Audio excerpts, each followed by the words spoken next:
undemonstrative master into a bear hug, pressing his face into the doctor's stiffly starched waistcoat. My astonishment was compounded when Warthrop returned the gesture, stooping a bit to wrap his leaner, longer arms around the shorter man's back. With tears shining in his eyes, von Hellrung cried softly, "Pellinor, Pellinor, mein lieber Freund, it has been too long. Ich habe dich vermisst." "Meister Abram," murmured the monstrumologist with genuine affection. "Ich habe dich auch vermisst. Du siehst gut aus."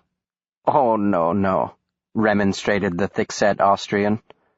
"Es ist nicht wahr. I'm old, dear Pellinor, and near the end of my days, but danke, thank you." His flashing eyes fell upon me, and his joyful grin returned. "And this must be the illustrious William Henry, conqueror of the wilderness, of whom I've heard so much." I bowed, extended my hand to him, and carefully repeated the greeting the doctor had taught me. "It is a pleasure and honor to meet you, Herr Dr. von Hellrung." "Oh, no, that will not do!" cried von Hellrung. He brushed aside my proffered hand, pulled me into his arms, and proceeded to crush the air from my lungs. "The honor is mine, young Master Henry." He released me. I took a long, shuddering breath, and he looked long and deeply into my eyes, his gaiety giving way to gravity. "I knew your father, a brave and loyal man who died too young, but alas, such is the fate of many a brave and loyal man. A grievous loss, a tragic end. I wept when I heard the news, for I knew what he meant to mein Freund Pellinor. Unsere Herzen sind eins. His tears, mine. His heartbreak, ours. You have his eyes, I see that, and his spirit, I have heard that. Remain faithful to his memory, mein Junge. Serve your master as your father served him, and your father will smile down at you from paradise." As if paradise were a cue, a rumble and a clatter erupted from the hall behind us. It sounded like an entire regiment was thundering down the stairs. Bursting into our midst in a storm of white lace and verdant velvet, her raven ringlets pulled back from her round face and gathered into a crimson bow, was a young girl, perhaps a year or two older than me, with eyes the same remarkable shade of blue as our host. She froze when she saw us, an abrupt halt nearly as violent as her charge. She recovered quickly, however, turned upon von Hellrung, and, in a ringing, unaccented voice, made clear her indignation. "They're here? Why didn't you tell me?" "They've only just arrived, mein kleiner Liebling," replied von Hellrung reasonably. "Dr. Warthrop, may I present my niece, Miss—" "Bates," interrupted the girl, thrusting her hand palm down toward the monstrumologist, who accepted it graciously, bowed low, and waved his lips in its general vicinity. "Lillian Trumbull Bates, Dr. Pellinor Warthrop. I know who you are." "Evidently," returned the doctor. He nodded toward me. "Miss Bates, may I present—" "William James Henry," she finished for him, and turned upon me those eyes saturated in blue. "Will, for short. You are Dr. Warthrop's apprentice." "Hello," I said shyly. Her stare was all too frank. From the first, it unnerved me. "Uncle says you are my age, but if you are quite undersized. How old are you?" "I'm 13. In 2 weeks I shall be 14, and Mother says I may go on dates. I like older boys, but Mother says I shan't be allowed to date them." She paused, waiting for my response, but I was completely at a loss. "Do you go to school, or does Dr. Warthrop instruct you?"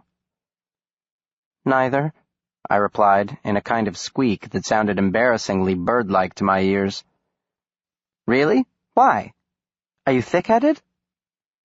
"Now, Lily," remonstrated her uncle, "Will Henry is our guest." He patted her shoulder gently and said warmly to my master, "Come, Pellinor, sit with me. There are fresh cigars from Havana in the humidor. We will talk about the old days and the new and exciting ones to come."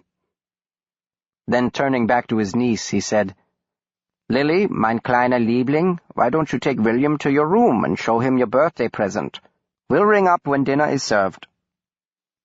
Before either the doctor, who did not smoke cigars, or I, who did not wish to see Lillian Trumbull Bates's bedroom, could protest, I was yanked from the room, hauled up the stairs, and flung into her room. She slammed the door, threw the bolt, and then sailed past me to belly flop upon the canopy bed. Rolling onto her side, she rested her round, dollish face upon her palm and studied me frankly from beneath her delicate brows, with an expression not unlike the doctor's upon ripping out the heart of Pierre Larose. "So, you are studying to be a monstrumologist," she said. "I suppose I am." "You suppose you are, don't you know?" "I haven't decided. I did not ask to serve the doctor." "Your father asked?" "My father is dead. He served the doctor, and when he died—" "What about your mother? Is she dead too? Are you an orphan? Oh, you're Oliver Twist, and that would make Dr. Warthrop Fagin." "I like to think of him as Mr. Brownlow," I said. "I have read everything that Mr. Dickens has written," Lily averred. "Have you read Great Expectations? That's my favorite. I read all the time. It's practically all I do except bicycling. Do you like to bicycle, Will? I bicycle practically every Sunday. And do you know I've seen Lillian Russell 7 times on her gold-plated bicycle riding with her beau, Diamond Jim Brady? Do you know who Diamond Jim Brady is? He's very famous, you know. He eats everything. Once at breakfast, I saw him eat 4 eggs, 6 pancakes, 3 pork chops, 5 muffins, and a beefsteak, washing it all down with a gallon of orange juice, which he called golden nectar. Uncle Abram knows him. Uncle knows everybody who is anybody. He knows Buffalo Bill Cody. 2 summers ago, I saw his Wild West show in London when it played before the Queen. I know her, too. Victoria. Uncle introduced us. He knows everyone. He knows President Cleveland. I met President Cleveland at the White House. We had tea. He has a love child because he's married and couldn't be with his true love. Her name is Maria." "Whose name?" I asked. I was having some trouble keeping up. "The love child's?" "No, his true love's name. I don't know his daughter's name. I think it's a daughter anyway. Are you an only child, Will?" "Yes." "So you have no one?" "I have the doctor." "And he has no one. I know that. John Chandler married his true love." "I don't think... He's never said... I can't imagine the doctor ever being in love," I said. I remembered his remark to Sergeant Hawk in the wilderness. "He says women should be classified as a different species." "I'm not surprised he said that," Lily said, and sniffed. "After what happened." "What?" "Oh, you must know. He must have told you. Aren't you his apprentice?" "I know they were engaged, and he somehow fell off a bridge and got sick, and that's how she met Dr. Chandler." She threw back her head and laughed with abandon. "I'm just repeating what he said," I protested, ashamed and angry at myself for the indiscretion. It was not a story the doctor was particularly proud of, and I knew he would be mortified if he knew I had shared it. "I thought you were going to show me your birthday present," I continued, hoping to change the subject. "Oh, my present! I forgot." She hopped from the mattress and scurried halfway under the bed to retrieve it, a weighty tome that she plunked down on the floor between us. Its leather cover was stamped with the title, in ornate script, Compendia ex horrenda maleficii. "You know what this is?" she demanded. It sounded like a challenge. With a sigh and a sinking heart, I answered, "I think so." Mother would kill Uncle if she knew he gave it to me. She hates monstrumology. She flipped rapidly through the book's flimsy pages. I glimpsed gruesome depictions of human bodies flayed open, dismembered torsos and decapitated heads, the ironic leering grin of a skull whose frontal and parietal bones had been smashed to pieces, a tangle of rotting entrails in which squirmed what appeared to be gigantic larvae or maggots, anterior and posterior views of a woman's corpse, her flesh ripped free from the underlying muscles and tendons, and hanging like strips of peeling paint from the abandoned cathedral of her mortal temple. Page after page of macabre, lifelike illustrations of human havoc wreaked. over which Lily bent low with nostrils wide and cheeks flushed, her eyes aflame with voyeuristic delight. Her hair smelled like jasmine, and it was a dizzying juxtaposition, the sweet odor of her hair against the backdrop of those disgusting drawings. "Here it is," she breathed. "Here's my favorite." She tapped her finger on the page, where the nude corpse of a young man was displayed in an obscene parody of Leonardo da Vinci's Vitruvian Man, arms and legs outstretched, head thrown back in a silent howl, with what appeared to be a tentacle or perhaps a snake, though it may have been some of his intestines, issuing from his abdomen. Mercifully, Lily did not elaborate on why she liked this drawing so much. She stared at it for a few seconds in silence, her eyes shining with macabre wonder before looking up. A sound from downstairs had captured her attention. "They're fighting," she said. "Hear it?" I could. The doctor's strident voice, von Hellrung's insistent response. "Let's go listen." She slapped the book closed. Without thinking, I grabbed her arm. "No," I protested. "We shouldn't spy." "Do you hate him?" "Who?" "Dr. Warthrop. Is he your enemy?" "Of course not." "Well, then, you can't spy on him. It's only spying when they're your enemies." "I don't need to spy on him," I said, trying to think quickly. "I know what they're fighting about." She stared intently at me for a moment with narrowed eyes. "What?" I could not meet her gaze. I dropped my eyes and said softly, "The old one." There was literally no holding her back after that unfortunate admission. She ignored my frantic protests and crept down the hall, stopping at the top of the stairs to lean over the banister, her curls falling to one side as she cocked an ear to eavesdrop. It was a dramatic gesture. The two monstrumologists were arguing loud enough to be heard in Queens. "Ashamed of yourself, Meister Abram," the doctor was saying. "To indulge that theater person. You judge before you know all the facts, mein Freund. Facts! Facts, you say? And what facts might those be? Creatures neither alive nor dead, who live off the blood of the living, who transform themselves into mist and bats and wolves, chicken and pigs too, I suppose, why not?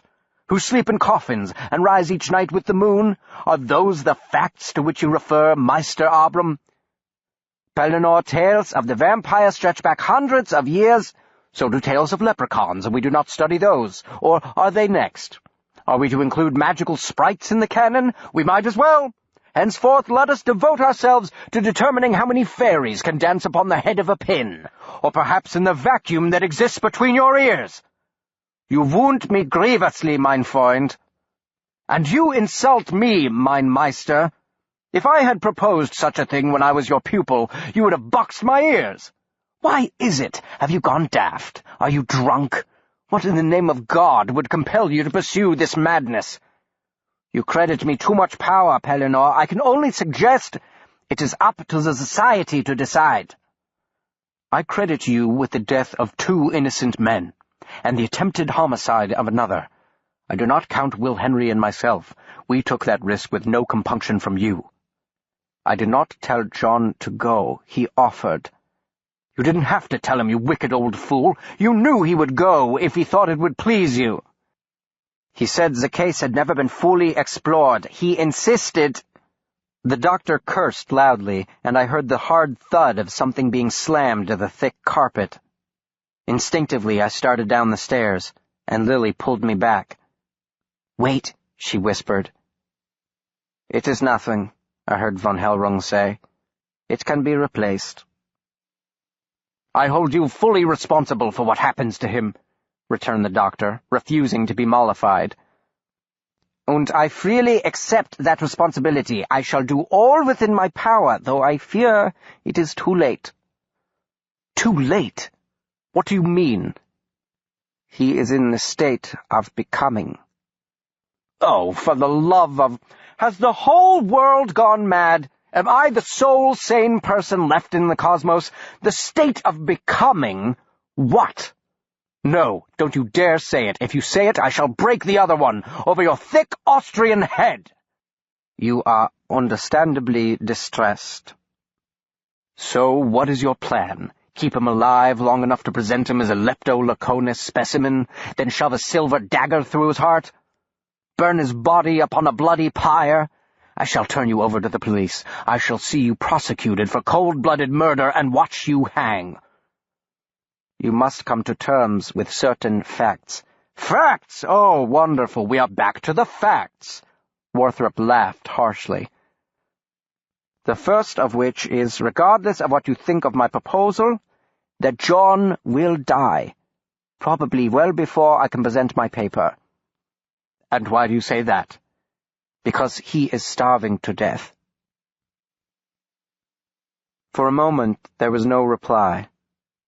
I could well imagine, though, the expression on the doctor's face. He cannot eat.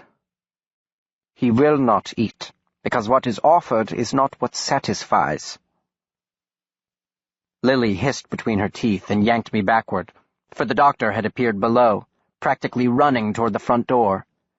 "Will Henry!" he bellowed. "Pellinor, Pellinor, mein lieber Freund, where are you going? Please, I beg you." The stocky Austrian scurried after him on his thick-set legs. "Where I'm going is none of your damn business, von Hellrung, but I'll tell you anyway. To John. I'm going to see John." He sidestepped his old master, and stopped short when he saw me standing above. "Snap to, Will Henry," he snarled. "Visiting hours for the asylum are over." "You should not go, Pellinor," von Hellrung said. "And why not?" Von Hellrung sighed. "Because he is here." The doctor stiffened. He stepped toward von Hellrung and said in a tone he had used often with me, stern, uncompromising, and intolerant of dispute, "Take me to him." He was being kept in a bedroom at the far end of the second floor, 4 doors from Lily's room. Von Hellrung, noting the lateness of the hour and expressing concern for our appetites, instructed Lily to escort me to the dining room so we might begin without them. Warthrop would have none of it. "Will Henry stays with me," he told our host. Lily protested too, saying if I stayed, she should stay. It was entirely unfair. Von Hellrung would have none of that. He had no say-so over me, but he did over her, and he ordered her downstairs. She shot me a hateful look as if it were all my fault, and traipsed down the stairs, her arms flopping loosely at her sides, lifting her knees high to slam her feet upon each step. Von Hellrung knocked on the door twice, paused, and then twice again. I heard the heavy tread of a large man crossing the floorboards, and then the sound of several bolts being drawn back. The door creaked open. Standing on the other side was Augustin Scala, a massive paw stuffed into the pocket of the old peacoat. He nodded silently to his employer and stepped to one side so we could slip past his mountainous bulk. The room was small, a bed, a dresser and washstand, a single window and a fireplace in which a few damp sticks smoldered. A lamp sat on the mantel, begetting spastic shadows that jerked upon the dark carpeting and jittered across the muted wallpaper. I felt as if I had stepped into a cave. Chandler reclined in the bed beneath a heavy quilted coverlet, eyes hidden under quivering lids, the lashes fluttering at the speed of a hummingbird's wings. His swollen, blood-red lips were slightly parted, and I could hear his deep, wheezing breath from my spot on the other side of the room. "Why have you moved him here?" asked the doctor softly. "We thought it best," answered von Hellrung. "We?" "The family and I." "And what did his physician think?" I am his physician. When did you become a medical doctor, von Hellrung? In the sense that he's been entrusted to me, Pellinor. And Muriel agreed to this? The old Austrian nodded, and added somberly, There is nothing more she can do for him. I can hear you, you know. The subject of their discussion seemed to have not moved a muscle, but his eyes were now open, blood red like his lips, shining with an overabundance of tears. Is that you, Pellinor? He asked, with a swipe of his tongue over his suppurating lower lip. It is I, said my master, approaching the bed. Then who is that with you? Not little Philly. Will Henry, the doctor corrected him, motioning for me to come closer. Biddle Philly, Chandler said, with a flick of his glowing eyes in my direction. Congratulations, Willy Billy. He caught you, but hasn't killed you yet. You know that's the plan, don't you? Same as your father, he'll see you die. Then donate your remains to the society. Put you on display in the beastie bin, where he puts all the nasty creatures he catches. He coughed. It's where all you nasty things belong. I am disappointed in you, John, Warthrop said, ignoring the delirious tirade. I expected you to be on your feet by now. You missed an excellent scrimmage last night. Who won the pool? Gravois. That squirrely frog. Don't tell me, he played bookie too. I won't tell you then. Do you remember the time he hid behind the band and the tuba player vomited on him? Which in turn made him sick, and he threw up all over his date, that dancer. Ballerina, Warthrop said. Yes, that's the one, with the skinny legs. You called her the stork. No, that was you. No, I called her Katerina. Why did you call her that? It was her name. With some effort, Chandler managed to laugh. Damned literalist. Stork is better. The doctor nodded absently. I fully expected to see you there, John, but it seems you've taken a turn for the worse. I can't shake it, Pellinor, his friend admitted.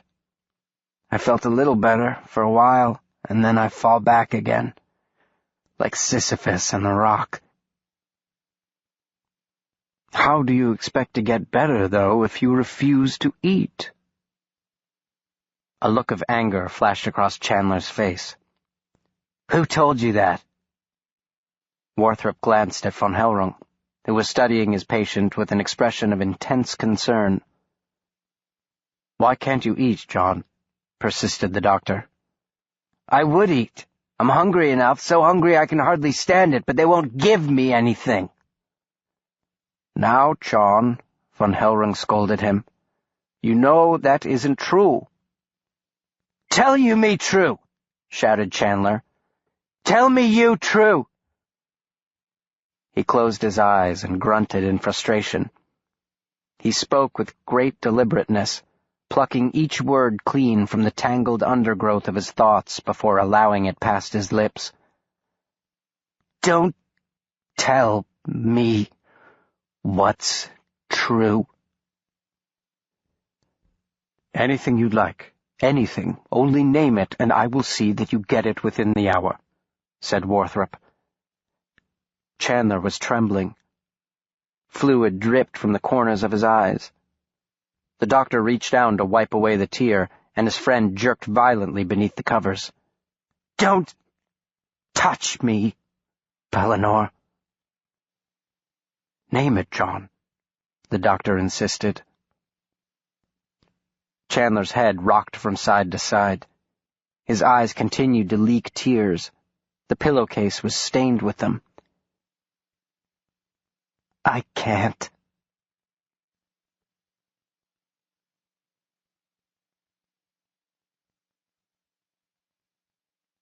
The Monstrumologist and von Hellrung withdrew to the fireplace to confer out of earshot. "This is unconscionable," Warthrop told von Hellrung. "The man needs a doctor. The only question is, shall you summon one, or shall I?" "I heard that," Chandler called. "His condition is beyond the scope of—" began von Hellrung, but his former pupil would have none of it. "He should be in Bellevue right now, not wasting away here with this baboon in a peacoat." "Shit!" The two men started at the expletive. "Worse than the hunger, Pellinor," John Chandler called. "The shit. Every hour on the hour, buckets and buckets of shit." Warthrop glanced at von Hellrung. "He has been incontinent," explained the Austrian apologetically. "So, dysentery too. And you still don't think he needs a doctor? It will kill him in a week." "Do you know what that's like, Pellinor?" shouted Chandler. "To lie wallowing in your own shit?" "We changed the sheets immediately," protested von Hellrung. "And you could use the pan, John. It's right there beside you." He turned to Warthrop and said beseechingly, "I try to make him as comfortable as possible. Understand, mein Freund, there are things that—" The doctor brushed him aside and returned to the bed. "The wrong metaphor," gasped Chandler. "The wrong hell. Not Sisyphus. Not Greek. Christian. Dante's rivers of shit. That's what it is." "I'm taking you to the hospital, John," Warthrop told him. "If you try, I'll shit on you." "No doubt you will, but I'm taking you anyway." "That's all, is it?" "It is, Pell. But we forget." "I don't understand, John. What do we forget?" Chandler lowered his voice, pronouncing the word with great solemnity, as if he were sharing a profound truth. "Shit." He giggled. "It's all shit. I am shit. You are shit." His eye fell upon the simian features of Augustin Scala. "He is definitely shit.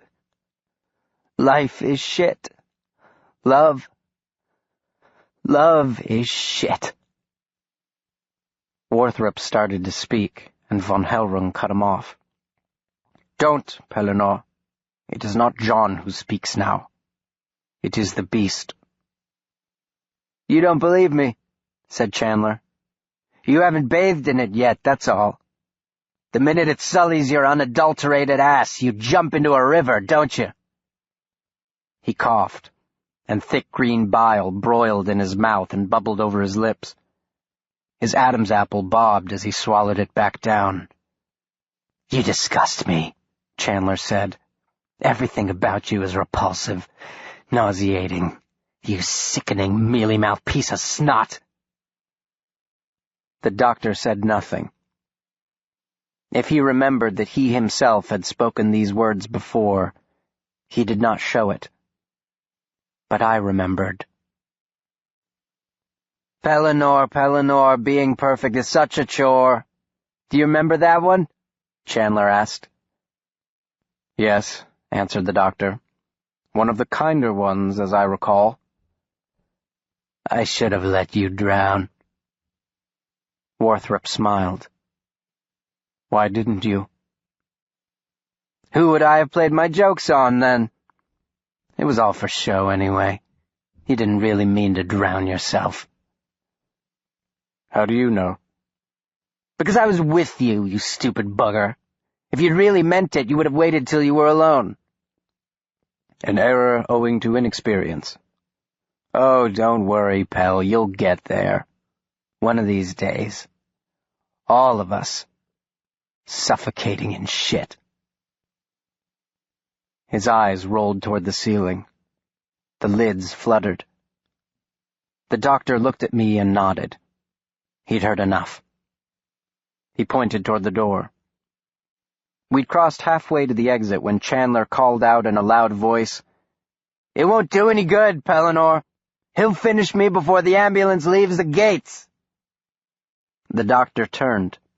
He looked at von Hellrung, and then swung his eyes in Scala's direction. "What do you think he's got in his pocket, Chandler said. "He'll have it in my heart the minute you close that door. He pulls it out when nobody's around and cleans his nails with it, picks his teeth, scrapes the crud off his crusty bunghole." Chandler was grinning ghoulishly. "Amateur," he sneered at the stoic bohemian. "Don't you know anything? That's a job for the Ogima. Are you, Ogima? You stinking immigrant monkey?" At the use of the Yinawak word, Warthrop stiffened. "How do you know that word, John?"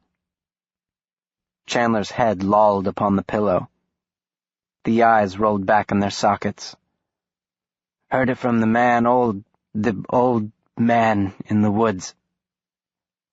"Jack Fiddler?" asked the doctor. "Old Jack Fiddler pulled on his pipe, stuck it up his arse, and gave it a light." "Pellinor," von Hellrung touched the doctor's arm and whispered urgently, "No more. Call the ambulance if you like, but do not push." Warthrop shrugged off the hand and strode back to John Chandler's side.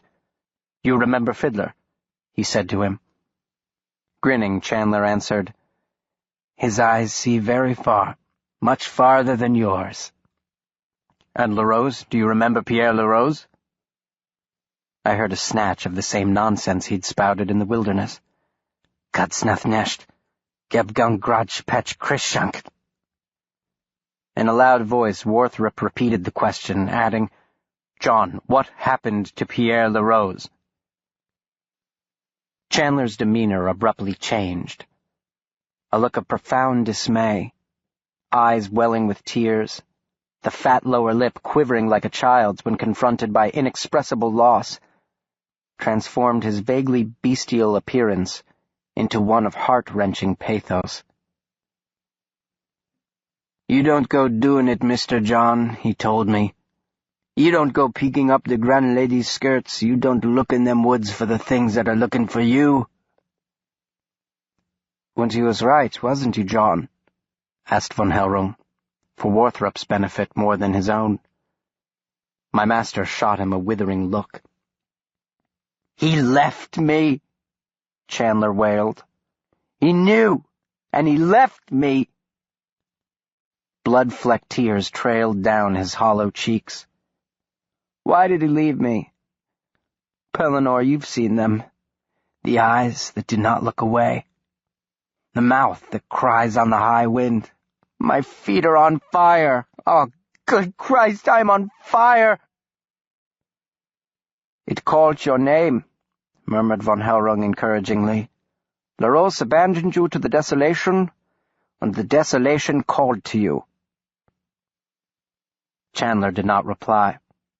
His mouth, its sores ripped open by the contortions of his despair, glistened with fresh blood. He stared vacantly at the ceiling, and I remembered Muriel's remark. He is there, and he is not there. "Gatsnathnesht, it's cold. Gebgum Grudgepetch, it burns. Slow down. For the love of Christ, slow down. The light is gold. The light is black. What have we given?" His hand emerged from beneath the covers. His fingers seemed grotesquely long, the nails ragged and encrusted with his own filth. He reached desperately for the doctor, who gathered the withered claw into both his hands. And it was with utter astonishment that I saw tears shining in my master's eyes. "What have we given?" Chandler demanded. "The wind says it is nothing to say nothing. In the center, in the beating heart, the pit, the yellow eye unblinking, the golden light black." The doctor rubbed his hand, murmured his name. Shaken by the melancholic scene, von Hellrung turned away. He crossed his arms over his thick chest and bowed his head as if praying. "You must take me back," the broken man pleaded. Mesnawethano, he knows. Mesnawethano, he will pull me out of the shit. He glared at the doctor with unalloyed animosity. You stopped him. You stole me from Mesnawethano. Why did you? What have you given? With that question lingering in the air, John Chandler fell back to the fevered dream of the desolation. That gray land where none can save us from the crush of the soundless depths.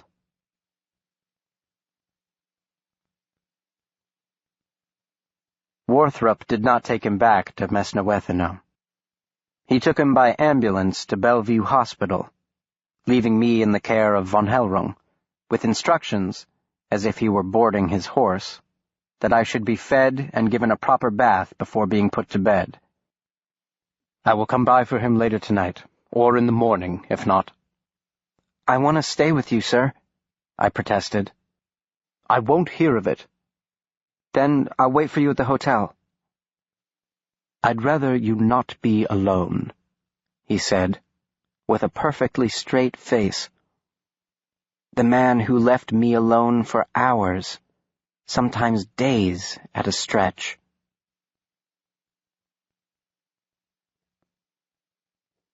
Chapter 18. What have I to live for? I supped on warmed-over lentil soup and cold-roasted lamb that night, sitting in the von Hellrung kitchen with the butler, Bartholomew Gray, who was as kind as he was dignified, and who thoughtfully distracted me from my distress with 100 questions about my home in New England, and with stories about his family's progress from slavery in the Deep South to the great shining city on a hill, New York. His son, he proudly informed me, was abroad, studying to be a doctor. During my dessert of custard and fresh strawberries, Lily appeared to rather officiously announce I would be sleeping in the room next to hers, and she hoped I didn't snore, because the walls were quite thin and she was a very light sleeper. She still seemed miffed that she had been banished, whereas I had enjoyed an audience with the stricken John Chandler. I thought of her uncle's gift and the glow in her eye at its macabre contents. I suspected she would gladly have traded places with me. At a little past 1 the following morning, my fate caught up with me. The doom that demanded I be disturbed at precisely the moment I was drifting off to sleep. The door to my room opened, revealing the fitful dance of a candle's flame, followed by Lily in her dressing gown. Her voluptuous curls had been freed from their ribbons and cascaded down her back. I pulled the covers up to my chin. I was self-conscious of my appearance, for I was wearing one of von Hellrung's nightshirts, and, though he was a small man, he was much larger than me. We regarded each other for a moment by the flickering candlelight. And then she said, without preamble, "He's going to die." "Maybe he won't," I answered. "Oh no, he's going to die. You can smell it." "Smell what?" "That's why Mr. Scala is keeping watch. Uncle says we have to be ready." "Ready for what?" "You have to be quick, very quick, and you can't just use anything. It has to be silver, so that's why he carries the knife. It's silver-plated." "What's silver-plated?" "The knife! The pearl-handled Mykov switchblade knife! So when it happens—" She made a slicing motion over her heart. "The doctor won't let that happen." "That is very odd, Will, the way you talk about him. The doctor, all whispery and fearful, like you're talking about God." "I just meant if there's any way he can help it, he won't just let him die." I confided to her the most striking thing about that most striking scene in the sick room. The tears in the monstrumologist's eyes. "I've never seen him cry. Ever. He's come close before. I am a mote of dust. But it was always for himself. I think he loves Dr. Chandler very much." "Do you?" "I don't. I don't think he loves him at all." Well, I don't think you know him at all. I was becoming angry. And I don't think you know anything at all, she shot back. Her eyes sparkled with delight. Fell into the Danube by accident. He jumped off and nearly drowned. I know that, I said, and Dr. Chandler saved him. But do you know why he jumped, and do you know what happened after he jumped? He got very sick, and that's when Muriel and John met over his sickbed, I said, with a note of triumph. I would show her who didn't know anything. That isn't everything. It's hardly nothing. They were engaged to be married, and I know that too. All right, but do you know why they didn't? The doctor is not constitutionally suited for marriage, said I, echoing Warthrop's explanation.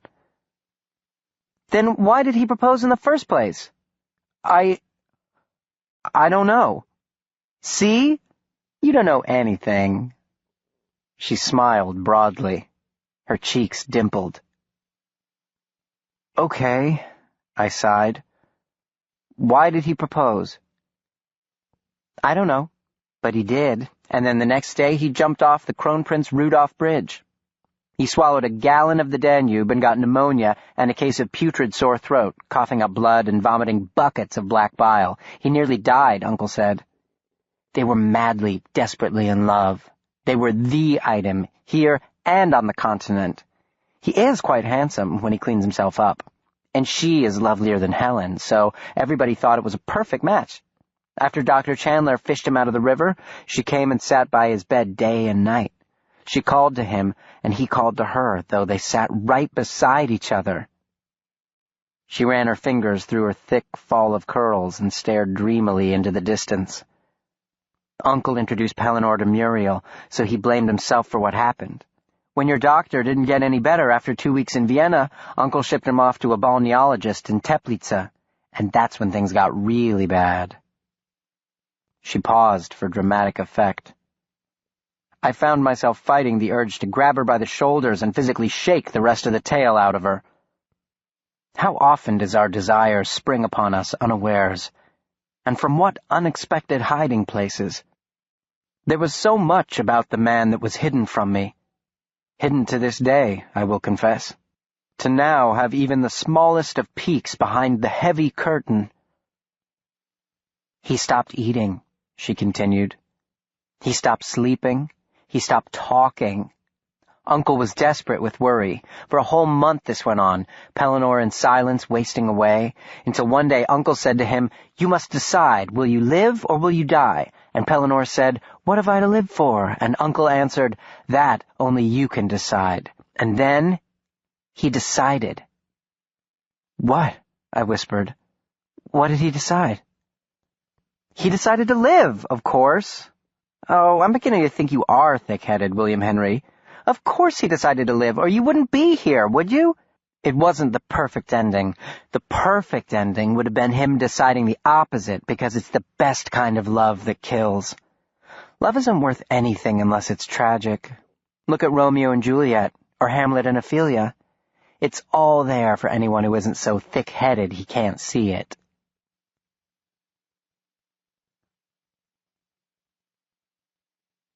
The doctor returned shortly after 10 that morning, his morning suit slightly rumpled, the black cravat that had to be tied just so, now hanging limply over his collar, and dotted with a dark greenish stain, most likely the regurgitations of his friend. When I asked how Dr. Chandler was faring, he replied tersely, "He is alive," and said no more.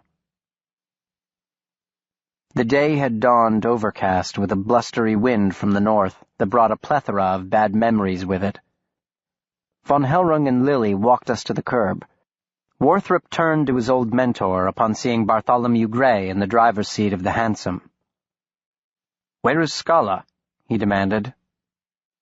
Von Hellrung muttered a vague reply, and the doctor's face darkened in anger. "If you've sent him over there like some apish angel of death, Meister Abram, I shall have him picked up by the police." I did not hear von Hellrung's response. Lily had collared me. "Are you going to be at the Congress today?" she asked. "I suppose," I said. Good. Uncle has promised to take me, too. I'll look for you, Will. Before I could extend my hearty thanksgiving at this piece of wonderful news, the doctor pulled me into the cab. "Straight to the society, Mr. Gray," he called, knocking sharply against the roof with the heel of his walking stick. He sat back and closed his eyes. He didn't look much healthier than his dying charge at Bellevue. Thus we are entwined with each other in a fateful dance, until one falls, and we must let go, lest we both go down. I spent the majority of that rainy day on the third floor of the old opera house, in a cavernous room that may have once been a dance studio, while Warthrop attended a meeting of the editorial board of the Encyclopedia Bestia, the Society's exhaustive compendium of all malevolent creatures great and small, to which he was a contributing member. The gathering was chaired by a lanky Missourian by the name of Pelt, who possessed the most impressive handlebar mustache I had ever seen. Throughout the meeting, Pelt munched on salt crackers, and I marveled at his ability to keep the crumbs from lodging in his mustache's complicated tangles. It was this same Dr. Pelt who would later admit that he was the author of the anonymous letter that had launched our latest foray into the singular wilds of monstrumology.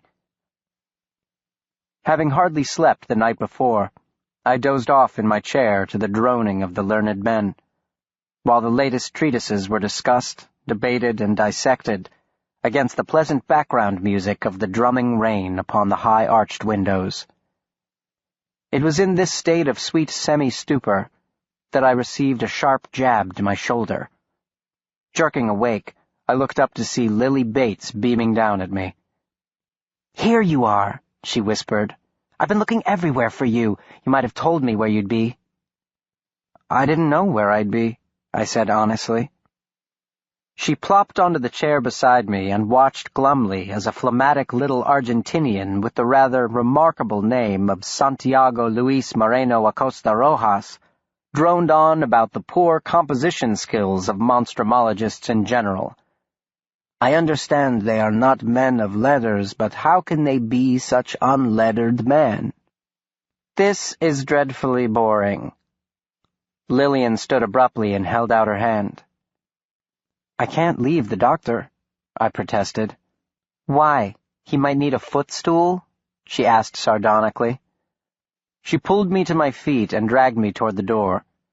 I glanced back at my master, but he was oblivious, as was usual, to my plight.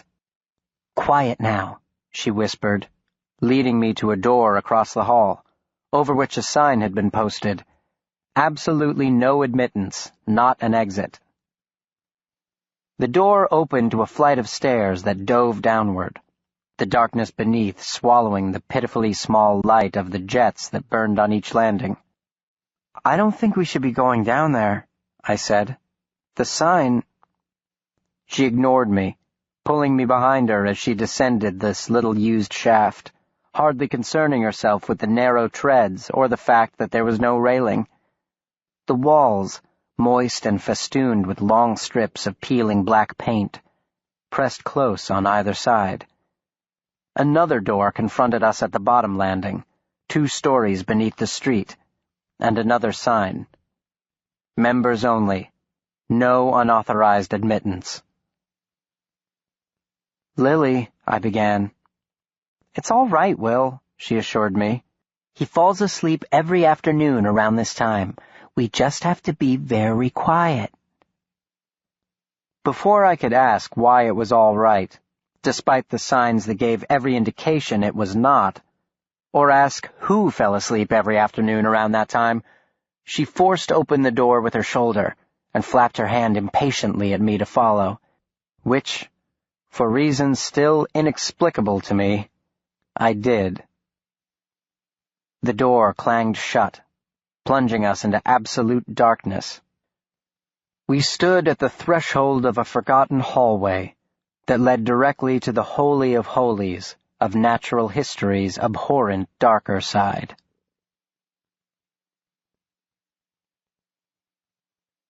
Its official title was the Monstrumarium, literally, the House of Monsters, for it housed thousands of specimens collected from the four corners of the globe, from Gigantopithecus's malevolent cousin Kangchenjunga of the Himalayas, to the microscopic but no less terrifying Vasterus hominis, its name literally means to lay waste to humans, of the Belgian Congo.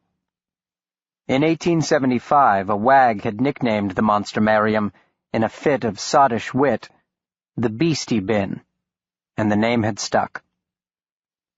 The so-called lower monstrumarium into which Lily and I now made our shuffling way, trailing our fingertips along the damp subterranean walls to keep our bearings in the dark, had been added to the original structure in 1867, a warren of winding passageways and claustrophobic, low-ceilinged rooms, some no larger than a closet. The lower monstrumarium was the repository for thousands of yet-to-be-catalogued specimens and macabre curiosities. In room after room, shelves groaned under the weight of thousands of jars wherein unidentified bits of biomass floated in preserving solution, where, for all I know, they still sit to this day. A tiny percentage carried labels, and those contained only the name of the contributor, if known, and the date of the donation.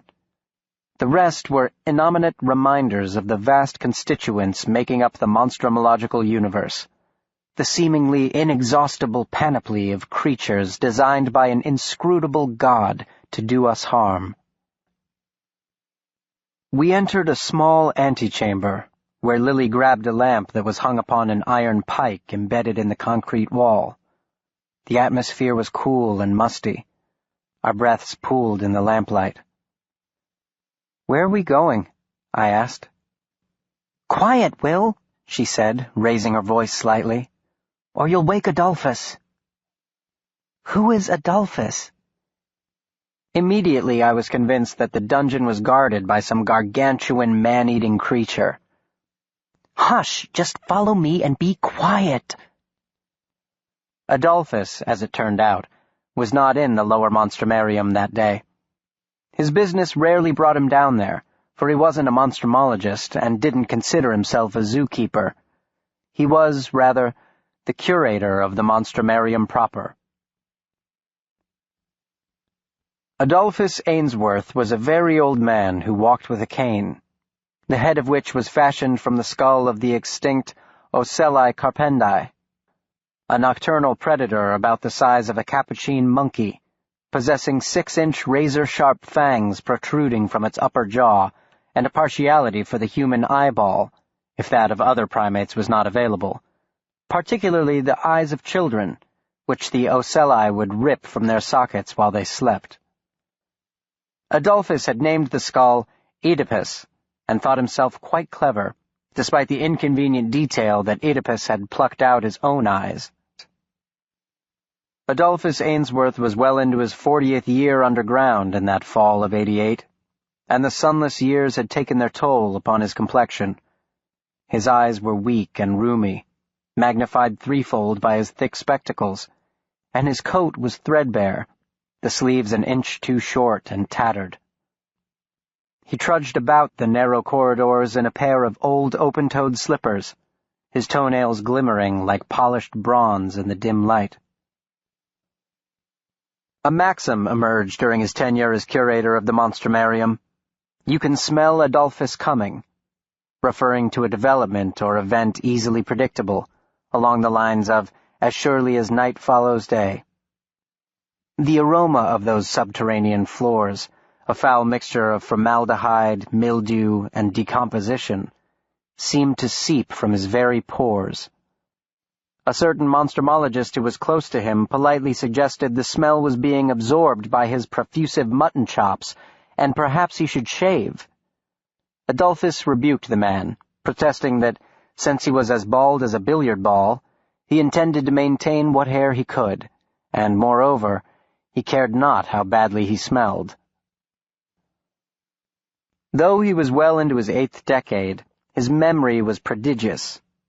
A researcher, after hours of wandering through the labyrinthine corridors and claustrophobic dusty chambers housing thousands of samples, his patience tried by the seemingly inchoate systems of unmarked drawers and unlabeled crates stacked floor to ceiling, would find his complaints answered by a simple question. Have you asked Adolphus? Suppose you wish to examine the phalanges of the rare Iceman of the Svalbard archipelago. Adolphus would lead you right to its little compartment, indistinguishable from all the others in the cabinet, and would hover about you as you examined it, lest you return it to the wrong place and thus throw off his entire catalogue. His office was located a floor above us, where he napped behind a desk buried in papers and books and pieces of calcified material that may or may not once have been living. The office itself was as disheveled as he, stacks and stacks of materials occupying every available surface, including most of the floor. A small winding pathway through the mélange afforded the sole artery into his roost.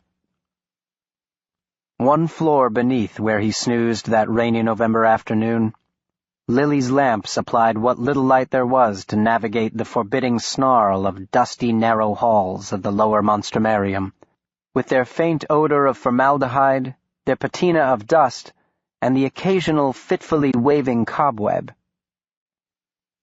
We came to a juncture of two corridors, and Lily hesitated, swinging the lamp this way and that, chewing on her bottom lip. We're lost, I said. I thought I told you to be quiet. She took the passage to the left, and, with little choice in the matter, I followed. She had the only light, after all, and I might have wandered those Acheronian halls until I collapsed of exhaustion and died of slow starvation. Presently, we came to a door labeled, ominously, I thought, Unclassified 101. This is it, Will. Are you ready? Ready for what?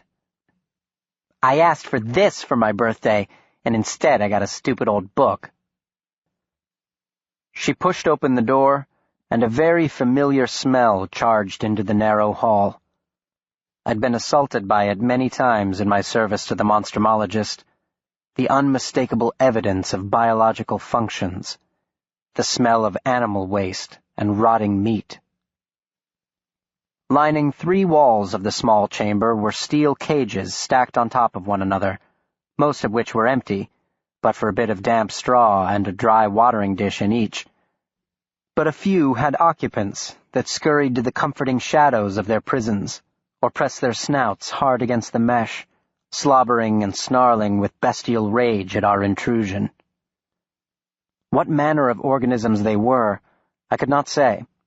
The cages were not labeled, and I did not possess the entirety of the monstrumological canon inside my head. I saw the flame reflected in furious eyes here, a snatch of fur or scaly hide there, a talon yanking at the steel wire, the tip of a serpentine tongue exploring the latch as if for weakness.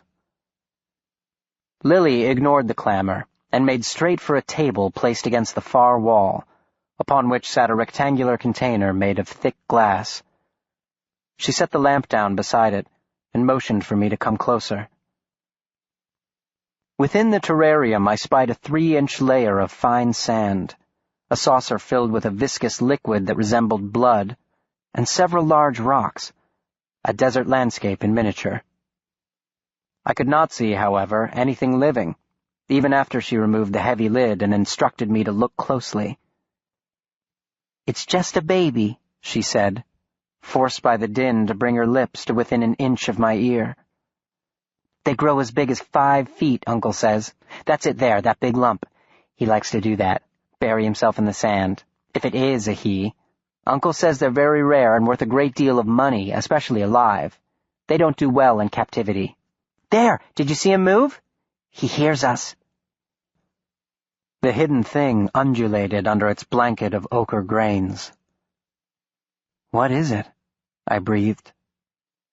Silly, you're the monstrumologist in training. I've given you enough clues. It lives in the desert, grows to 5 feet, very rare and very valuable. I'll give you another clue. It's from the Gobi Desert. I shook my head. Her mouth dropped open in astonishment at my ignorance, and she said, I knew right away what it was, with fewer hints than that, William Henry. You haven't learned very much under Dr. Warthrop, have you? Either he's a very bad teacher, or you're a very poor pupil. I know more than you, I'm beginning to think. Uncle says women aren't allowed into the society, but I will be. I will be the very first female monstrumologist. What do you think of that? Look, I think he's poking his snout out. Indeed, something was emerging from the undulating sand. A quarter-size puckered ring with a pitch-black center, crowding into which appeared to be tiny triangular teeth. It was undoubtedly the creature's mouth, but that is all I could identify. It had no eyes or nose or any other distinguishing feature, only the little mouth opening and closing like a suckerfish. The Mongolians are so frightened of them that even saying their name brings bad luck, Lily said. Since you don't know, I'll tell you. It's an Algoi Korkoi. She watched my face, waiting for it to light up with the shock of recognition. Ah, of course, the Algoi Korkoi. Without thinking it through, still smarting from her disdainful disparagement of the quality of my training, in one of those moments we are doomed to regret, I slapped my forehead hard, as I'd seen the doctor do 1,000 times, and cried, Ah, of course, the Algoi Korkoi, I didn't think of that. They are very rare, so it never occurred to me that you might actually have a living specimen. This is really something. Her eyes narrowed suspiciously. So you have heard of it? Yes, I have. Didn't I just say so? I could not meet her gaze, though. Would you like to hold it? Hold it? Yes, so we may sex it. Sex it? Why are you repeating everything I say? We have to know if it's a boy or girl so we can name it. You do know how to sex a Korkoi, don't you? Of course I do. I waved my hand dismissively, again as I'd observed the doctor do innumerable times, and snorted. It's like eating pie. Good, she cried. I've decided Mildred if it's a girl and Howard if it's a boy. Pick it up, Will, and let's see. There was no escape now. What excuse was available to me? I might have claimed to have a severe allergy to the things, but she would have seen through that instantly. I might have feigned expertise in sexing a Korkoi by the shape of its mouth, and thereby negate the need to touch it. But that, too, could backfire, confirming her original suspicion that I didn't know a Korkoi from a hole in the ground. Thus, having chosen the iron chains of deceit, bound, as it were, by my own buffoonery, I reached into the terrarium and gently slid my hand beneath the undulating worm, careful to keep my fingers far from its contracting mouth. It was heavier than I thought it would be, and thicker, about the circumference of my wrist, making it difficult to grasp with one hand. The task was made more problematic by the immediately apparent fact that the Korkoi did not like to be held. It writhed in my palsied hand, twisting and turning the end with the mouth. I could not call it its head, for there was no delineation between its forefront and hindquarters but for the orifice. Its body was reddish-brown, and reminded me in its appearance and texture of cow intestine. "Use both hands, Will," she whispered. So intent was I in maintaining my hold upon the creature that I did not notice she had scooted away, putting distance between herself and me in my charge. It seemed a prudent suggestion. The creature must have been more than 6 inches long. I had picked it up toward the tail end, and the little puckering mouth bobbed and weaved freely in the air. Carefully, I reached with my left hand to grab it. How the thing sensed, without eyes or nostrils, my approach, I do not know. But sense it the Korkoi did. Faster than I could blink, it struck, more like a rattlesnake than a worm.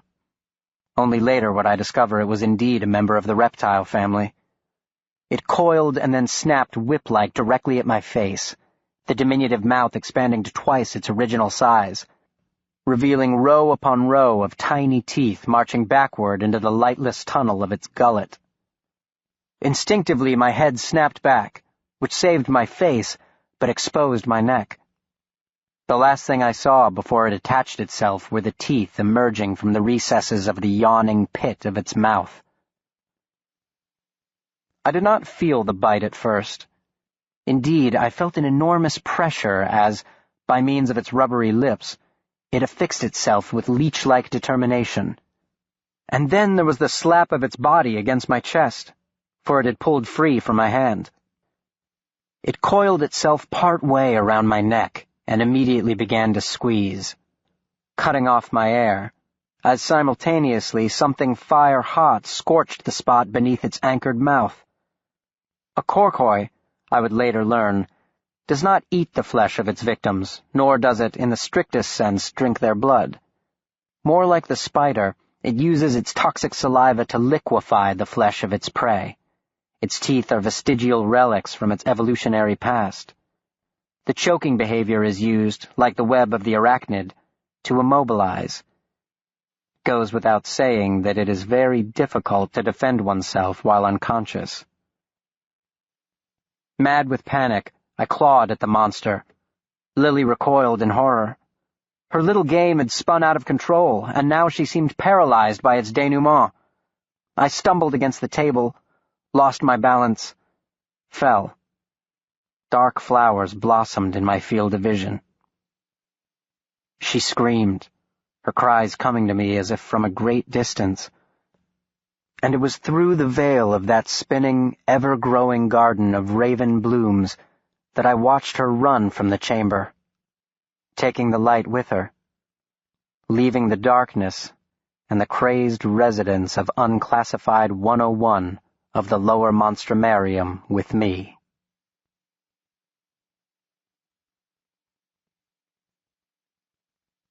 Chapter 19. Whom did I betray? I was in that darkness for quite some time. And when the darkness went away, the Monstrumologist was with me. "Are you awake now?" he asked. I tried to speak. My effort was rewarded with searing pain from my throat to my lungs, which felt as if a great stone had been laid upon them. At first my mind was completely blank. Then I remembered where I was, and for that I was glad, because the pillow under my head was very soft. Much softer than my pillow at Harrington Lane. The hotel bed was much larger than the one in the little loft, and for that I was glad too. There was even a warm rush of what I hesitate to call, but having no better word to describe it, pleasure, when his lean face swam into focus.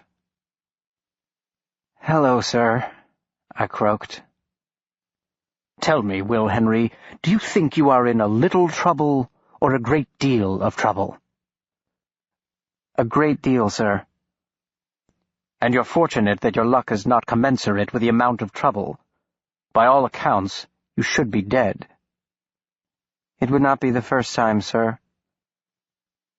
I touched the thick bandage wrapped around my neck. That small touch, like my first attempt at speech, was rewarded with agonizing pain.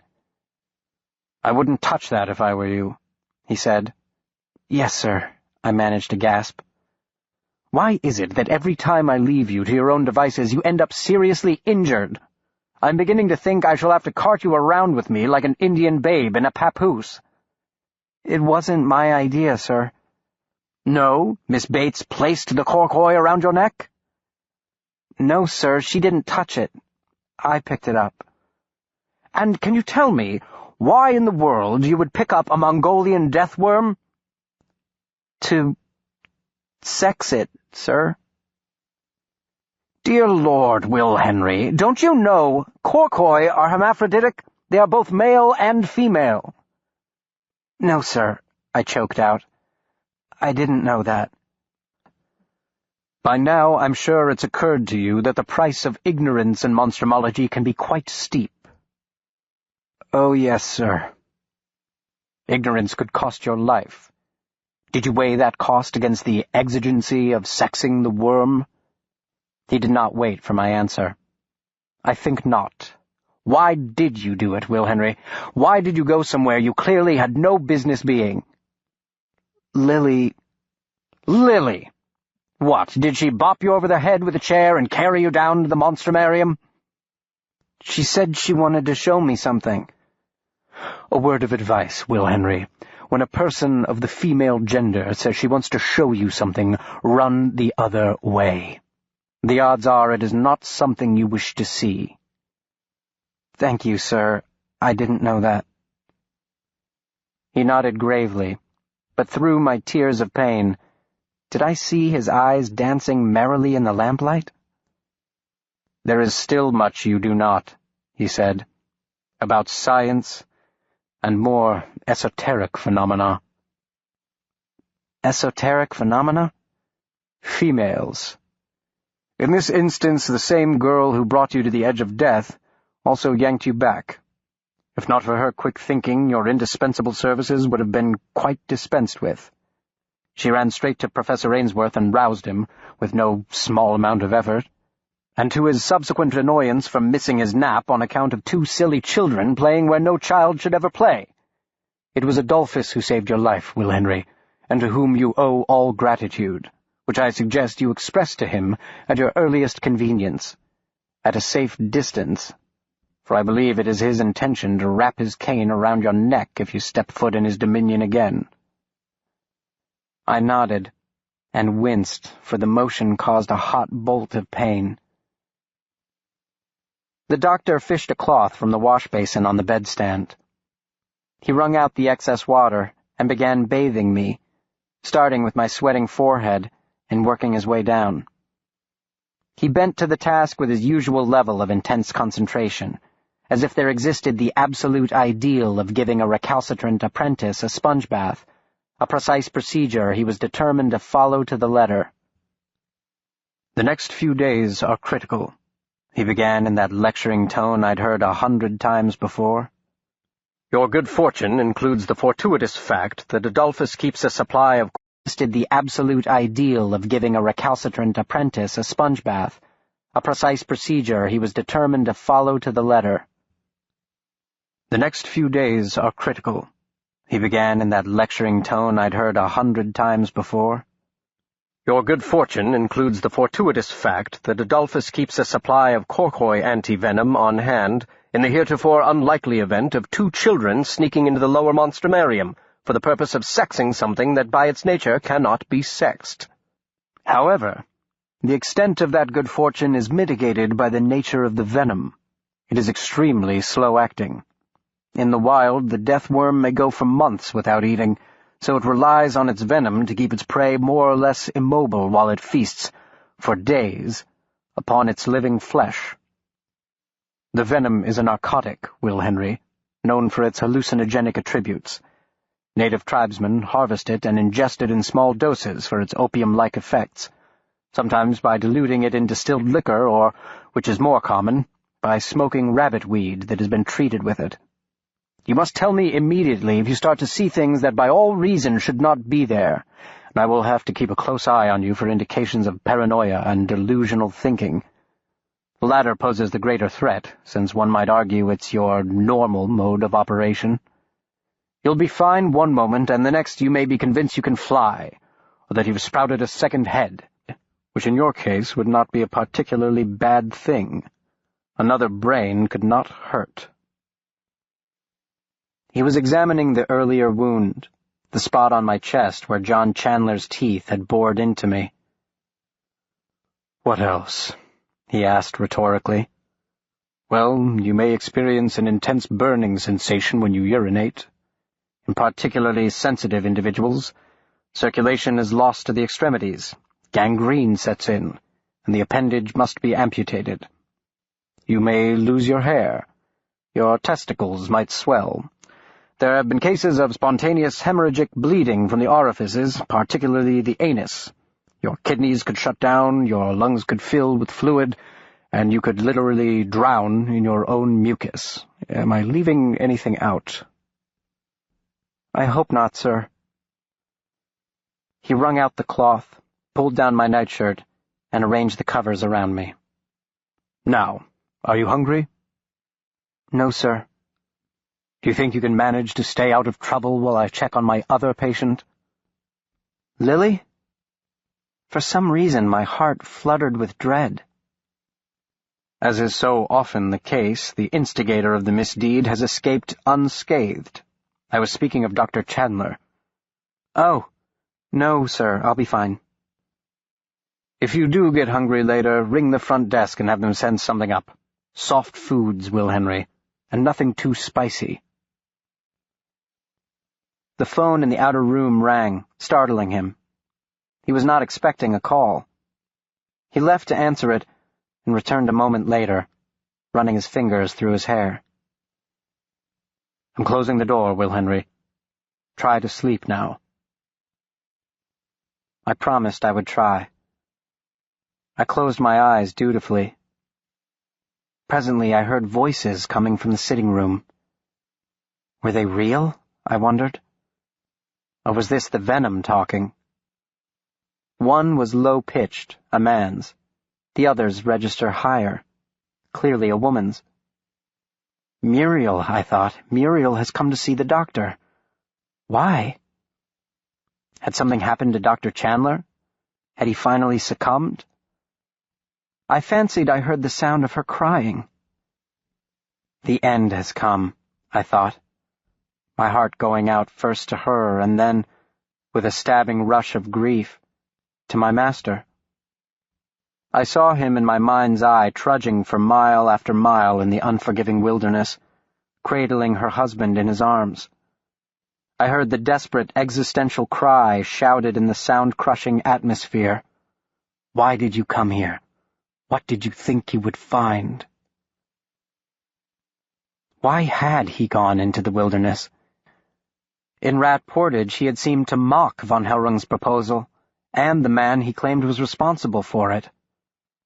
Why then had he gone in search of something he did not believe existed?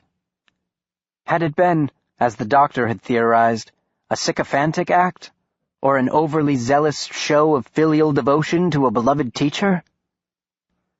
What had driven Chandler to risk his life for something he himself admitted was a chimera, a fairy tale?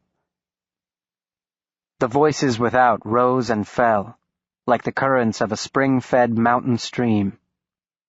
Yes, I decided, it was their voices, the doctor's and Muriel's, most definitely. After a while, I convinced myself of their verity.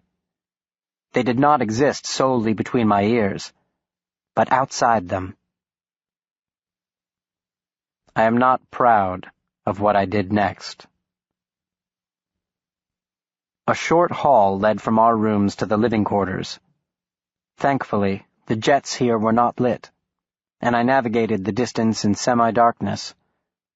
Slowly, oh so slowly, lying upon the floor on my belly like an advancing marine, I slid forward until, while comfortably reclining on my stomach, I could observe unseen from the shadows.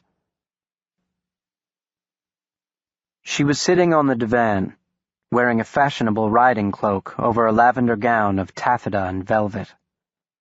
Though from my vantage point her lovely emerald eyes appeared dry, she worried with a handkerchief in her lap. I could not see the doctor, but following her gaze, I determined he must have been near the fireplace, standing if I knew Warthrop. In moments of stress, the doctor either stood or paced about like a caged lion, and this was definitely a stressful moment. "Confess that I am having some difficulty understanding why you've come," he was saying. "They're insisting upon discharging him," she said. "That's ridiculous. Why wouldn't they want him there? Do they wish for him to die?" "It's Archibald, his father. He's furious at you for taking him there without his permission, and he's terrified the papers will get wind of it. That's why we didn't commit him in the first place. Archibald would hear none of it." "Yes, how foolish of me," the doctor said sarcastically, "not to consult the great Archibald Chandler before saving his son's life."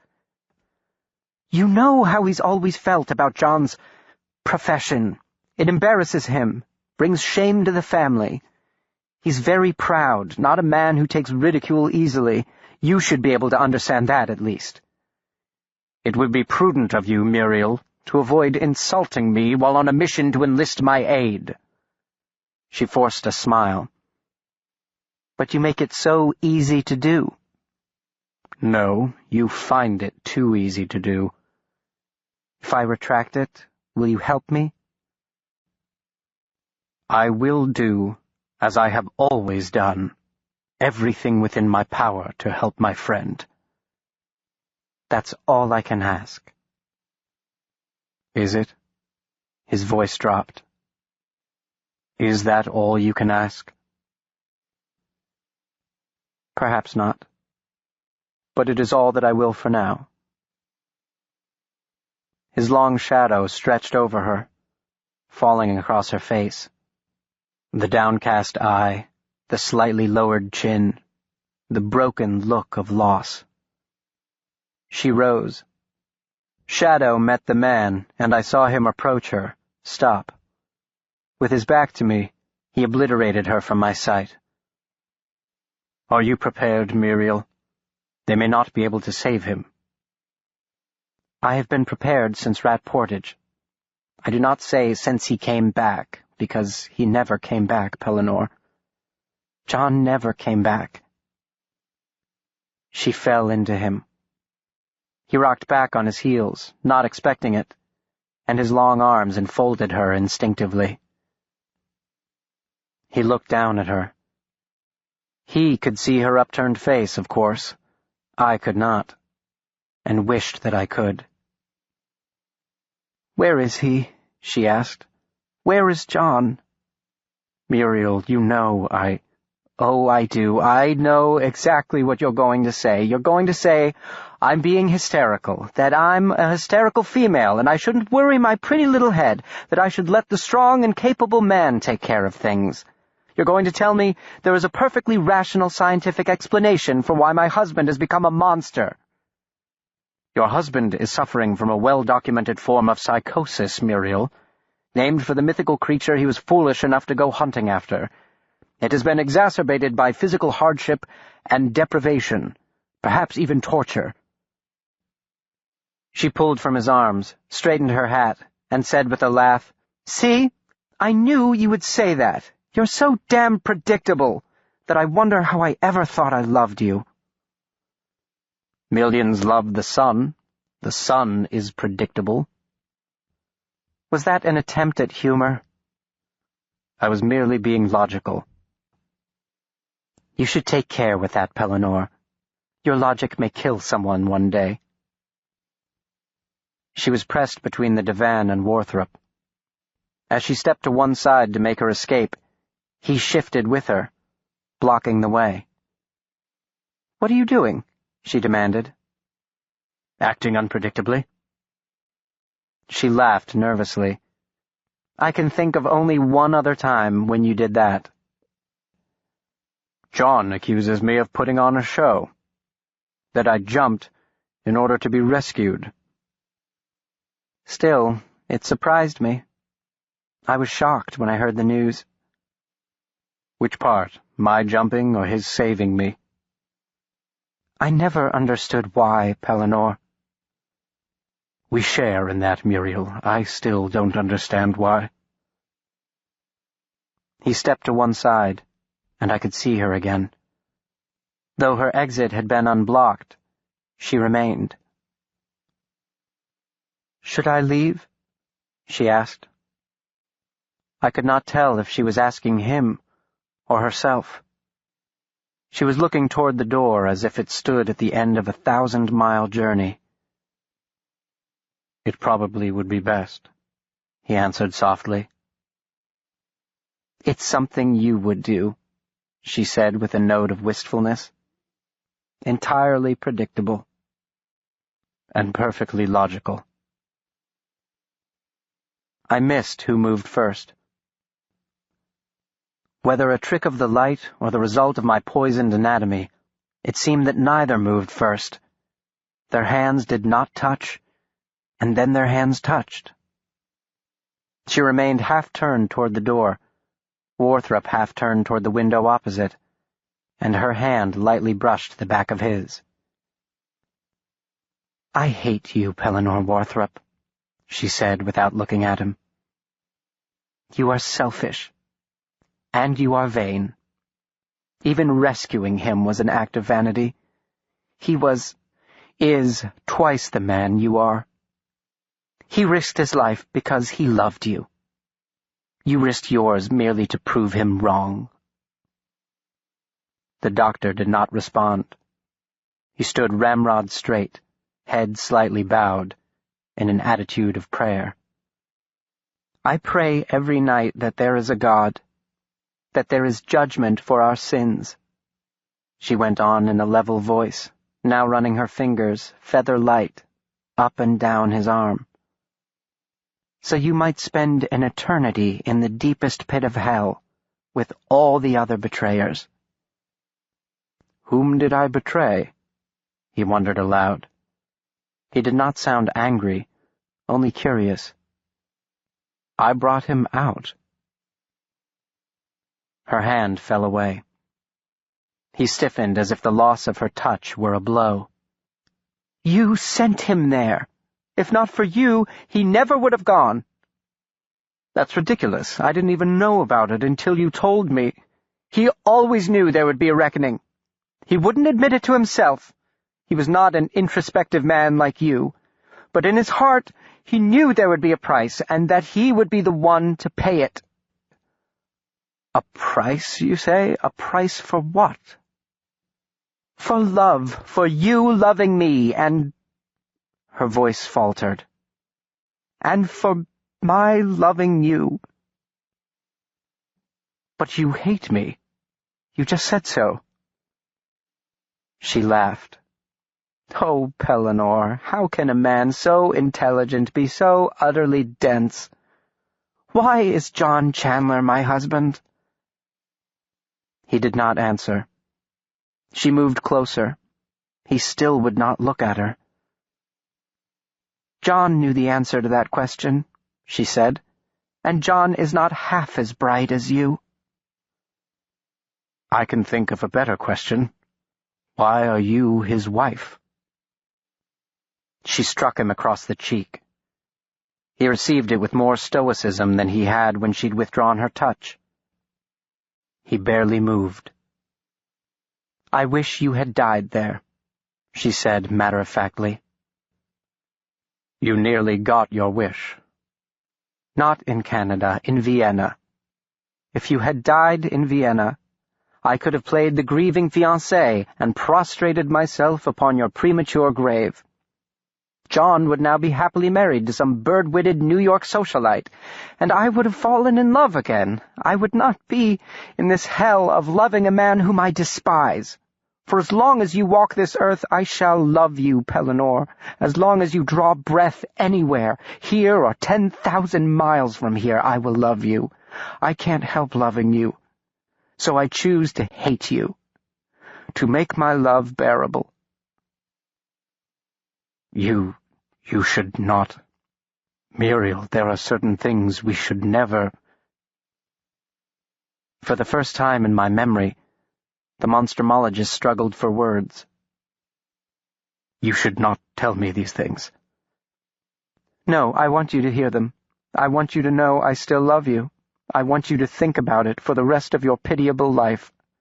You abandoned me for a cold and heartless mistress, and on the day Will Henry finally leaves you for good, I want you to think about it, and each day thereafter until you are old and dying alone on your deathbed, until the debt is repaid, until the final reparation for your cruelty."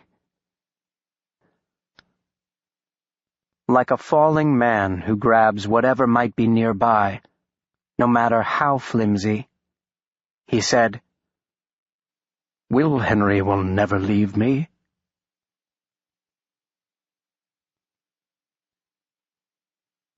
I was back in bed when he opened the bedroom door. Through slitted lids I watched him watch me. The door eased closed. Then it opened again. He said my name. I did not answer. He shut the door. I heard their voices pick up again, or thought I did. I was terribly hot suddenly, and my breath was quick. I wondered if I was coming down with a fever. Perhaps it was not voices I heard at all, but the echoes of them, the memory made tangible by the death worm's venom. I had retreated to my bedroom when he'd walked her to the door. Surely Muriel had gone. I began to sweat. Paranoia, delusions, burning urine. I ticked them off one by one. Gangrene, bleeding. I reached under my nightshirt and gingerly touched my testicles. Had they grown any?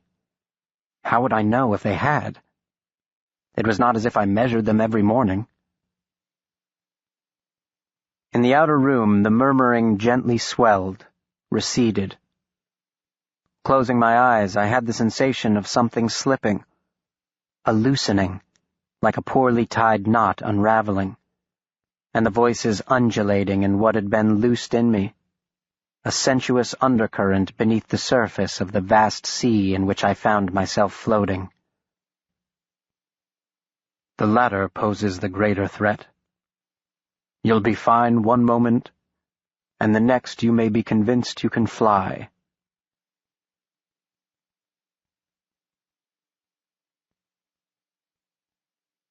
I cannot attest to things my eyes have not seen, and I do not mean to disparage them.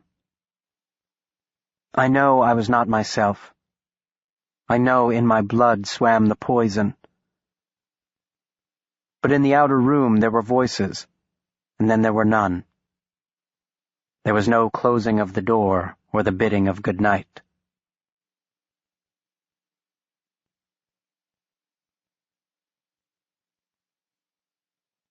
In the outer room the voices fall and do not rise again.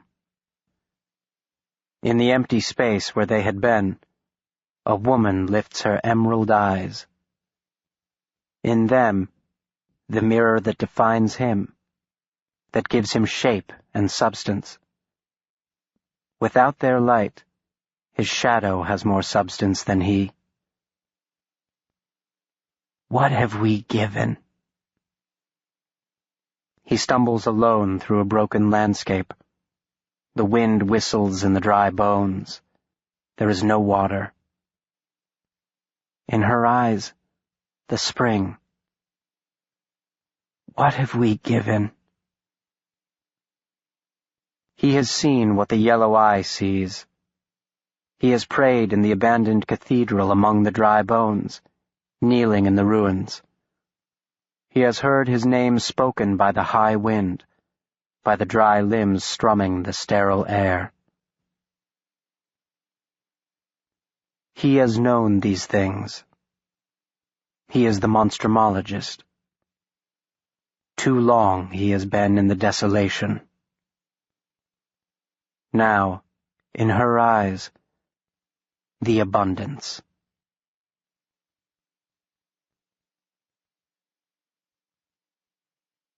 Some would judge them.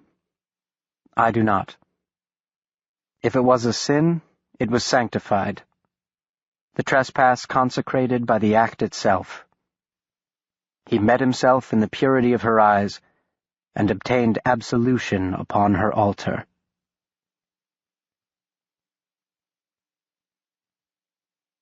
In the outer room their shadows meet and become one. The starving man eats. He drinks his fill from the pure waters overflowing. Her sweet breath, her skin golden in the firelight. For a moment, at least, he tastes what his enigmatic mistress, the one for whom he rejected this love, cannot provide. In the abundance of her emerald eyes, Pellinor Warthrop found himself in another human being at last.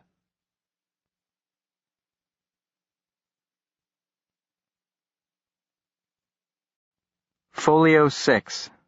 Reparation. A quote from Jacob Riis. In this metropolis, let it be understood, there is no public street where the stranger may not go safely by day and by night.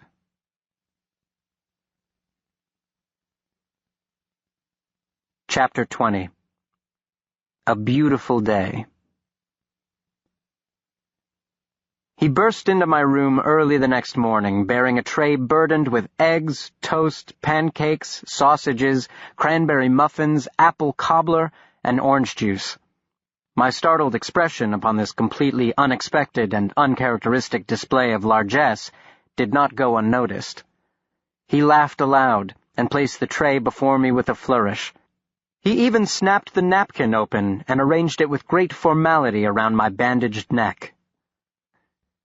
"Well, Master Henry," he cried in a disconcertingly joyful voice, "you look terrible." He strode to the window and threw back the curtains. Brilliant sunlight flooded the room. "But it is a beautiful day, a beautiful day. Truly the kind of day that stirs the slumbering poet in a man. We've been much too long in the doldrums, you and I, and we must work to remedy our dour outlook. Without hope, a man is no better than a draft horse pulling the heavy dray of his woes." He laid a hand upon my forehead. He measured my pulse. He examined my eyes. He chuckled when I stared with near incomprehension at the feast laid before me. "No, you are not suffering from a hallucination. Eat up! I have decided to skip this morning's colloquia and explore a bit of this marvelous city. You know, I have been coming here for 15 years and have barely seen it. I wear a path from the hotel to the society and back again, blinders firmly in place like the dray horse of my metaphor, never venturing off the beaten path. Too much in love with routine. And routine is a kind of death, too. What? Why are you looking at me like that? Does your throat hurt too much to speak?" "No, sir." "How is your stomach? Do you think you can eat?" I picked up the fork. "I think so, sir." "Marvelous. I've been thinking.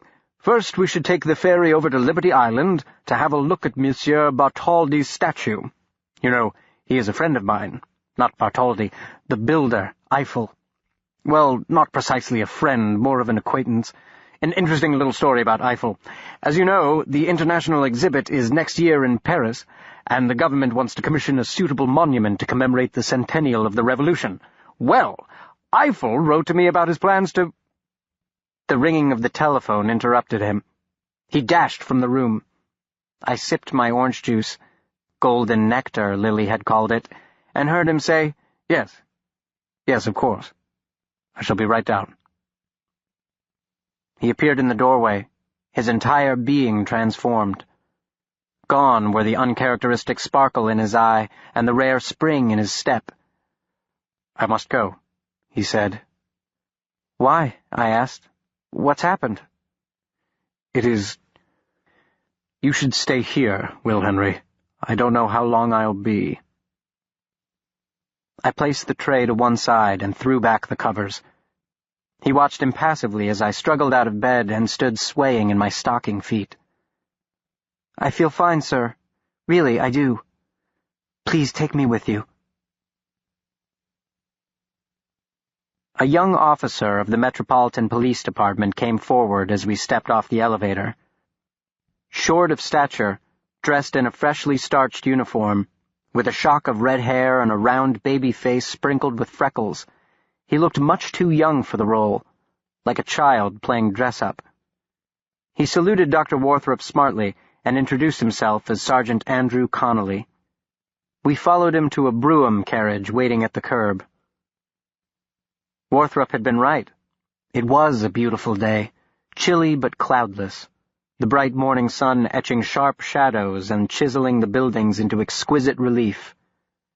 As we rattled south within sight of the choppy waters of the East River, I glanced at the doctor, wondering if I should risk asking him again what had happened, though I was certain it could be only one thing. John Chandler was dead. Our carriage drew up before a block-length structure on the banks of the river. Bellevue, the nation's oldest public hospital. We followed Sergeant Connolly through a side door, up the dimly lit stairs to the 4th floor, and then down a long, narrow corridor, whose walls had been painted a ghastly institutional pale green. Connolly knocked once upon the door at the terminus of this depressing passageway. We were admitted at once by another uniformed officer who, with Connolly, stood at rigid attention by the door throughout the tense scene that followed. The room was icy cold. The autumnal wind whistled through the broken window over the bed. A knot of plainclothes detectives were gathered around the foot of it, watching two of their colleagues crouching over something on the floor. One of the men, an imposing figure with an impressive chest and an equally impressive mustache, turned when we entered. He scowled, his full lips clamped tightly around an unlit cigar. "Warthrop, good. Thank you for coming," he said in a thick Irish brogue. His gratitude was expressed gruffly, a formality to be promptly dispensed with. "Chief Inspector Burns," the doctor returned tightly. "But what's this?" asked Burns, glowering at me. "Who is this child and why is he here?" "He is not a child, he's my assistant," returned the Monstrumologist. I was a child, of course, in most men's eyes, but the doctor saw things differently from most men. Burns grunted noncommittally, studying me from beneath his bushy eyebrows, the right side of his prodigious mustache twitching. Then he shrugged. "He's over here," the chief detective of the Metropolitan Police said. "Watch your step. It's slippery." The men at the foot of the bed moved aside, like a human curtain pulling back. Lying on his back in a pool of coagulating blood was Augustin Scala, or what was left of him. I might not have recognized him if not for the size of the man and the tattered peacoat, for Augustin Scala had no face and no eyes. The empty sockets sought out the blank canvas of the off-white ceiling tiles. His shirt had been torn open, exposing his hairy torso, in the middle of which yawned a hole the size of a pie plate. Protruding from the hole's jagged lip was a portion of his dislodged heart, partially ripped from its moorings and missing large, bite-sized chunks. It was the heart that drew Warthrop's attention. He knelt beside the body, heedless of the tacky blood, to examine it. "The nurse found him around 7 o'clock this morning," said Burns. "Where have you taken Chandler?" the doctor asked, not turning from his task. "I haven't taken him anywhere. Dr. Chandler's gone." "Gone?" Warthrop looked up at him sharply. "What do you mean? Gone where?" "I was hoping you could help with the answer to that question." The door flew open, and von Hellrung hurried into the room, his wide face flushed, hair flying willy-nilly around his square head. "Pellinor, thank God you're here. Oh, this is terrible. Terrible." The doctor rose, his pants now soaked in Scala's blood.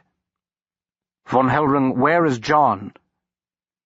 "Dr. Chandler has disappeared," said Burns before von Hellrung could answer. He nodded toward the shattered window. "We think through there."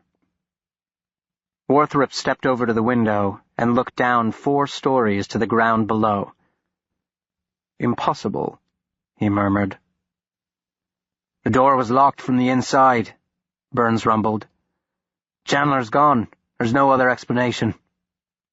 "The laws of nature demand another, Inspector," snapped the doctor.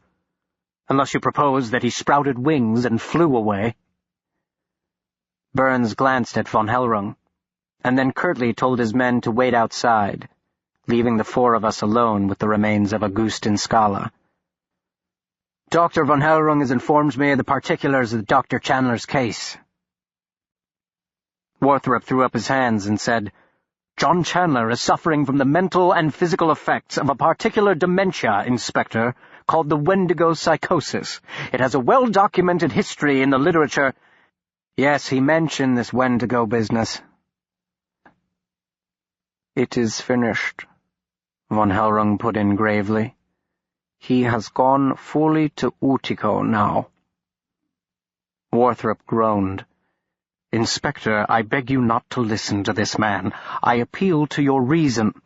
What man, much less a man in John Chandler's condition, could withstand a fall from a 4-story window without suffering such injuries as to make escape impossible?" I'm not a doctor. All I know is that he's missing, and that window is the only way out." "He rides the high wind now," pronounced von Hellrung. "Shut up!" cried Warthrop, jabbing his index finger in the older man's face. "You may have enlisted Burns in this madness, but I will have no part of it." He turned to Burns. "I wish to speak with the nurse." "She's gone home for the day," answered Burns.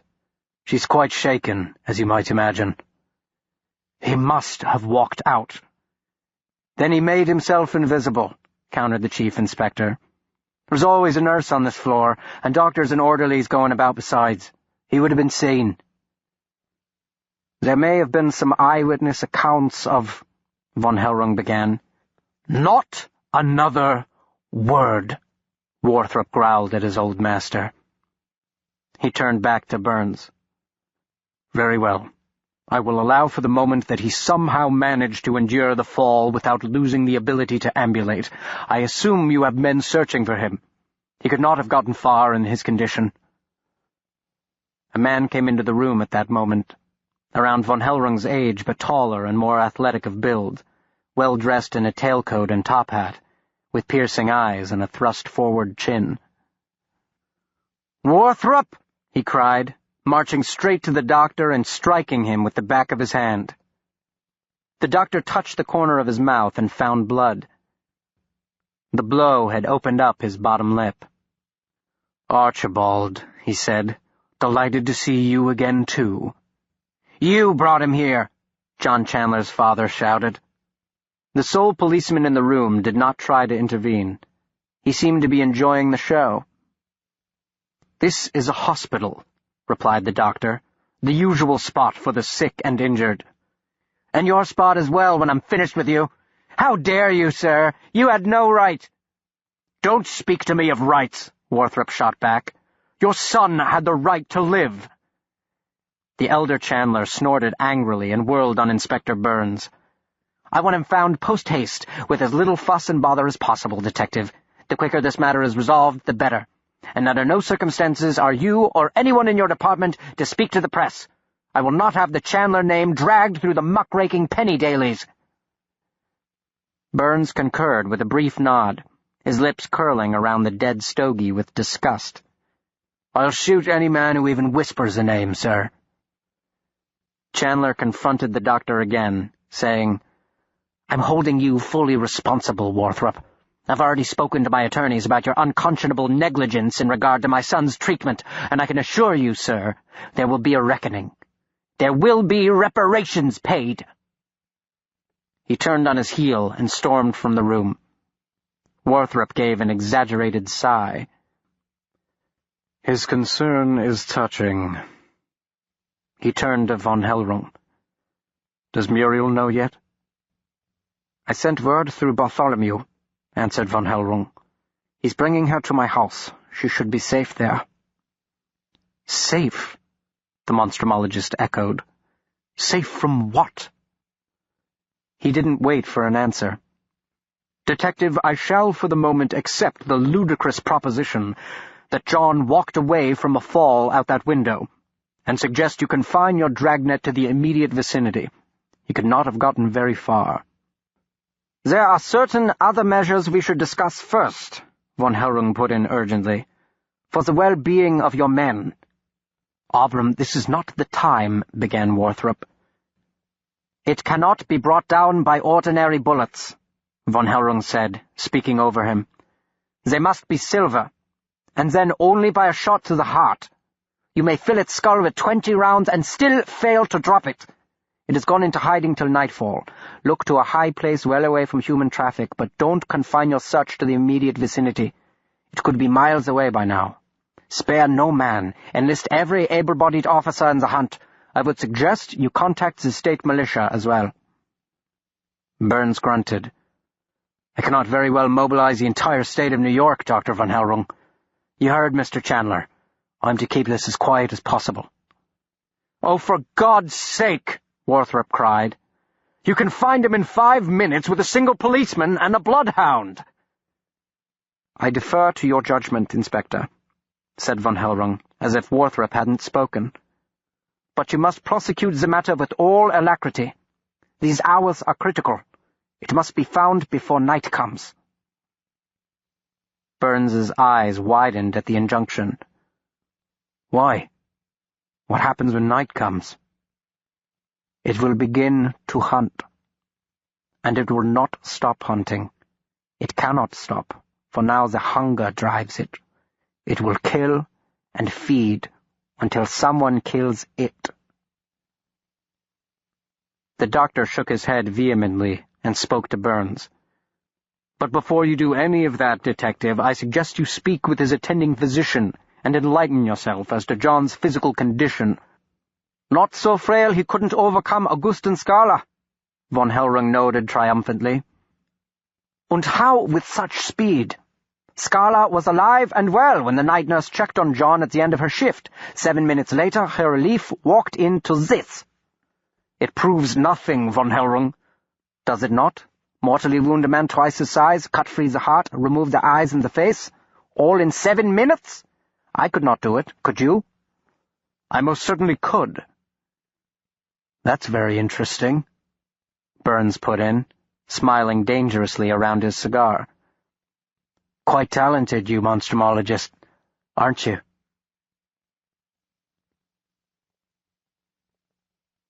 Von Hellrung urged the doctor to accompany him to his house. "Muriel is there. She needs you now, Pellinore," he said. But Warthrop refused to leave before he examined the alley from where Burns insisted Chandler must have made his getaway. He found nothing to sustain his objections to the absurd suggestion that this was the mode of escape. It was as if Chandler had somehow sprouted wings and flown into the blue. Warthrop did note a drain pipe that passed within a foot of the window. "Perhaps he climbed up to the roof," he mused. "By your own logic, impossible," pointed out von Hellrung. "If he was as impaired as you say, Pellinore." The monstrumologist sighed. "You examined him, von Hellrung. You know as well as I the extent of his impairment. It is confounding to me why you insist upon choosing the outrageous explanation over the rational one. What has happened to you?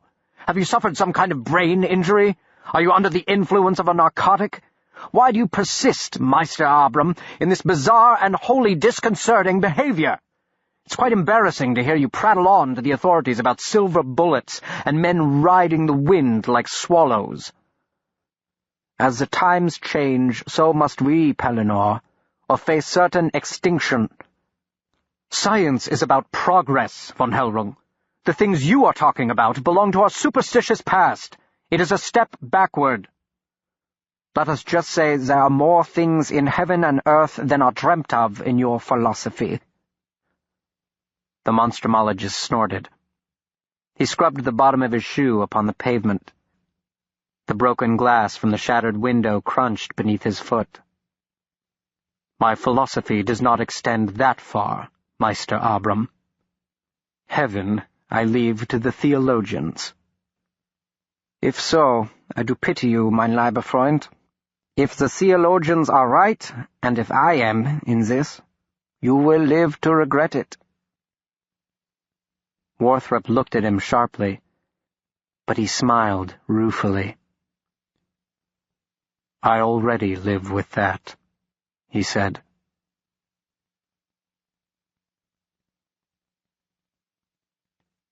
Chapter 21. I do not think we will find him. Muriel Chandler was waiting for us in the von Hellrung parlor. She rushed to Warthrop, threw her arms around him, and pressed her face into his chest. Warthrop murmured her name. He stroked her auburn hair. Von Hellrung turned his head and coughed politely, ending the moment. The two withdrew quickly from each other's arms.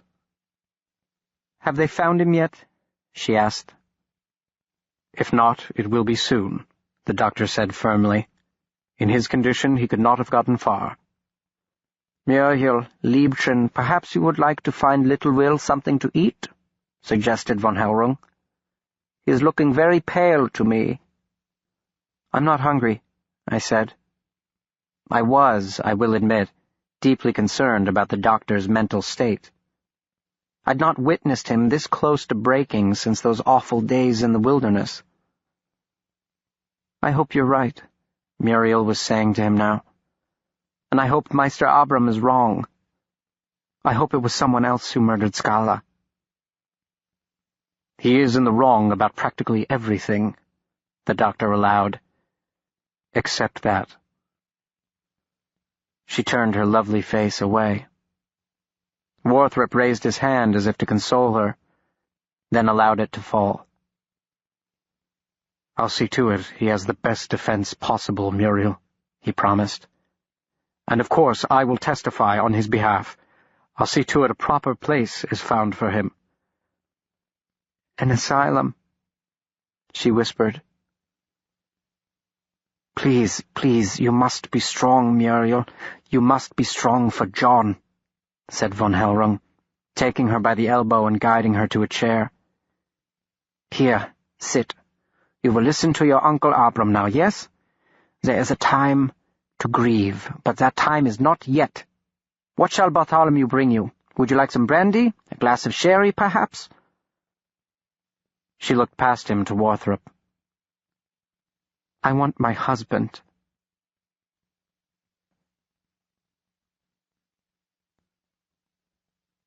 The doctor demanded a word alone with von Hellrung. They retired to the older man's study and shut the door. After a moment, I could hear their row. The doctor was upbraiding him for telling the police they were hunting a mythical beast when their quarry was nothing more than a terribly disturbed man. I looked over and found Muriel smiling at me through her lingering tears. "Whatever happened to your neck, Will?"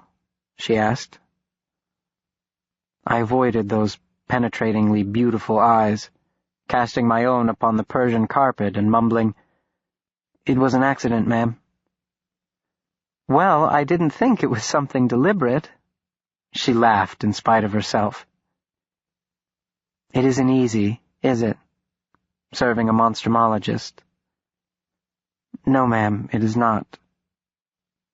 Especially if his name happens to be Pellinor Warthrop." "Yes, ma'am." "So why do you?" "My father served him, and when he died, I had nowhere else to go." "And now I shall guess you are indispensable to him." She smiled at my startled expression. "Oh, yes," she said. "I have little doubt he's told you that.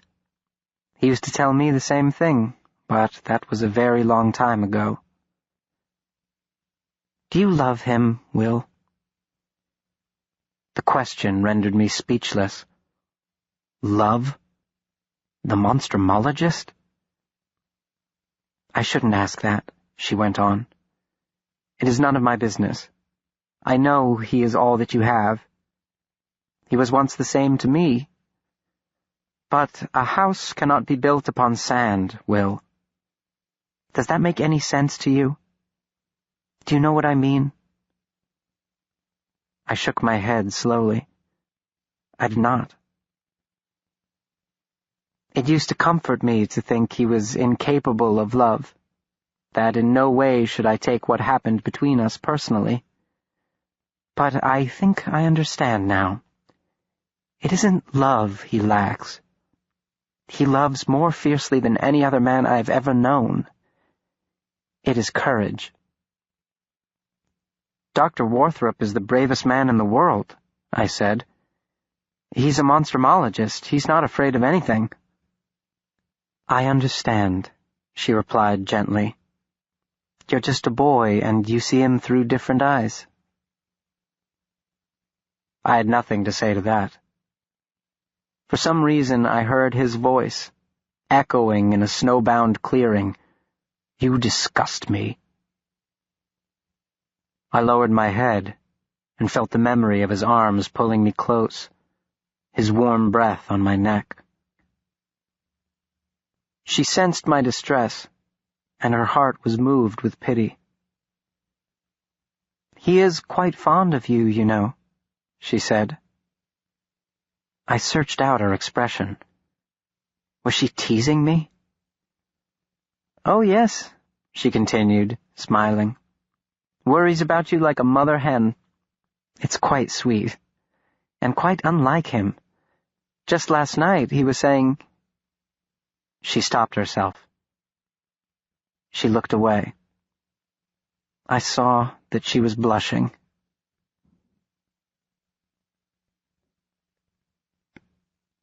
By the time the two monstrumologists had suspended their debate, she was ready to leave.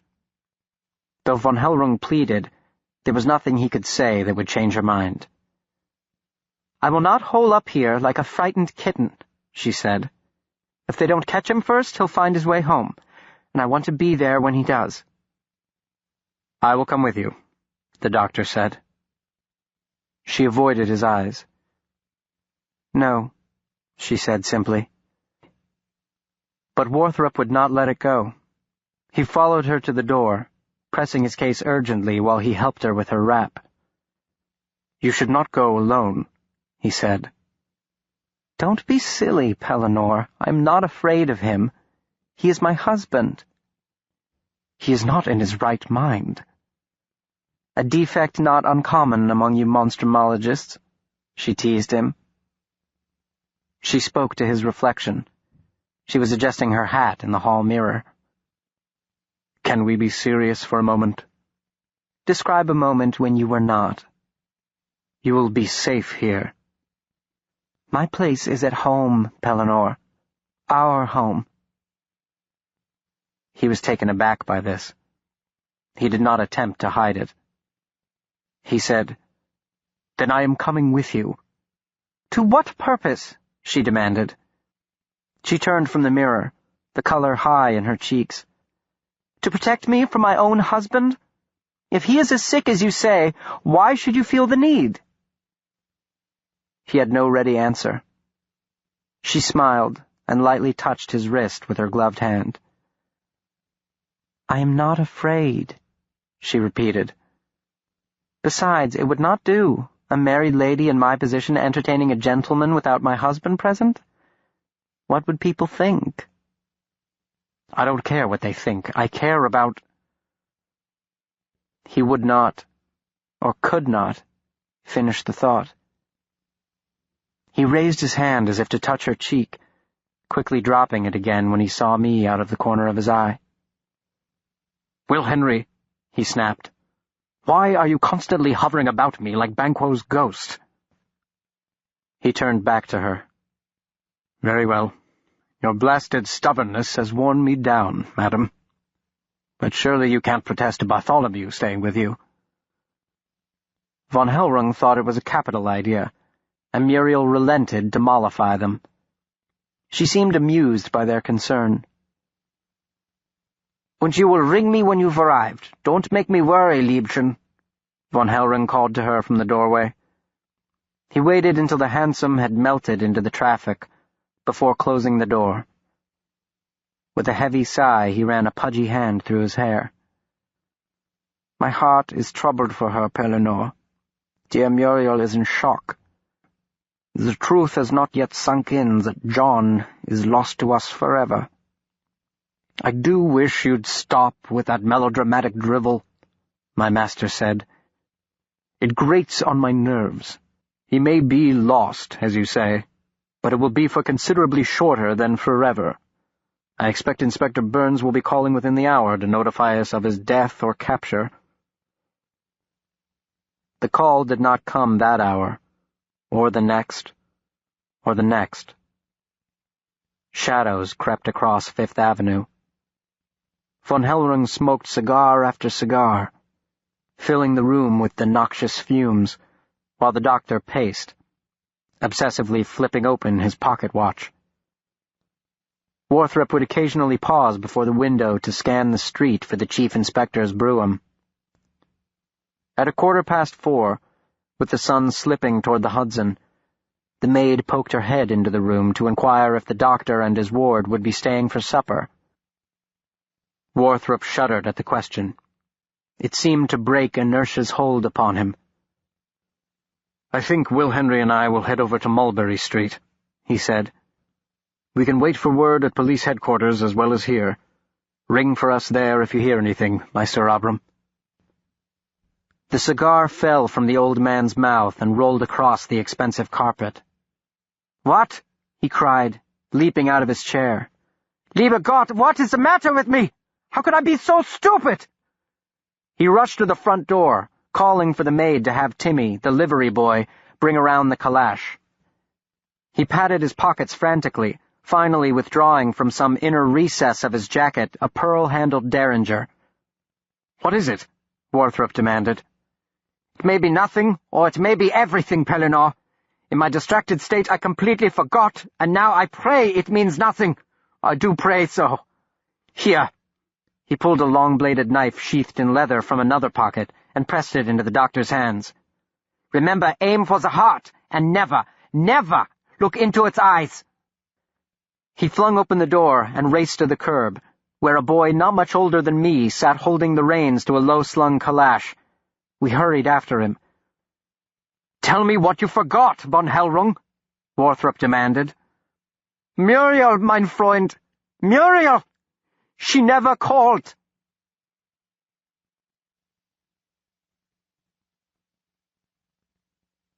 Situated a few blocks north of the Plaza Hotel at Central Park, the Chandler residence sat squarely in the middle of Millionaire's Row, palatial abodes lining Fifth Avenue above 50th Street, mansions of such staggering size and architectural extravagance that they perfectly reflected the ethos of their owners.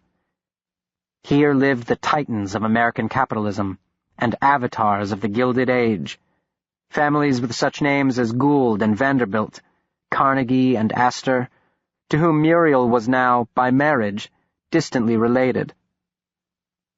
The Chandler house was not the largest of these estates by any means. Still, compared to the housing in which the other half of the city lived, the crowded and filthy tenement buildings, it was a castle in the style of a 15th-century French chateau. With surprising agility for a man of his years, von Hellrung jumped from the calash, and he dashed through the front gates, attacking the steps 2 at a time. He pounded his pudgy fist against the door for several seconds, shouting, "Muriel! Bartholomew! Open up! It is I, von Hellrung!" He turned to the doctor. "Quickly, Pellinor! We must break it down!" The doctor responded reasonably, "Perhaps they are upstairs and simply don't—" "Ach!" the old monstrumologist groaned. He shoved Warthrop roughly to one side, stepped back to give himself a running start, and threw himself against the door. It bowed, but did not give way. "Dear God in heaven!" he shouted, gathering himself for the next blow. "Give!" Slam. "Me!" Slam. "Strength!" The door gave way with a final desperate wallop of his shoulder, the splintered remains crashing into the wall inside with the force of a thunderclap. Von Hellrung's momentum carried him into the entryway, but he maintained his balance, lunging several steps into the cavernous space, where the crystal chandelier splintered the light of the setting sun into 1,000 glittering pieces. I smelled it the moment I stepped inside. The sickly sweet odor of death, the unmistakable perfume of decay. The doctor reacted to it immediately. He pushed past his winded companion and strode to the grand staircase. Von Hellrung, now holding the derringer, grabbed Warthrop's cloak with his free hand and pulled him back. "We stay together," he whispered harshly. "Where's the knife?" Warthrop clucked impatiently, but took out the knife and handed it to me. "I have my revolver," he said. "Good, but you will need these." Von Hellrung held out several shining silver bullets.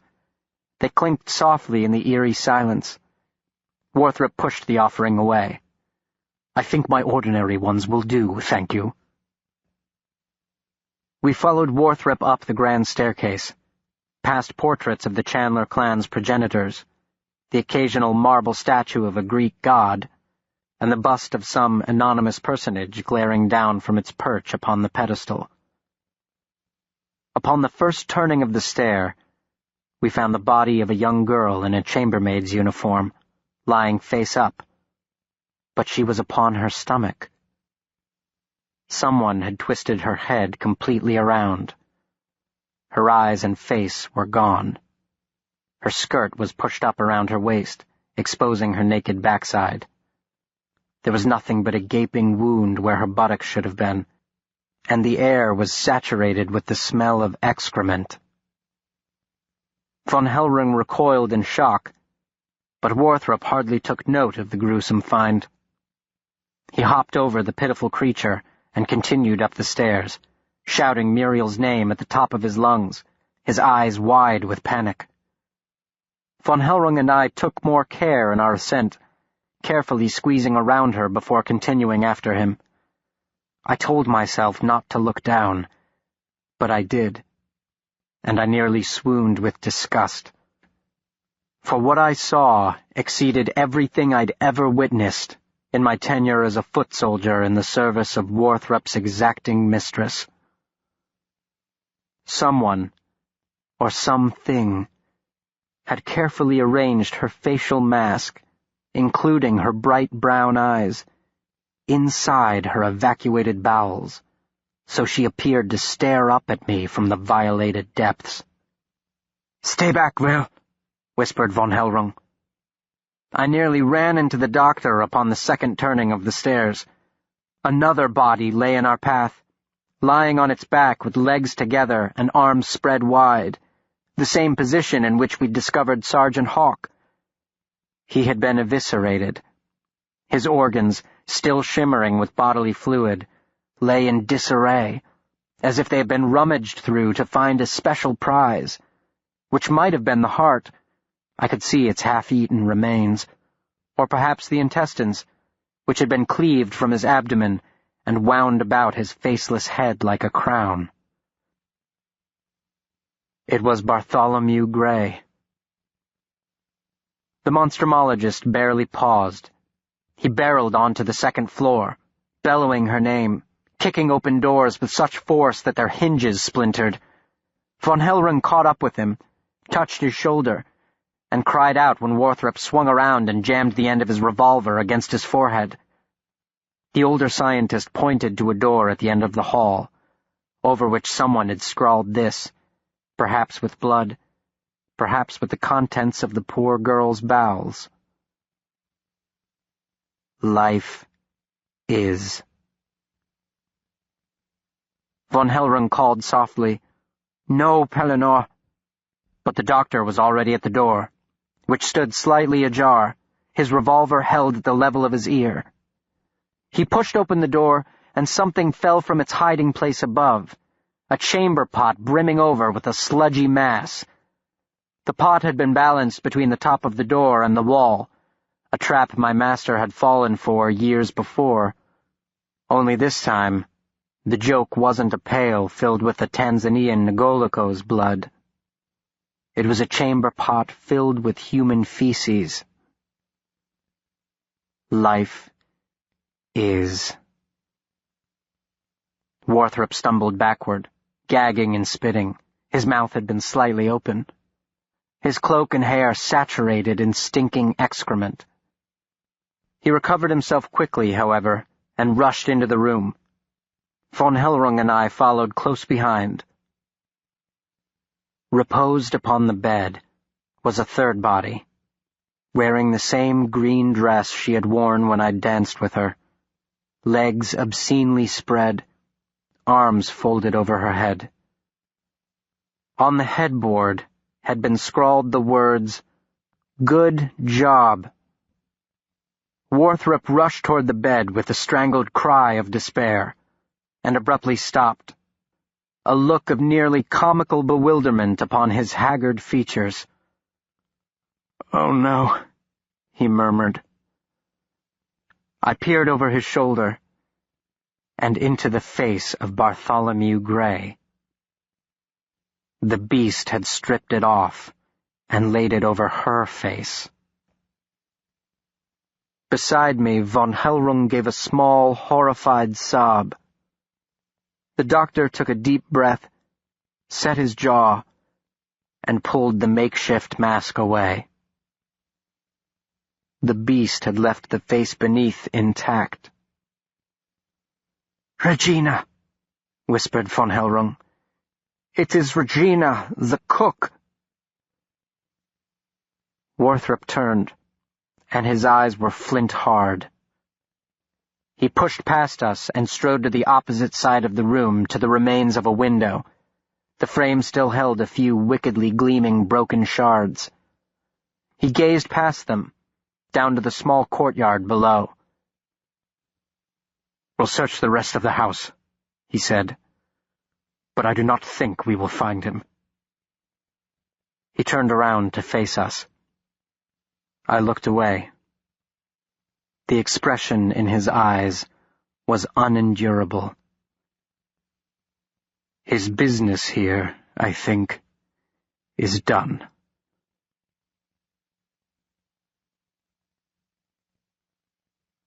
Chapter 22. The Story of a Lifetime. The doctor's prediction proved to be correct. We did not find John Chandler, or the thing that once had been John Chandler. Neither did we find Muriel. Either she had escaped, or he had taken her. We searched every room from the damp cellar to the dusty attic. While von Hellrung remained inside to call the police, Warthrop and I explored the grounds, focusing our attention on the small courtyard beneath the broken window. We found nothing out of the ordinary. It was as if John Chandler had taken to the high wind. The arrival of the black and white police wagons drew the attention of the neighborhood almost immediately. The small crowd outside quickly swelled until 2 detectives had to be pulled from their grisly work to keep the human tide from flooding the front lawn. The chief inspector appeared shortly thereafter. He commandeered the library to question the 2 monstrumologists. Von Hellrung was deferential, even apologetic, knowing to what lengths Burns would go to make an arrest for the crime. His brutal methods were legendary.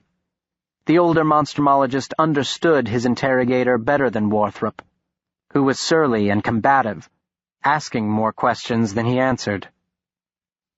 "Have you found John Chandler?" Warthrop demanded. "You and I wouldn't be having this conversation if we had," answered Burns. "Did you use dogs?" "Of course, Doctor." "Witnesses? His appearance is certainly something that would draw attention, even in New York." Burns shook his head. "None we've turned up." "Flyers!" barked the doctor. "Plaster every corner. And the newspapers. Who is that muckraker with the huge following? Reese, Jacob Reese. Within the hour he can have something in the evening edition." Burns was slowly shaking his massive head, smiling a small, enigmatic smile. "And put John Chandler at the top of that list of yours," Warthrop feverishly continued. "What do you call it? The Rogues Gallery? Within 24 hours we can make him the most famous man in Manhattan. Even the little old lady's dogs will know what he looks like." "Those are all wonderful ideas, Dr. Warthrop, but I'm afraid I can't do that." Before the doctor could ask why, the door behind him flew open, and the answer to that question barged into the room. "Where is Warthrop? Where is that—" Archibald Chandler's hand flew to cover his nose. "Good God, man, what is that smell?" He eyed with disgust the doctor's filthy cloak. "Life," answered the doctor. Scowling, John Chandler's father turned to Burns. "Inspector, isn't it the usual procedure to handcuff persons under arrest?" "Dr. Warthrop is not under arrest." "I think the mayor may have something to say about that." "He may indeed, Mr. Chandler, but until he does—" Burns shrugged. "Oh, he will. I assure you he will." He whirled on Warthrop. "This is entirely your fault. I shall do everything in my power to see you prosecuted to the full extent of the law." "What is my crime?" asked the monstrumologist. "That question is better put to my daughter-in-law." "Then I shall put it to her, the moment she is found." Chandler stared at him, and then looked quizzically at Burns. "Mrs. Chandler is missing," the chief inspector informed him. "John has taken her," Warthrop opined, "but I have hope that he will not harm her. If that was his intention, he would have done it here." He addressed Burns urgently. "Time is of the essence, Inspector. We must get the word out immediately." "The word, as you say, will most certainly not get out," snapped Chandler. "And if I see a single mention of the Chandler name in the obscurest fish wrapper, I shall sue you for everything you have, do you understand? I will not have the name of Chandler besmirched or sullied in any way." "It isn't a name," answered my master. "It is a human being. Would you have her suffer the same fate as those we found in this house?" Chandler brought his face close to Warthrop's and snarled, "I don't care what she suffers." The monstrumologist exploded. He seized the larger man by the lapels and slammed him into a bookcase. A vase toppled off and shattered on the floor. The object of my master's wrath did not fight back. His cheeks glowed. His eyes danced wickedly. "What are you going to do, kill me?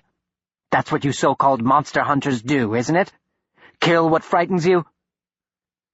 "You mistake disgust for fear," said Warthrop to Chandler. "Pellinor," von Hellrung pleaded. "Please, it solves nothing." "She deserves it, Warthrop," growled Chandler. "Whatever she receives, she has earned. If not for her, my son never would have gone on that hunt." "What are you talking about?" the doctor demanded. He gave Chandler a violent shake. "What is her fault?" "Ask him," said Chandler, with a jerk of his head toward von Hellrung. "All right now, boys, let's play nice," rumbled Burns. "I don't want to shoot either of you. Much. Dr. Warthrop, if you please." Warthrop released his captive with a frustrated groan. He whipped away, took a few steps, then turned back. He punched his finger in the direction of Chandler's nose. "I am not frightened, but you have every reason to be. If there is any credence to our notions of heaven and hell, it will not be me who spends all eternity wallowing in shit. May God damn you for loving the precious name of Chandler more than the life of your own son. Explain that upon the day of judgment, which may come sooner than you expect." "Are you threatening me, sir?" "I am no threat to you. What visited this house is the threat, and it remembers Chandler. If I understand what drives him at all, you are next." We returned to the von Hellrung brownstone, where the doctor washed the filth from his face and hair and disposed of his ruined riding cloak. Von Hellrung was clearly shaken to his marrow, burdened with guilt. If only we had made our expedition earlier when Muriel had failed to call. And with grief. Bartholomew had been with him for years. Warthrop was nearing the end of his considerable endurance. Several times he literally stormed the door, vowing to search every avenue and street, backyard and alleyway until he found her. Each time he made as if to flee. Von Hellrung pulled him back. "The police are her best hope now, Pellinor. They will spare no man to find her. You know this, mein Freund." The doctor nodded. Despite, even because of, Archibald Chandler's influence, no man would remain idle while John was loose. And Chief Inspector Burns had a reputation for ruthlessness. It was Burns, after all, who had invented that special form of interrogation called the third degree, which some critics rightfully characterized as torture. "What was Chandler talking about?" the doctor asked von Hellrung. "That nonsense about this being her fault." Von Hellrung smiled weakly. "He was never very fond of Muriel, you know," he offered. "He wishes to blame anyone else but John." "It's brought to mind something Muriel said," the doctor continued, his bloodshot eyes narrowing at his old mentor. "She told me it was my fault, that I sent him into the wilderness.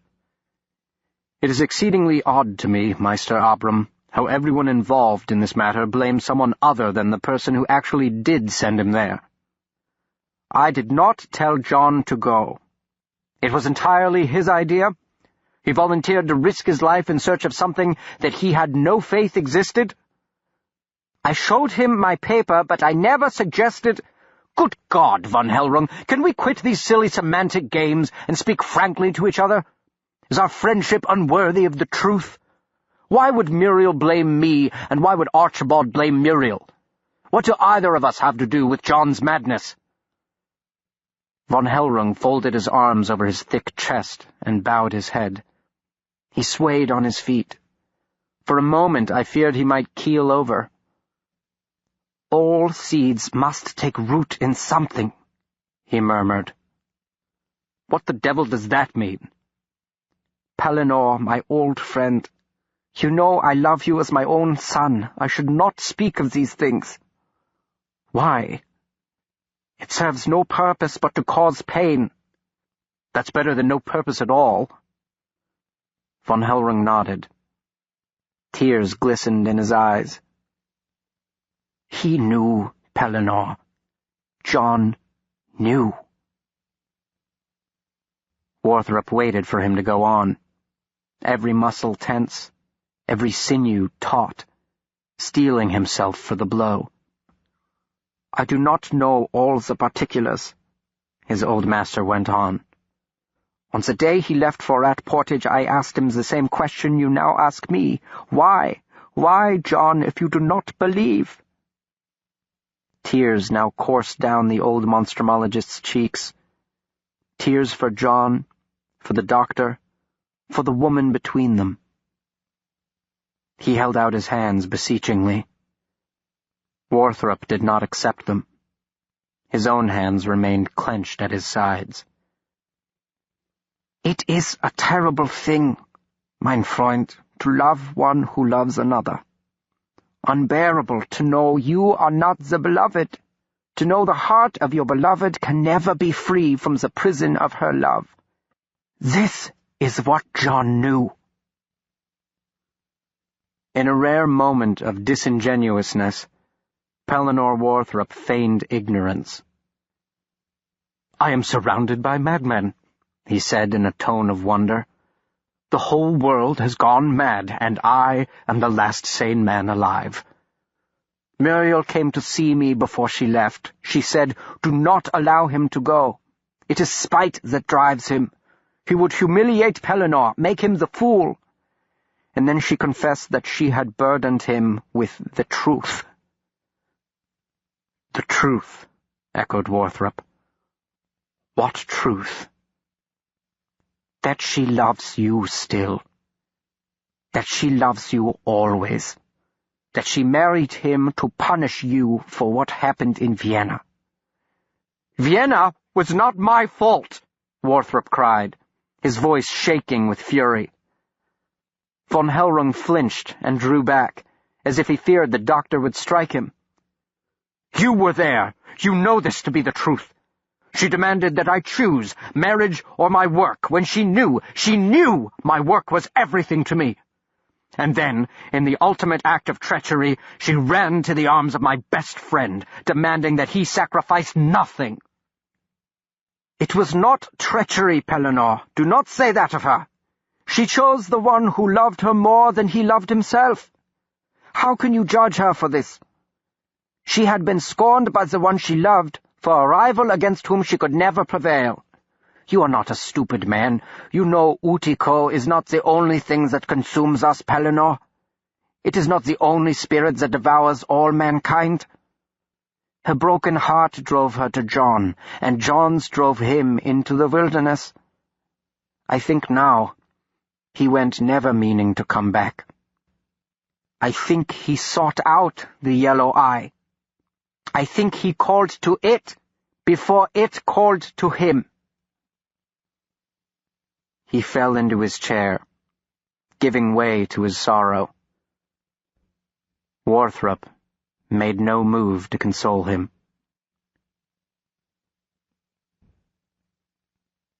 Though von Hellrung begged him not to leave, The doctor insisted on returning to our hotel.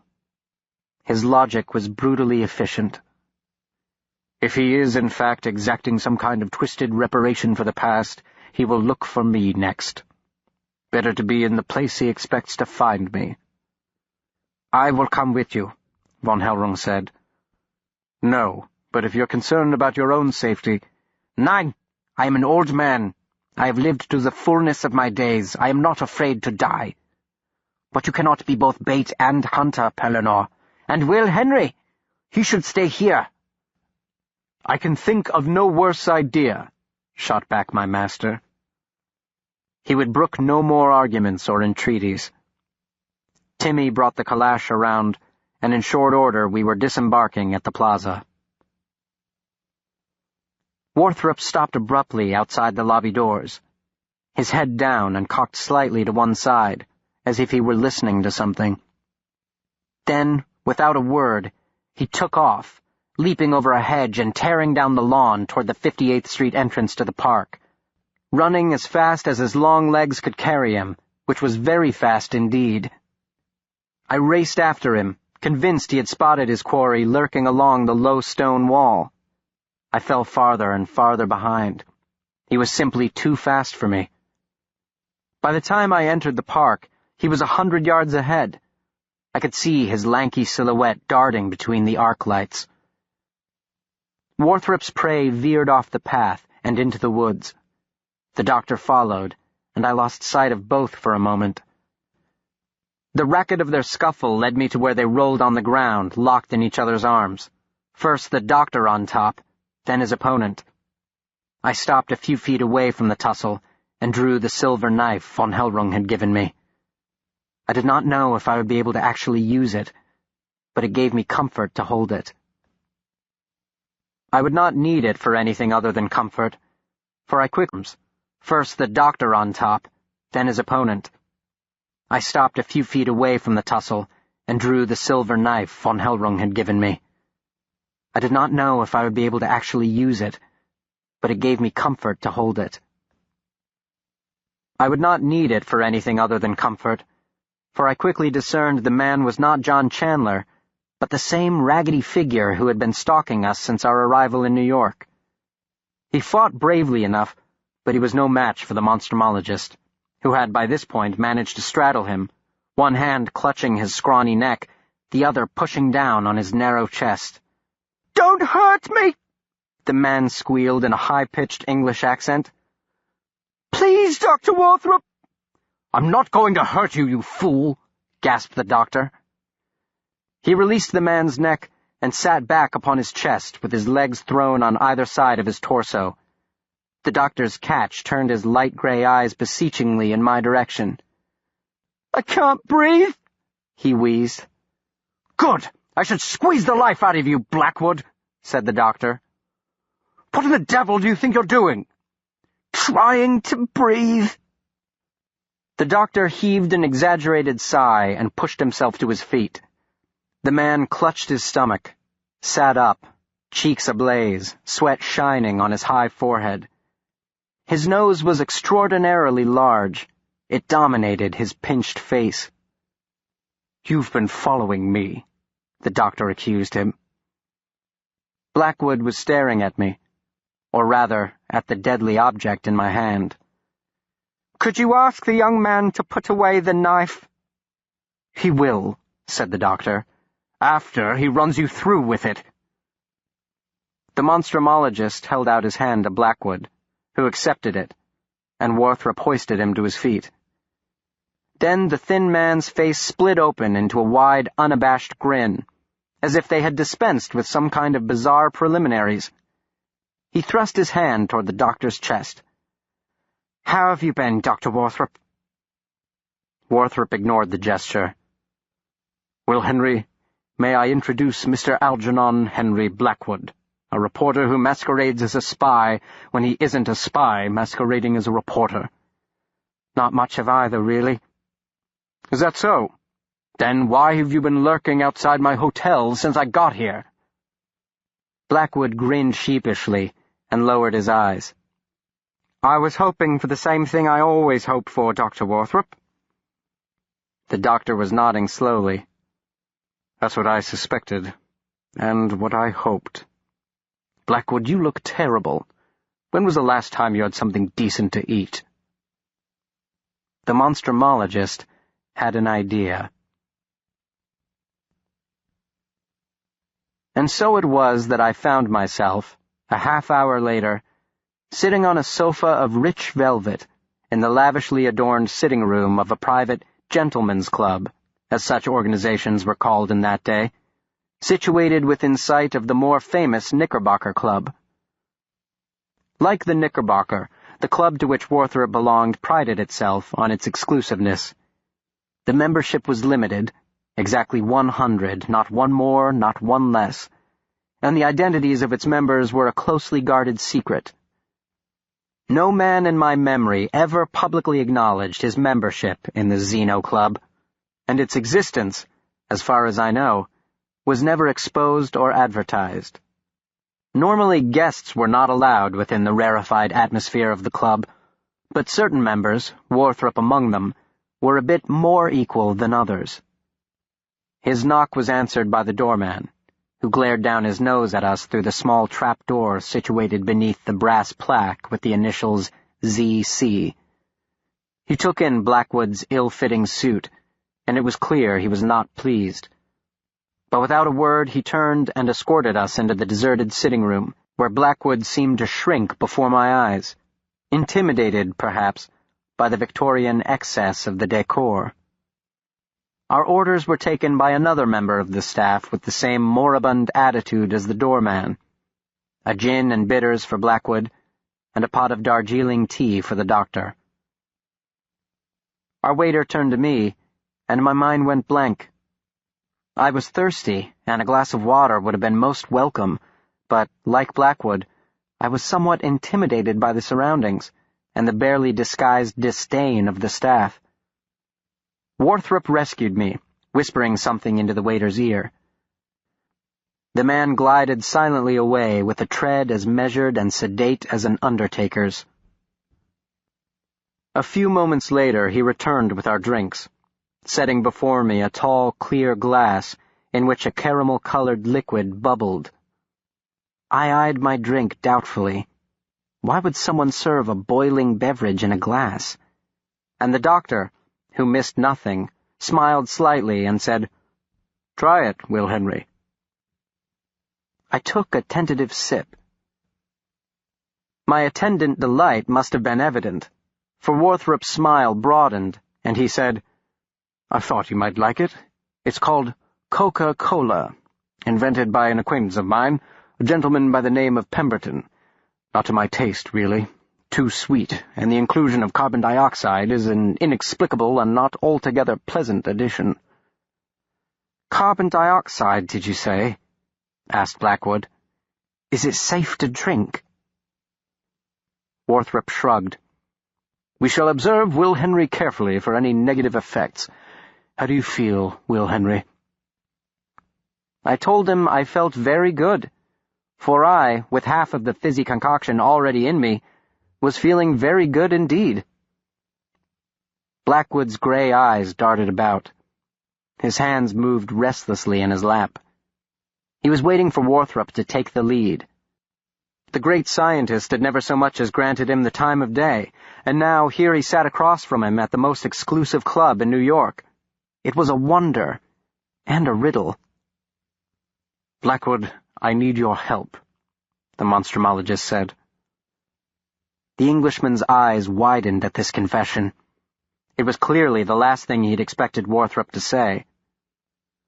"Dr. Warthrop, sir, you know I have only the deepest admiration and respect for you and your important work."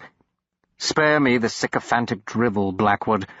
For the past 2 years you've been hounding my every step, to what purpose I can only guess, though I suspect it has more to do with scandal and gossip than admiration and respect." "Oh, you wound me, Doctor. You cut me to the quick. My interest goes far beyond the necessities of my employment. Your work comes so close to my true passion, the universe that lies beneath, or within, I should say, the hidden universe of human consciousness. the metaphorical equivalent, if you will, of your society's monstrumarium. Henry, I care not for your theories of consciousness or the universe within. My concern is far more practical. But it is only by extending ourselves past the ordinary that we journey to the undiscovered countries of our boundless potential. You'll forgive my lack of enthusiasm, replied the doctor. I've had my fill lately of undiscovered countries. The ultimate truth does not lie in science, insisted the amateur philosopher. It lies in the unplumbed depths of human consciousness, not the natural, but, for lack of a better word, the supernatural. Warthrop laughed. I really must introduce you to von Hellrung. I think the two of you would hit it off splendidly. Then the monstrumologist got down to business. He leaned forward, crooked his finger at his flushed-faced companion, and whispered conspiratorially, Henry, I have a proposition for you. I need someone to break a story for me in tomorrow's papers. It is scandalous, it is sordid, and it involves one of the city's most prominent families. It is certain to make you a pretty penny, at least enough for you to buy yourself a decent suit. It may even earn you steady employment. A good thing, because it is obvious to me you have too much time on your hands. Blackwood nodded eagerly. The gray eyes sparkled. The magnificent proboscis flared with excitement. With this proviso, Warthrop went on, you are not to reveal your source to anyone, even to your editors. Of course not, Doctor, whispered Blackwood. Oh, I must tell you, I am intrigued. What is it? What you've been waiting for, Blackwood. The story of a lifetime. On the way back to the plaza, the doctor confided, I may live to regret my bargain with Blackwood, but we must trust what aid fate puts in our path. His story in tomorrow's papers will set the city ablaze, mobilizing millions to our cause, and the good name of Chandler be damned. He looked utterly exhausted. His face was a ghastly yellow by the light of the street lamps, and he was more tired and careworn than I had ever seen him, even worse than those terrible days in the wilderness, borne down by the weight of his burden. That burden he had set down in Rat Portage, but now he carried another, far greater one. I should have gone with her, Will Henry, he confessed. I should have listened to my instincts. It isn't your fault, sir, I tried to console him. Don't be stupid, he snapped at me. Of course it's my fault. Did you not hear a word that Meister Abram said? The entire affair is my fault. I told you we should be honest with each other. More important by far is that one be honest with oneself. I have always been, and it has cost me dearly, he added bitterly. Nothing matters but the truth. I have dedicated my life to the pursuit of it, no matter where it hides. That is the heart of science, Will Henry, the true monster we pursue. I gave up everything to know it, and there is nothing I will not do, no place I will not go, to find out the truth. I did not have to wait long for proof of this vow. Hardly had we stepped foot into our digs when the doctor directed me to fetch his instrument case. We've one small matter to resolve before the night is out, he informed me. It involves a modicum of risk and could lead to certain difficulties with the law. You may wait for me here, if you wish. The thought of being alone after the day's gruesome events rendered the suggestion intolerable. The burden of accompanying him on whatever dark errand now beckoned was far more preferable than the burden of a solitary vigil while the high wind sang outside the windows. Upon that final terrifying flight through the malefic wilderness, he had shouldered the burden he'd inherited, but he was not the only one so borne down. I declined the offer. In short order, we were disembarking our taxicab at the 23rd Street entrance of the Society's headquarters. A diminutive figure stepped out of the shadows to greet us. "You are late, mon ami," murmured Damien Gravois. His eyes widened at the sight of the bandage around my neck. "There has been an accident?" "No," answered the doctor. "Why do you ask?" The Frenchman shrugged, removed a snuff-box from the pocket of his fashionable short-tailed jacket, and partook of the powdered tobacco with a noisy snort. "It is all arranged," Gravois said.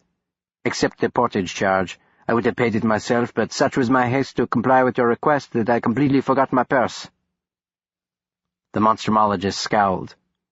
He had just completed a lengthy negotiation with our driver over the fare. "Did you agree upon a price?" Gravois shook his head. "I merely told him we would make it worth his while. You might know, Pellinor, but I do not know the going rate for body snatching." The doctor sighed heavily. "And the weapon? Or did you forget that too?" Gravois responded with a wry smile. He reached into the inner pocket of his jacket and removed a pearl-handled switchblade.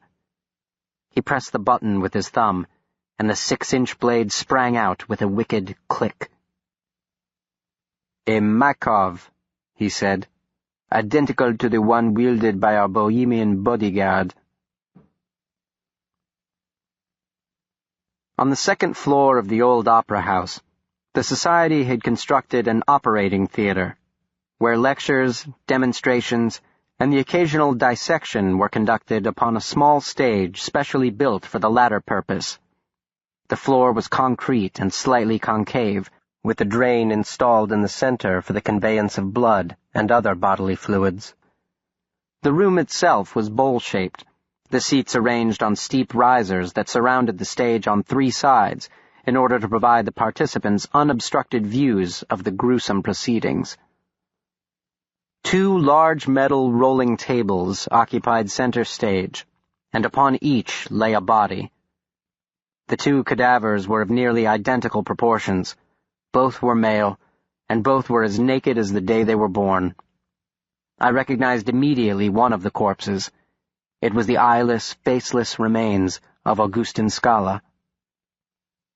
A burly man heaved himself from a seat in the front row upon our entrance, nervously patting his pockets as if searching for a bit of change.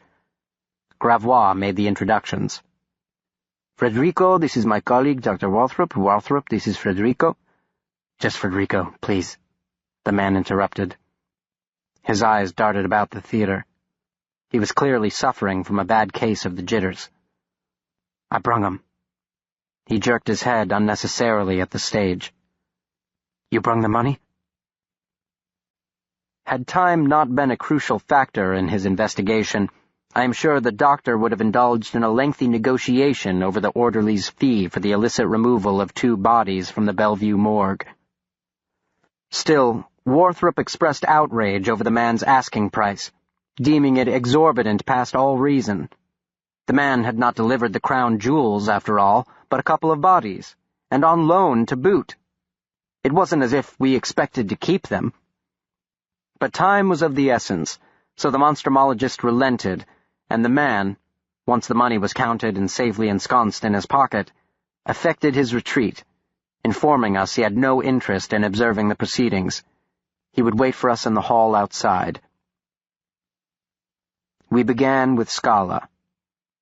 Under the harsh glare of the electrified lighting, the doctor examined first the hollowed-out eye sockets, then the remnants of the face, and then the wound in the chest and the mutilated heart. As I initially thought, Will Henry," the doctor murmured. "Nearly identical to the wounds of our friend Monsieur Larose.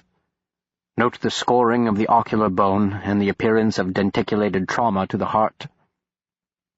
"Except the face," I said. "Larose's face hadn't been stripped off." Warthrop nodded. "The skinning is reversed. With Larose it was the body, with Scala the face.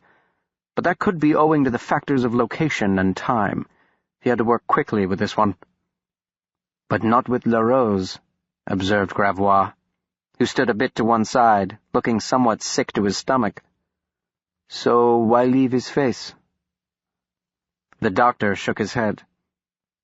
There may be a pathological factor involved here, a reason that makes sense only to the author.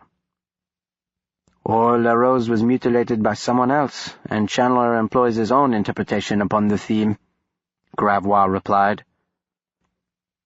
A possibility, Warthrop allowed, but one that raises more questions than it answers. If not John, then who? You know what von Hellrung would say, teased Gravois. Warthrop snorted. His lip curled up into a derisive snarl. I spoke up to snuff out the fuse of his temper. It couldn't have been Dr. Chandler, sir. La Rose left him. That's what Dr. Chandler said. Left him with Jack Fiddler. He couldn't have been the one who killed La Rose. John did say he was abandoned, admitted my master. But we do not know if Fiddler had him when La Rose was murdered. He may have wandered into the succor encampment after the crime. He sighed and ran his gore-flecked fingers through his hair. Well, we can speculate till dawn and still be no closer to the truth. Some answers only John can provide. Let us keep to our purpose, gentlemen. He stepped over to the other body procured from the Bellevue morgue. I'll take that knife now, Gravois. He pressed the button.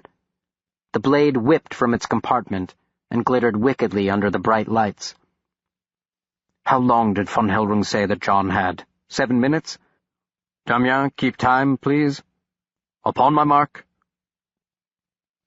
Warthrop plunged the blade into the middle of the dead man's chest. The blow strikes true, the monstrumologist said, puncturing the right ventricle. 30 to 60 seconds for the victim to lose consciousness, and Scala collapses to the floor. He pulled the blade free and thrust it in my direction. Here, you must do the rest, Will Henry. We should approximate John's weakened condition. Me, sir? I was appalled. Quickly, the clock is ticking. He pressed the switchblade into my hand and forced me to the table. 6 minutes, Gravois announced. The eyes first, Warthrop instructed. Based on the amount of blood in the ocular cavities, Scala's heart was most likely still beating when John removed them. You want me to cut out his eyes? I was having some difficulty grasping it. Surely the doctor didn't expect me, of all people, to do such a thing. The doctor misread my horror at the prospect as a question over procedure. Well, he didn't gouge or pry them out with his bare hands. You saw the scoring as well as I did, Will Henry. He must have used the knife. Snap to now. May I point out that a 2-year-old could remove someone's eyes? Asked Gravois. Strength has very little to do with it, Warthrop. Very well, the doctor snapped. He grabbed the knife from my hand, pulled back the upper lid, and inserted the knife into the spot above the corpse's right eye.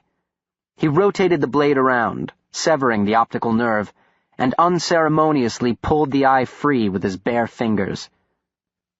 He turned to me, and I instinctively raised my cupped hands to catch the prize, which he dropped into them. I looked around desperately for somewhere to put it. The doctor stood between me and the table, and dropping it onto the floor seemed disrespectful, even sacrilegious. Warthrop leaned over the table and removed the left eye in the same manner. That one, too, he dropped into my hands. I willed myself not to look, lest I find those lifeless eyes looking back at me. Time, called Warthrop. 5 minutes, 45 seconds, answered Gravois. The monstrumologist grimly proceeded to hack open the alabaster chest, widening the initial wound with quick, savage strokes, mimicking the viciousness of the attack. He flung the knife upon the table and turned back to me. Now, this part you must do, Will Henry. Which part? I squeaked. His hands are full, Gravois pointed out. Warthrop scooped up the eyes and absently dropped them into his coat pocket. He pushed me toward the table. Reach inside and grab the heart. My stomach rolled. I burned and shivered as if with fever. I blinked back hot tears and stared beseechingly at him. Quickly, Will Henry, These 2 ribs, here and here, were broken from the sternum. Can you do it?" I nodded. I shook my head. 4 minutes? "This is monstrumology, Will Henry," the doctor whispered fiercely. "This is what we do."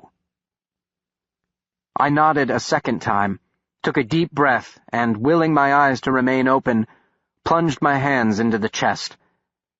The cavity was surprisingly cold, colder than the surrounding air of the auditorium. The ribs were slippery with their covering of periosteum, but once I had a good grip, they broke off easily.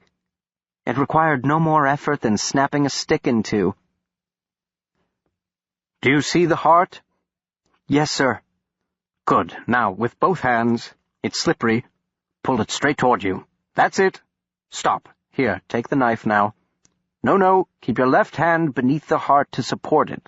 John is right-handed. Now chop. Carefully, for God's sake. Don't bring the blade so high, or you will slice open your wrist. Vary the angle. More. Deeper. What, are you afraid of hurting him? 3 minutes? Enough, cried Warthrop. He pushed me back and snapped his fingers at me. The knife. Stand back. If you're going to be sick, kindly use the drain, Will Henry. The monstrumologist then proceeded to remove the face, an incision just below the hairline, then sliding the thin blade between the dermis and the underlying musculature. It was not easy work. There are many delicate muscles in our faces, the authors of a myriad different expressions: joy, sorrow, anger, love.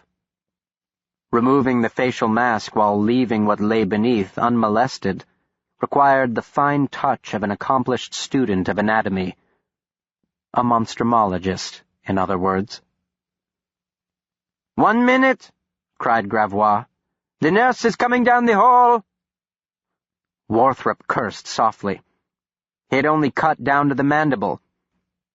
He twisted the loosed, slick flesh of the face into his fist and ripped the rest free. Done, he cried. Now out the window and up or down the drain pipe. He doesn't have to make it to the alley or the rooftop, as long as he is out of sight when she opens the door. He was gasping for breath, the skin of the anonymous corpse protruding from his clenched fist, congealed blood quivering on his stained knuckles like the morning dew upon rose petals. What about the face? Wondered Gravois. And the eyes, they were not found in the room. What did he do with them? He took them, obviously. Took them? How? He was dressed in a hospital gown. He dropped them outside and retrieved them once he had descended. This scenario leaves very little room for error, Gravois observed. And you weren't able to finish the job properly. John was. He was always better with the knife than I, countered Warthrop. But in a maddened, weakened state? Warthrop waved the objection away. He was completely satisfied with the demonstration. The wounds approximate scalas, he insisted. The scoring of the eye sockets, the triangular cuts of the heart resembling those made by fangs or teeth, all proving superhuman strength and speed, aren't required to inflict the damage suffered. Von Hellrung is wrong. There is one obvious objection to your little demonstration, Pellinor, Gravois said. The knife. How did a man in Chandler's condition manage to wrest it from a man twice his size? He merely had to wait for him to fall asleep. But Scala was awake when the night nurse looked in at the end of her shift. Then he took it earlier in the evening while he slept, before she checked on him, barked Warthrop. Or he lured Scala to his bedside under some pretense and picked his pocket. He knew where it was kept. Gravois looked dubious, but did not press the issue. He simply said, Perhaps so, but do you think this is enough to disprove von Hellrung's theory? The monstrumologist sighed, and slowly shook his head. Do you know why I think he clings to it with all his heart and soul, Gravois? For the same reason our race clings to the irrational belief in Wendigos, and the vampires, and all their supernatural cousins. It is very difficult to accept that the world is righteous, ruled by a just and loving God, when mere mortals are capable of such unthinkable crimes." He nodded toward the desecrated corpse upon the gleaming stainless steel table. "The monstrous act, by definition, demands a monster."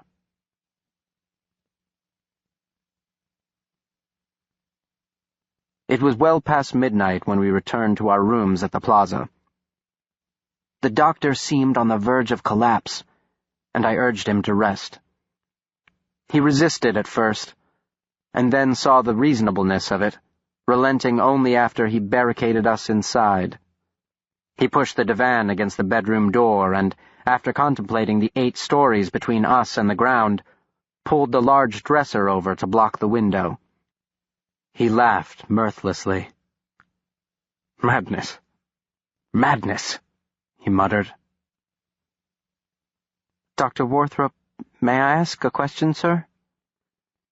In the wilderness, you told me perhaps there might be some creature like the Wendigo.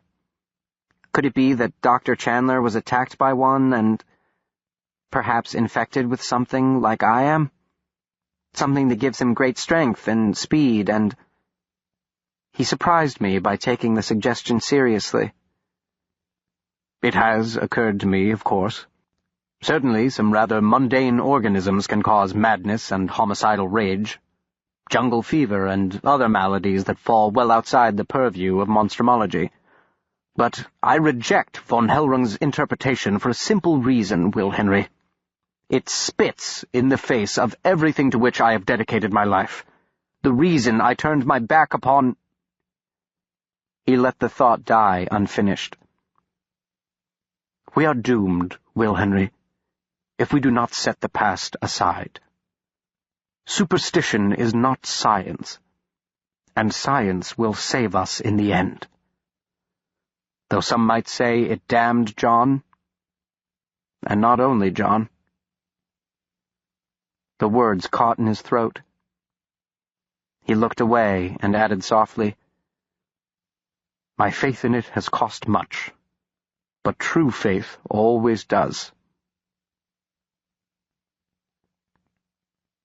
I waited for him to go on. There seemed to be something he was leaving unsaid.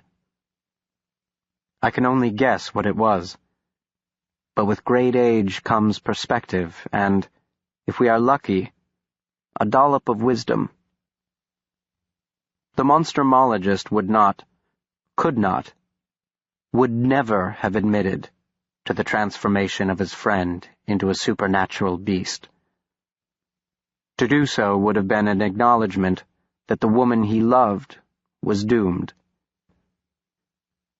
He had to believe John Chandler was human, for if he wasn't, the woman they both loved was already dead.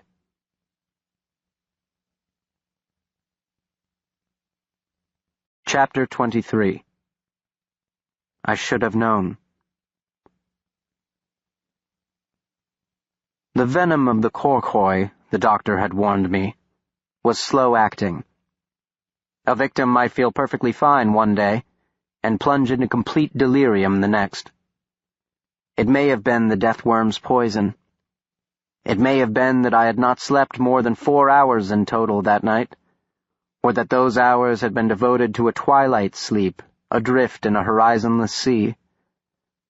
Whatever the cause, I must confess my memory of the next few hours is vague, perhaps mercifully so. I remember the bell ringing just before dawn, and the doctor stumbling around in the dark. "Snap to, Will Henry, snap to." I remember Connolly standing in the lobby, and the dizzying sense of déjà vu at seeing him. "Dr. Warthrop, you must come with me."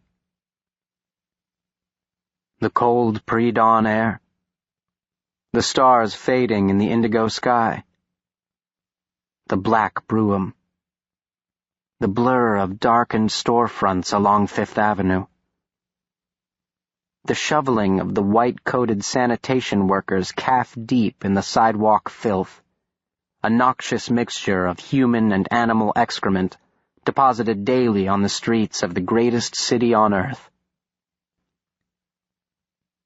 Indeed, this was the hour of filth, when thousands upon thousands of chamber pots were emptied of their night soil directly onto the street from the brownstone and tenement windows, when the 2 million pounds of manure, produced the day before by 100,000 horses, lay piled in stinking 4-foot-high drifts, high enough in some neighborhoods that a man might enter his second-floor walk-up without using the stairs. The hour when carts slid along ruts cut into muddy refuse, carrying the remains of the horses that had decayed enough to be broken apart and transported to the rendering house.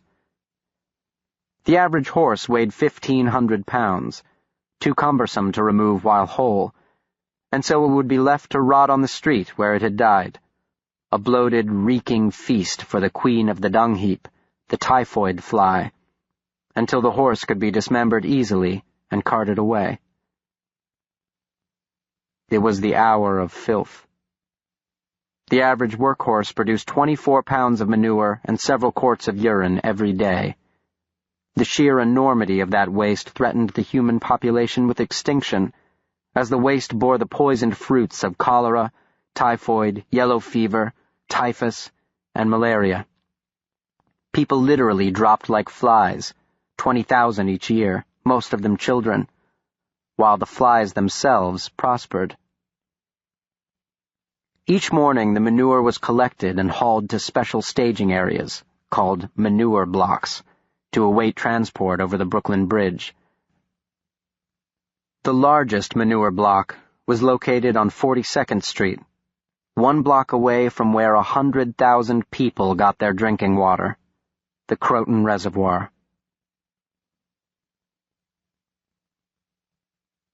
The doctor's haggard profile, the cold wind off the river. I should have known. I should have guessed. In spring, the rains turned the streets into quagmires of mud and manure, and, crossing sweepers, cleared paths for the well-to-do ladies in their sweeping skirts, lest their finery be soiled. In dry weather, dust storms of pulverized manure blew through the broad avenues or floated like the volcanic ash of Pompeii, piling half an inch deep upon windowsills and the stalls of the fruit vendors and sausage sellers, particles fine enough to be inhaled. In this, the proudest city in America, you literally breathed shit. The cries of the teamsters, the curses of the dray drivers, the harsh call of crows, and the doctor beside me. I should have known. I should have guessed. The dizzying stench of the 6-foot-high city-block-long banks of spilth, a foul miasma of garbage, excrement, and animal parts, and the maddening hum of 1,000,000 blowflies.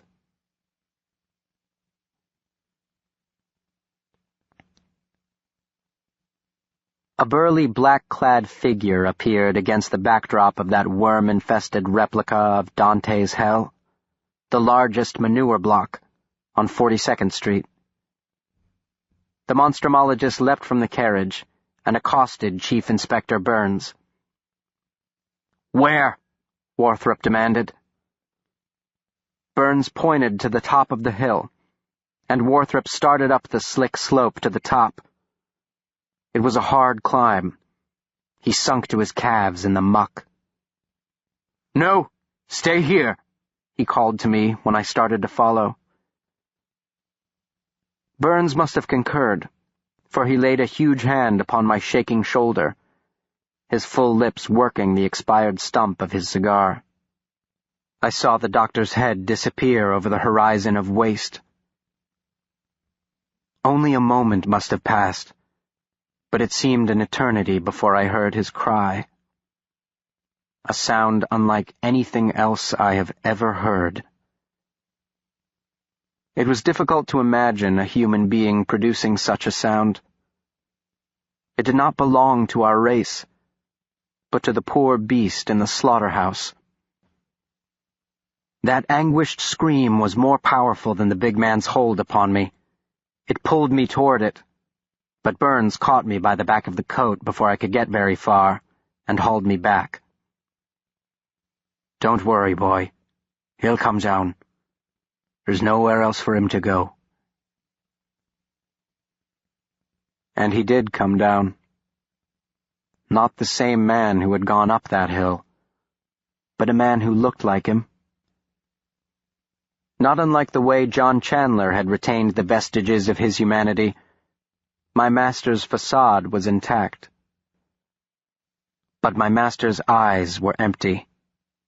As empty and soulless as Pierre Larose's or Sergeant Hawke's eye sockets, considering the end of the desolation he would never reach. "Eleanor Warthrop," Burns formally intoned, "I am placing you under arrest for suspicion of murder."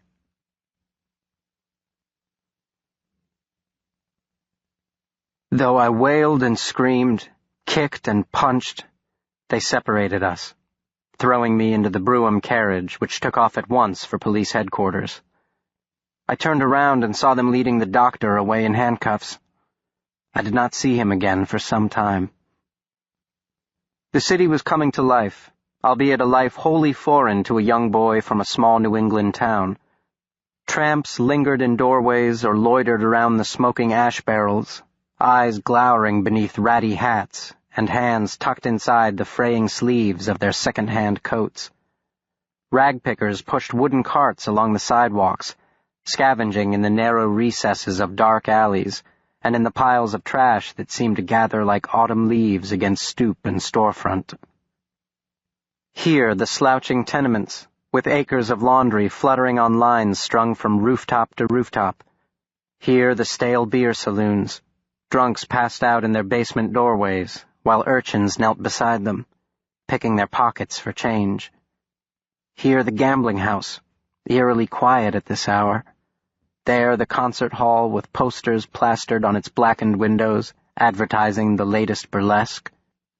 And at Mulberry and Bleecker, the disorderly house, where young women, their faces heavily painted, leaned out the open windows calling down to anonymous passerby and uniformed policemen alike.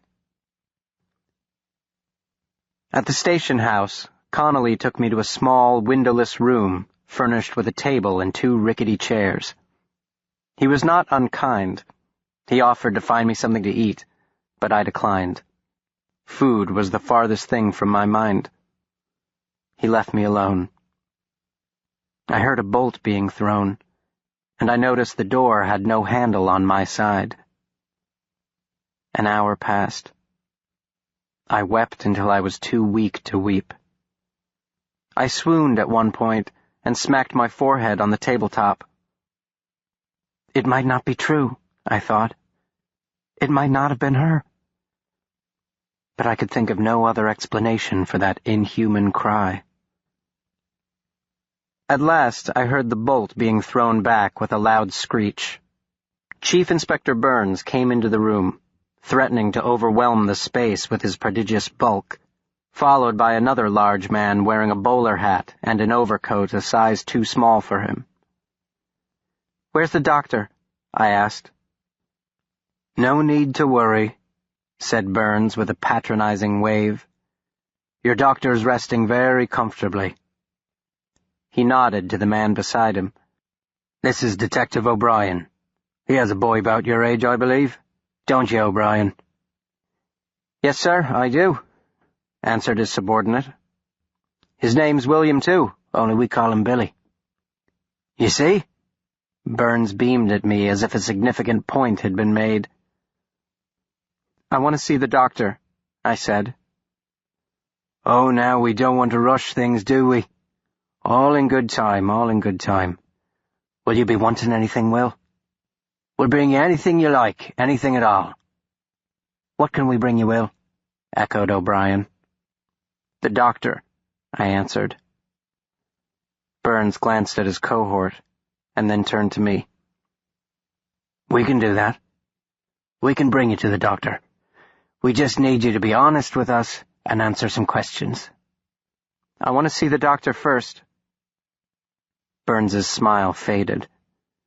Your doctor is in a bad way, Will.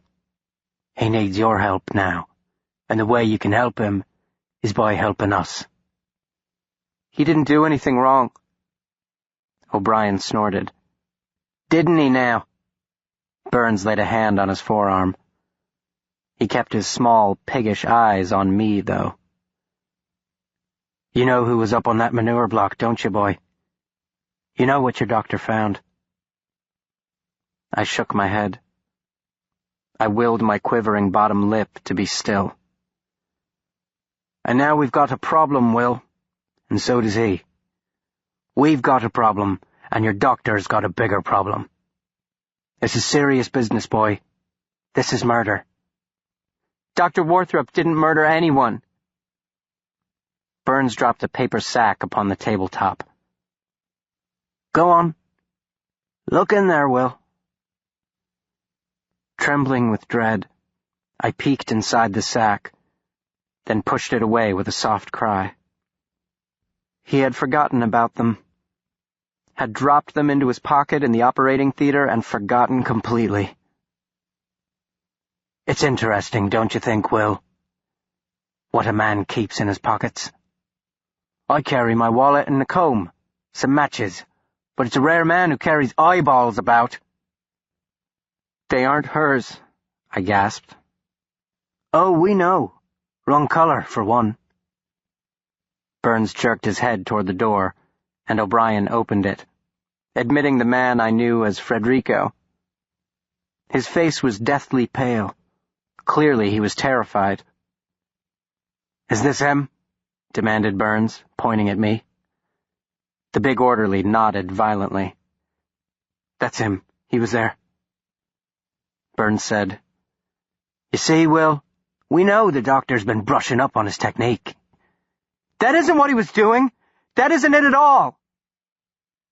He held up his hand to silence me. And one other thing you should know. There's another crime besides murder. It's called being an accessory. That's just a fancy way of saying you have to talk to us, Will. If you don't want to see yourself behind bars till you're as old as me, and I'm pretty old. I sank into the chair. My thoughts refused to be still long enough to form a coherent sentence. You know who was up on that manure block, don't you, boy? It was Mrs. Chandler, wasn't it? I asked, when my tongue could fashion the words. O'Brien was grinning ghoulishly down at me. Take all the time you need, O'Brien, Burns said, on his way out with his quaking witness. Get it out of him in the usual way, only leave the face clean.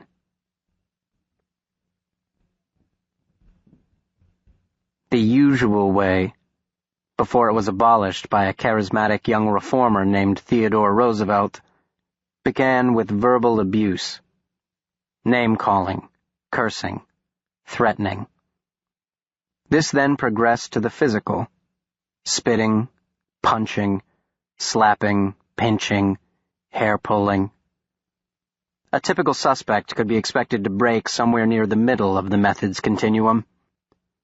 Rarely did he last till the third and final degree, which might include the breaking of his thumbs, or the rupturing of a kidney. There were rumors that some subjects had to be carried from the interrogation room in a body bag, their premature demise carefully covered up with a ludicrous explanation. Had a heart attack and dropped over dead, the poor bastard. For a poor bastard whose face resembled hamburger meat. O'Brien followed orders. He did not mar my face. But in every other way, he applied the tried-and-true formula for wresting confessions from recalcitrant witnesses. He screamed into my face, "Your precious doctor's going to hang. It's over for him, and for you unless you talk." He bellowed, "Do you think we're fools, boy? Is that what you think? You think we don't know about the Mountie and that French Canuck? How he killed one to hide the fact that he'd killed the other? You think we're ignorant, boy? And that fat bohemian at Bellevue, you really believe some 90-pound weakling stole his knife and gutted him like a pig? What fools do you take us for? Your doctor knows his way around the body, don't he? He's cut up his fair share of specimens, ain't he? Knows how to cut him up good, just like he cut off that black butler's face and hung it on the old lady, right? Graduating next to hard slaps to my cheeks, delivered as a kind of exclamation point. Don't you think we know his game? Slap. Oh, it ain't me, it's some monster that's doing it. Slap. Then he takes his knife to his lady love, don't he? Don't he? Then towering behind me, yanking my head back by a fistful of hair and shoving his flushed, pockmarked face into mine. You want to see him before he hangs? Huh? Pulling so hard I could hear the roots ripping free from my scalp. You start talking, you miserable pup. You was with him. You saw it. Say you saw it. Say it! He slammed his fist into my solar plexus. I folded over in the chair and fell into a miserable ball on the concrete floor. O'Brien leisurely stepped over my writhing body and knocked once upon the door. 2 strong arms lifted me from the cold floor. I found myself enfolded in Burns's arm, pulled tightly to his chest. His large hands caressed me and wiped the tears from my cheeks. There, boy," murmured the chief inspector. "It'll all be over soon." I could not speak. I brought my hand to my mouth and sucked on my knuckles like a squalling babe. "It ain't fair what that man's put you through. Why, it just makes me sick, thinking how much hurt he's done. And not just to you, Will. I should have showed you. I should have showed you what he did to that poor lady. That poor, beautiful lady, Will. Do you want to know what he did, Will?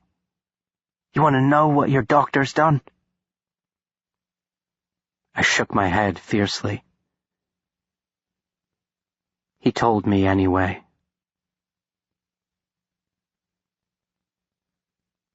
And then, "All you got to do is say it, Will," he said. "Say you saw it. You saw him do it." "No." "You want to see him, don't you?" "You can.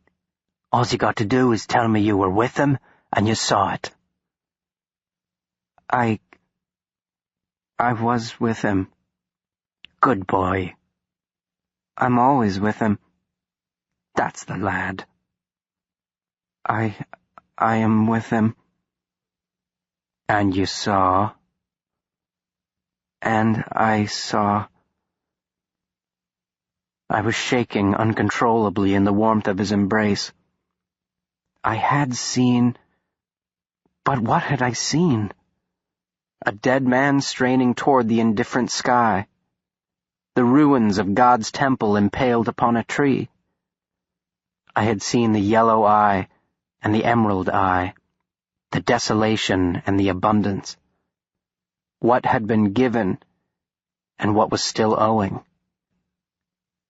There was the heart cradled in the monstrumologist's hands. There was the brilliant smile of the one who had danced with me. And there was the jagged teeth of the one who had ferried me into the golden light. What did you see, William Henry?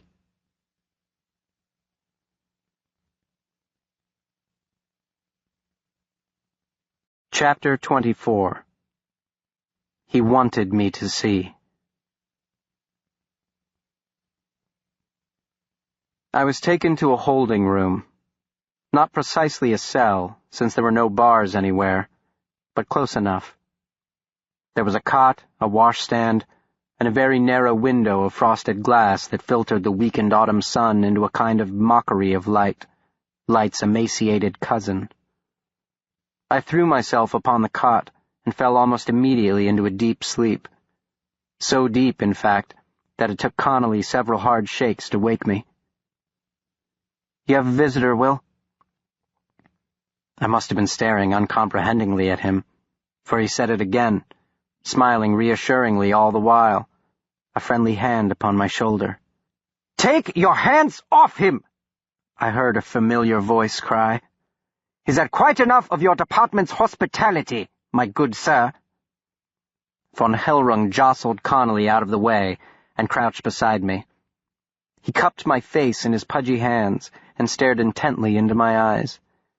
Will, he murmured, "what have these animals done to you?" He swept me up into his arms with surprising vigor and swung round, kicking open the door with his foot and marching out, a panicky Connolly trailing behind us like an abandoned puppy. "Dr. von Hellrung, sir, I don't think you're allowed to do this," huffed Connolly. "Watch, and you will see what I am allowed to do," von Hellrung roared over his shoulder. "Inspector Burns left strict orders." "And you may take the orders of Herr Inspector Burns and stick them up your wide Irish ass." He had reached the front doors. I could see the glare of the bawdy houses glimmering across Mulberry Street. He might have made good his escape then. His bluster had frozen the half-dozen or so personnel in their tracks. But he could not resist a final parting shot across the bow. "Shame on you! Shame on all of you! The most vicious of the predators I study cannot hold a candle to you. To treat a man like this is one thing, but to torture a child? And a child that has already endured more than any of you could possibly imagine. Diese Scheißpolizisten, so eine Schweinerei! Pah!" He spat contemptuously, then carried me straight to the curb and heaved me into the back of the calash. He jumped into the seat beside me and shouted for Timmy to take us home. "The doctor?" I gasped.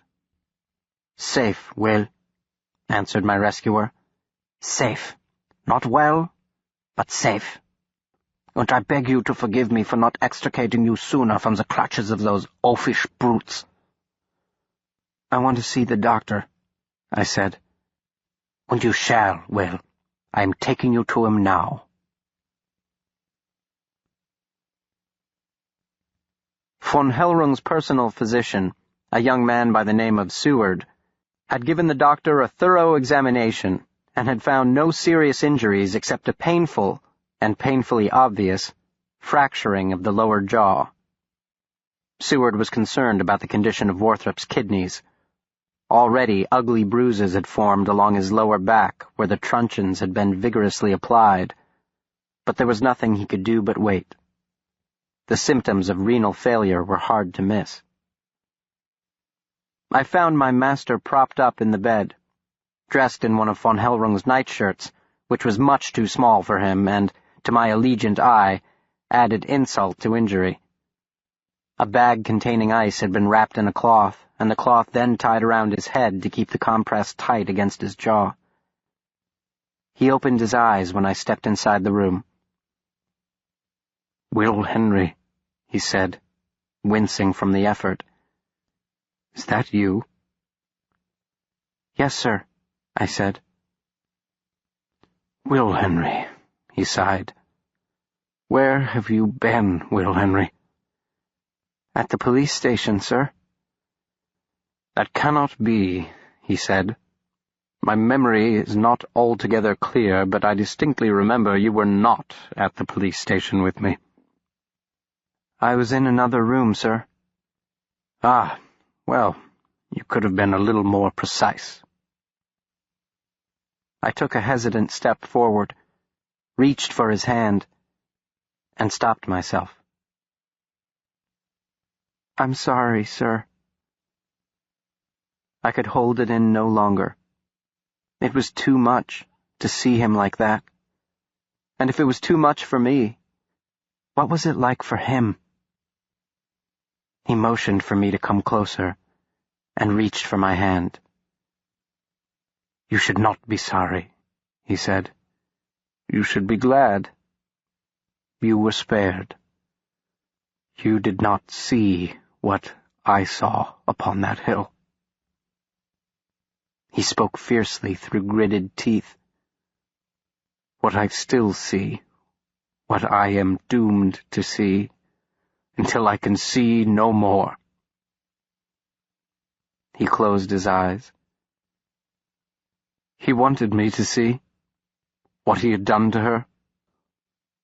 More than mutilation, an act of desecration. I think I disappointed him. I think he waited for me last night. I think she was alive when he took her to the summit, and he waited a while for me before he exacted his deranged vengeance. "No," I cried. "Don't say that, sir. Please don't." He left enough clues for me, but I was blind to them. I think that's why he took her face but left her eyes, as if to say, even she sees more than you. The serving girl butchered on the stairs, the phrase scrawled over the door, the trick of the chamber pot, and the words "Good Job" on the headboard, not job, as in task or accomplishment, but Job, from the Bible, Job crying for justice upon the dung heap. He did everything but draw me a map. I struggled for something to say. But what might be said in such dolorous circumstances?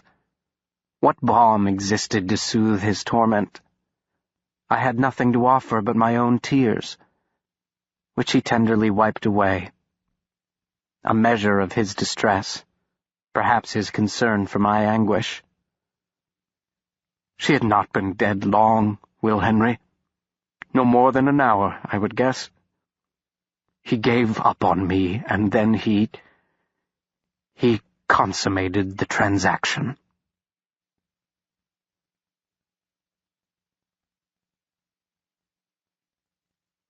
Von Hellrung had arranged a hearty repast for my supper, and though I managed to force down but a few sips of soup and a crust of pumpernickel, I felt renewed.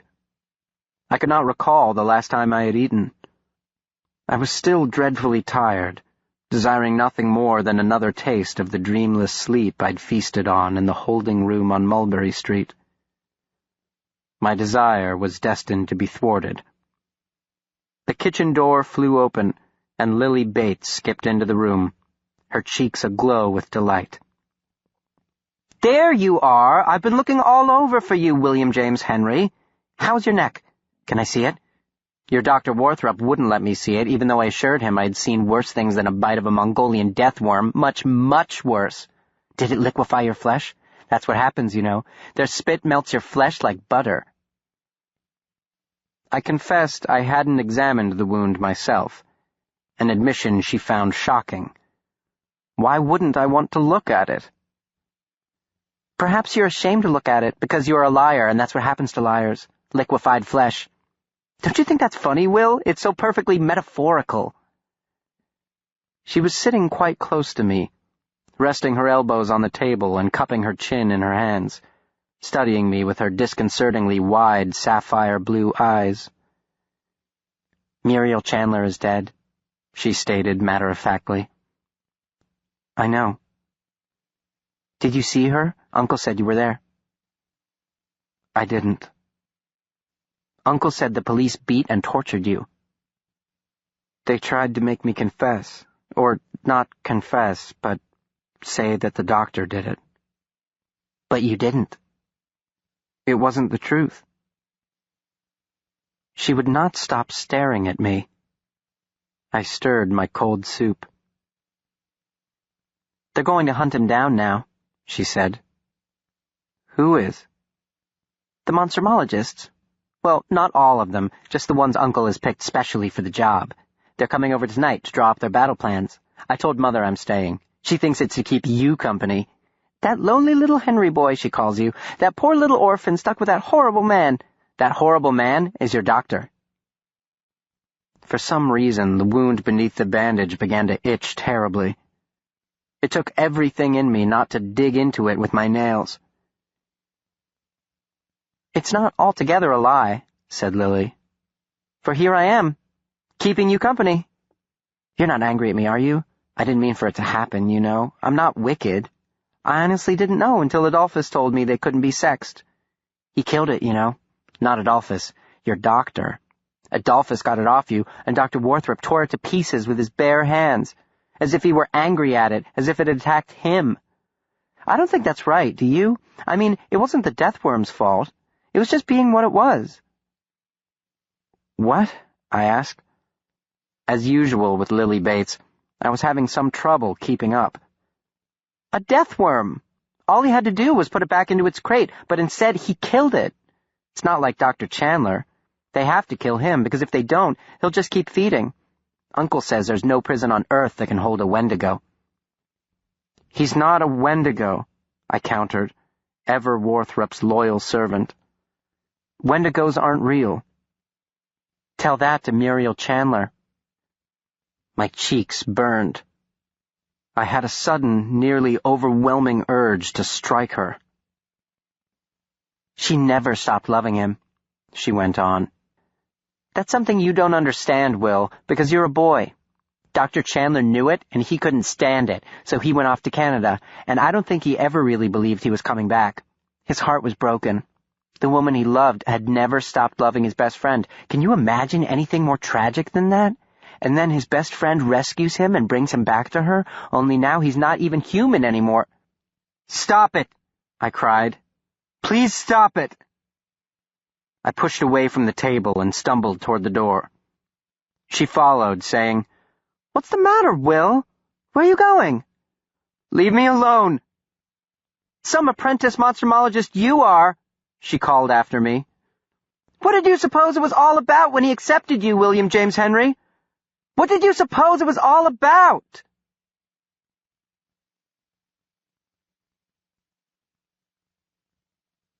I remained in the room beside the doctor's, restlessly turning this way and that upon the bed, until the clock struck 10 and the monstrumologists began to arrive.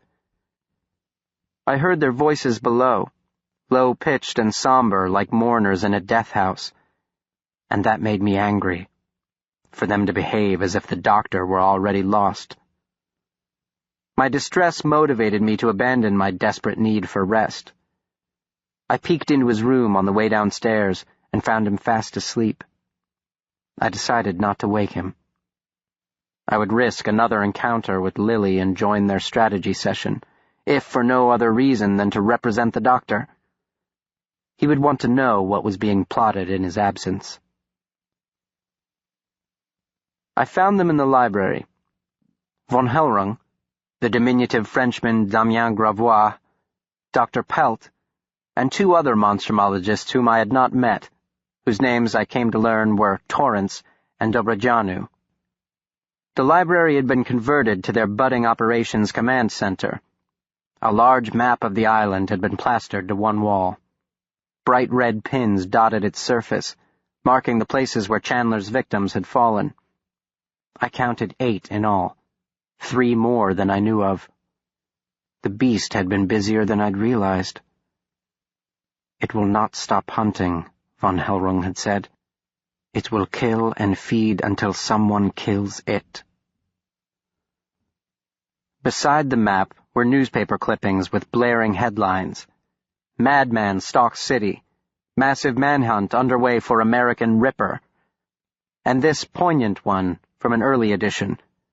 Police deny rumors of missing woman. Where is Mrs. John Chandler? Where's Warthrop? Asked Dr. Pelt. We shouldn't decide anything without him. He rests from his ordeal at the hands of our esteemed Inspector Burns, answered von Hellrung. May God in his mercy grant Pellinore succor from his woes, and may God in his divine justice send a plague upon the Metropolitan Police. We can always apprise him of our plans later, said Gravois. Or Monsieur Henry, who lurks in the shadows over there by the door. Come, come. Veuillez entrer, Monsieur Henry. You may serve as scribe for our proceedings. Von Hellrung thought it an excellent idea. He seated me at the table and procured some paper and a pen for me to record, in his words, the minutes of the first official inquiry into the species Leptolurconis in the history of monstrumology. It is a seminal moment, mein Freund Will. We are like the first explorers stepping onto the shores of a new continent. This shall ever be remembered as the hour when our science met the grandest mystery of all, the intersection of ignorance and knowledge, light and dark. Ah, if only Pellinore were well enough to be here! If he were, I think he'd pop you in the nose for what you just said," opined Pelt dryly. "He can deny it for only so long," huffed von Hellrung with a wave of his pudgy hand. "For 7,000 years the wise believed the earth was flat, and men were murdered for claiming otherwise. Change is always resisted, even by, or especially by, men of Pelinor's caliber. It is the way of things." He clapped his hands and said, "So we begin, yeah? Herr Dr. Pelt has read my paper, so he knows already much of what I am to tell you.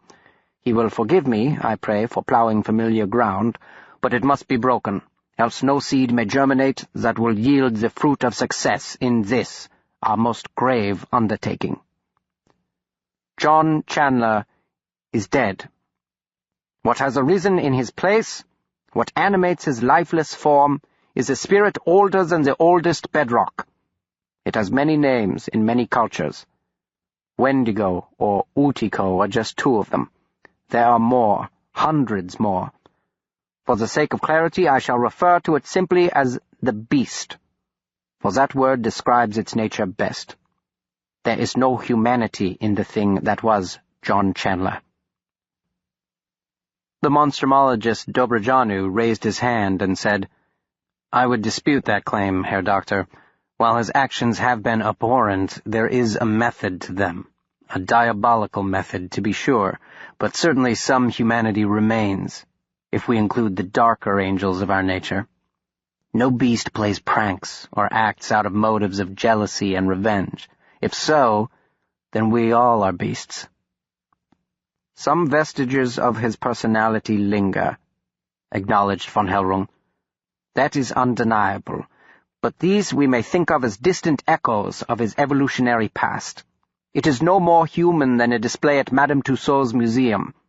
It is the hunger that drives it. The rest is like ripples upon the water or the aftershocks of an earthquake. You will note I do not refer to it as John. I purposely do not, and I suggest you do not. For if we wish to destroy it, we must first destroy any impressions we have of its humanity.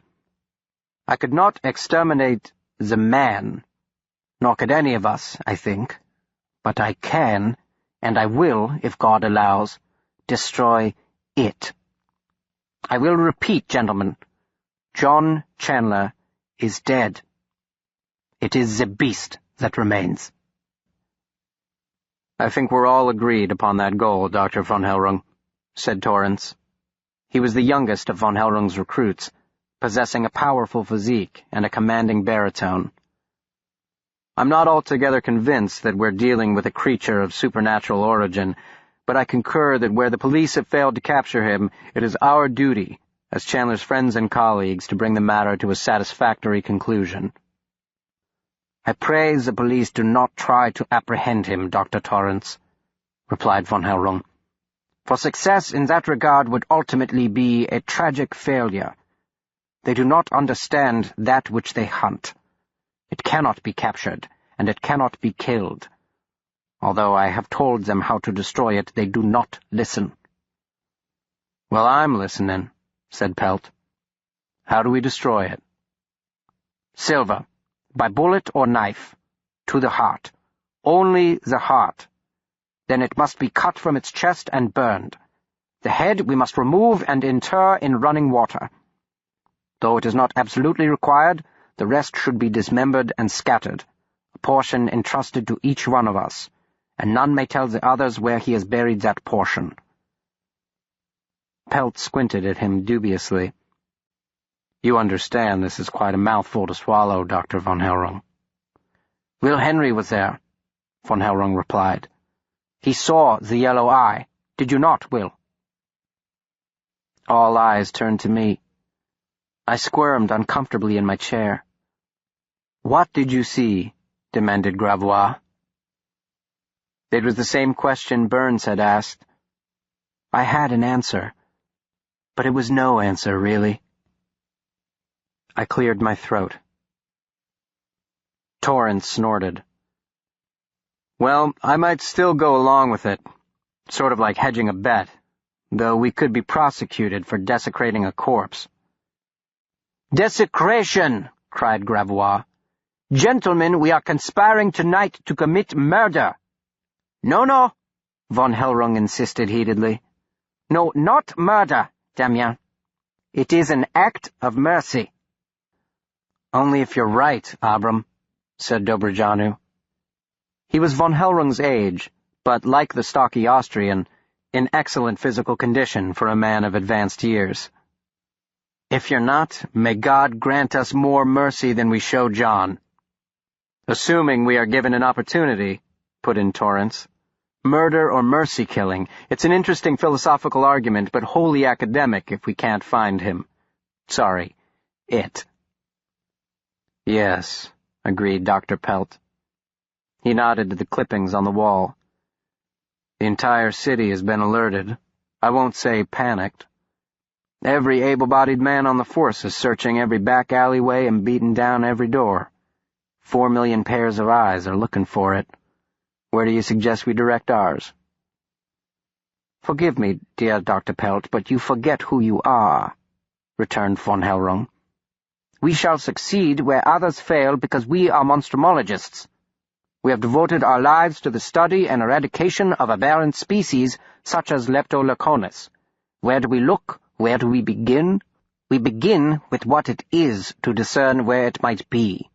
So the question is not where is it, but what is it? And what is it?" He paused, and then answered his own question. "It is a predator, more ruthless than any in our catalogue, and far more cunning.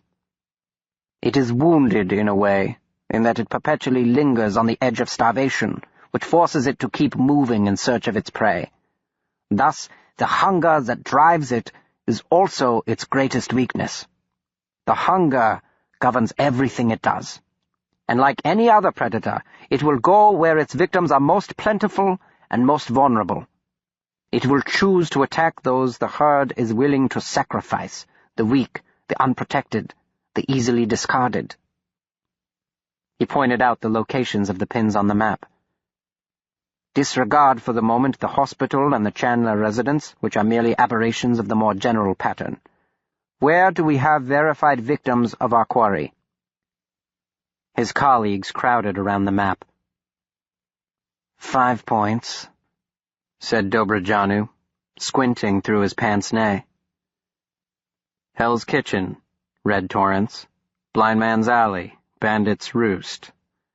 "The slums," Dr. Pelt said. "The tenement neighborhoods." Von Hellrung was nodding. "I fear so. Thousands upon thousands crammed 12 to a room, the poorest of the poor, most of them recent immigrants who do not speak the language and who are distrustful of the police, and who, in turn, are despised even as they are exploited by the so-called genteel class. What does it matter if 1 or 100 go missing, or are found mutilated beyond recognition? There are so many, and so many thousands more arrive every day from every corner of the civilized world." He had a sickened look on his florid face. "It is a perfect hunting ground." "And quite large," said Dobrojanu. "Even for 5 monstrumologists, 6 counting Pellinor, 2 of which are well past their prime, if you'll forgive me for saying so, Abram. If this indeed is its chosen hunting ground, how do you propose we box in our prey?" "We can't. But we can enlist the aid of someone who knows those grounds better than anyone else on this island. I have taken the liberty of inviting him to join us in our expedition." He was interrupted by the ringing of the front bell. Von Hellrung glanced at his pocket watch. "Ah, and speak of the devil? Right on time. Will, be a dear and escort Mr. Jacob Reese into our assemblage."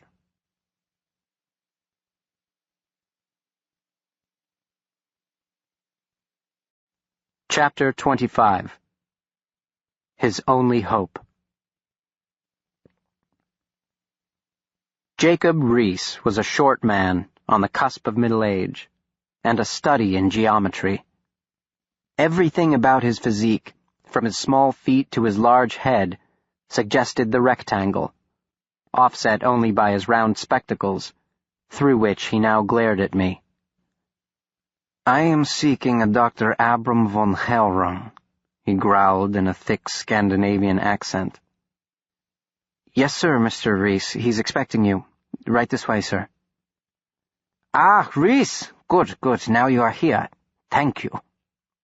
Von Hellrung pumped his guest's hand vigorously and quickly introduced the Dane to the rest of the hunting party. They knew Reese, of course, if only by reputation. For 10 years, Reese had been unrelenting in his demands for social reform, his calls heard but largely ignored until 1890, with the publication of his book, How the Other Half Lives, a scathing indictment in words and pictures of the evils of tenement life. The book exposed the open, dirty secret of New York's slums in the midst of Gilded Age excess and rocked the city to its self-satisfied core. Like those whose wretched lives he'd immortalized in his work, Reese was an immigrant, a journalist by trade, who maintained an office for the New York Tribune directly across the street from police headquarters on Mulberry Street, where I had just recently enjoyed, and still suffered from, Chief Inspector Burns's particular brand of hospitality. Reese was immediately drawn to the clippings hanging on the wall. "Blackwood," he muttered, reading the byline. "Algernon Henry Blackwood. And now my editors are asking me to cover it. Do you know what I tell them? Ask Blackwood. Blackwood knows everything. That's what I tell them." Von Hellrung smiled easily, placing a convivial hand upon his guest's arm, and turned to the others. "I have given Mr. Reese full confidence in our little trouble. He knows all that you know, and can be trusted completely." Reese grunted. "Well, I can't say I put much stock." Von Hellrung smiled easily, placing a convivial hand upon his guest's arm, and turned to the others. "I have given Mr. Reese full confidence in our little trouble. He knows all that you know, and can be trusted completely." Reese grunted.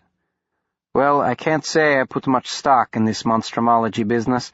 Seems to me like an excuse for grown men to act like boys hunting frogs in the forest. But this latest business concerns me very much." He nodded at the map. "Von Hellrung's theory makes good sense, regardless of what may be behind it, man or monster. I will do all that I can, but I am unclear as to what that might be. What do you wish me to do?" "We need a man who knows the territory," explained von Hellrung. "Better than anyone else, better even than the thing we hunt. You have been there.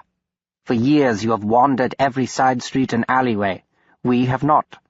You've been in their homes, their churches and synagogues, their speakeasies and penny beer dives and opium dens. They will not speak to us, or to the police, but they will speak to you. They trust you. And it is that very trust that will save them from the beast." Reese stared at him for a moment. Then he looked at the other monstrumologists, who were nodding gravely. For a moment, I actually thought he might burst out laughing. But he did not. He turned back to von Hellrung and said, "When do we start?" "We must wait for tomorrow, though my heart breaks for those who will surely perish this night. It would be foolhardy to hunt it now. We must attack in the daylight hours, for the night belongs to the beast."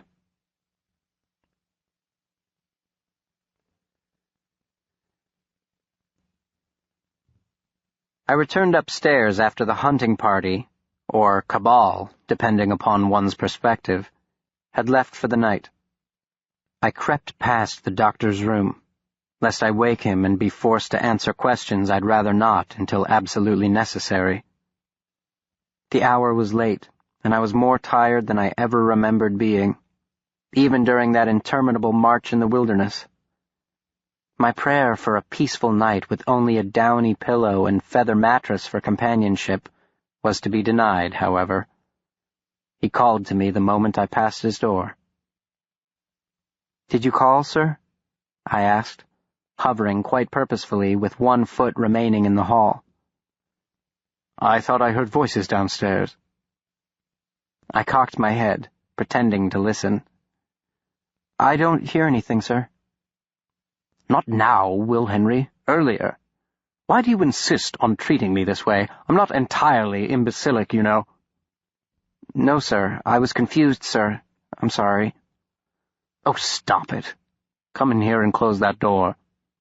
Now tell me what von Hellrung's been up to while I've been trapped in this room, the walls of which, by the way, close in by the minute." I told him everything. He listened without comment or question, until I concluded with von Hellrung's closing remarks. "We pray for the dead, but our duty is to the living. We are no match for it. No mortal man is.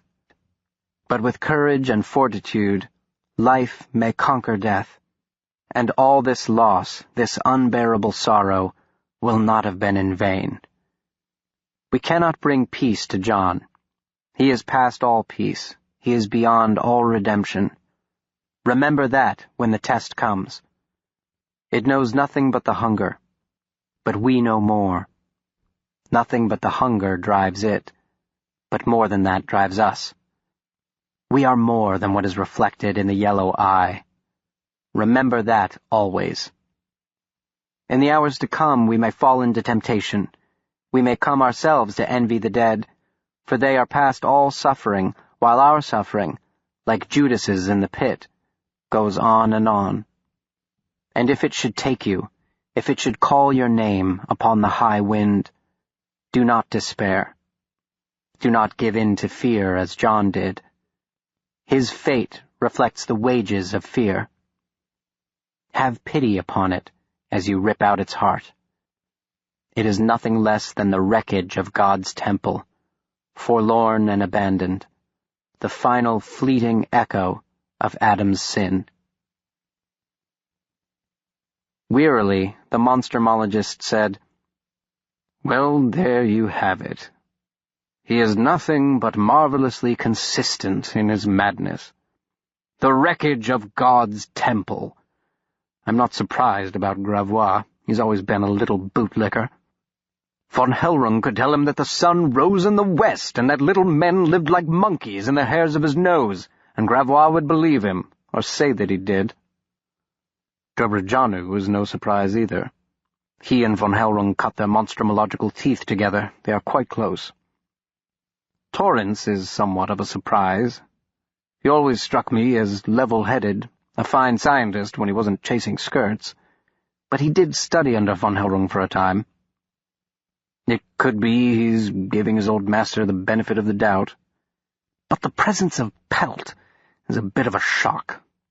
It was Pelt, after all, who alerted me to von Hellrung's ridiculous proposal in the first place."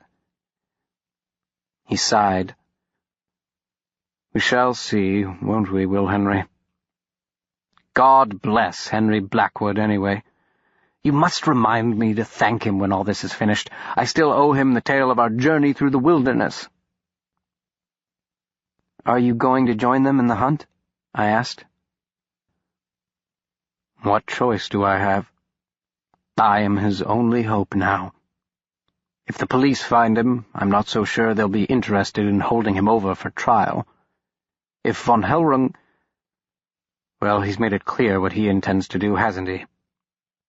The irony of the situation is not lost upon you, I hope." "No," I assured him. It was not.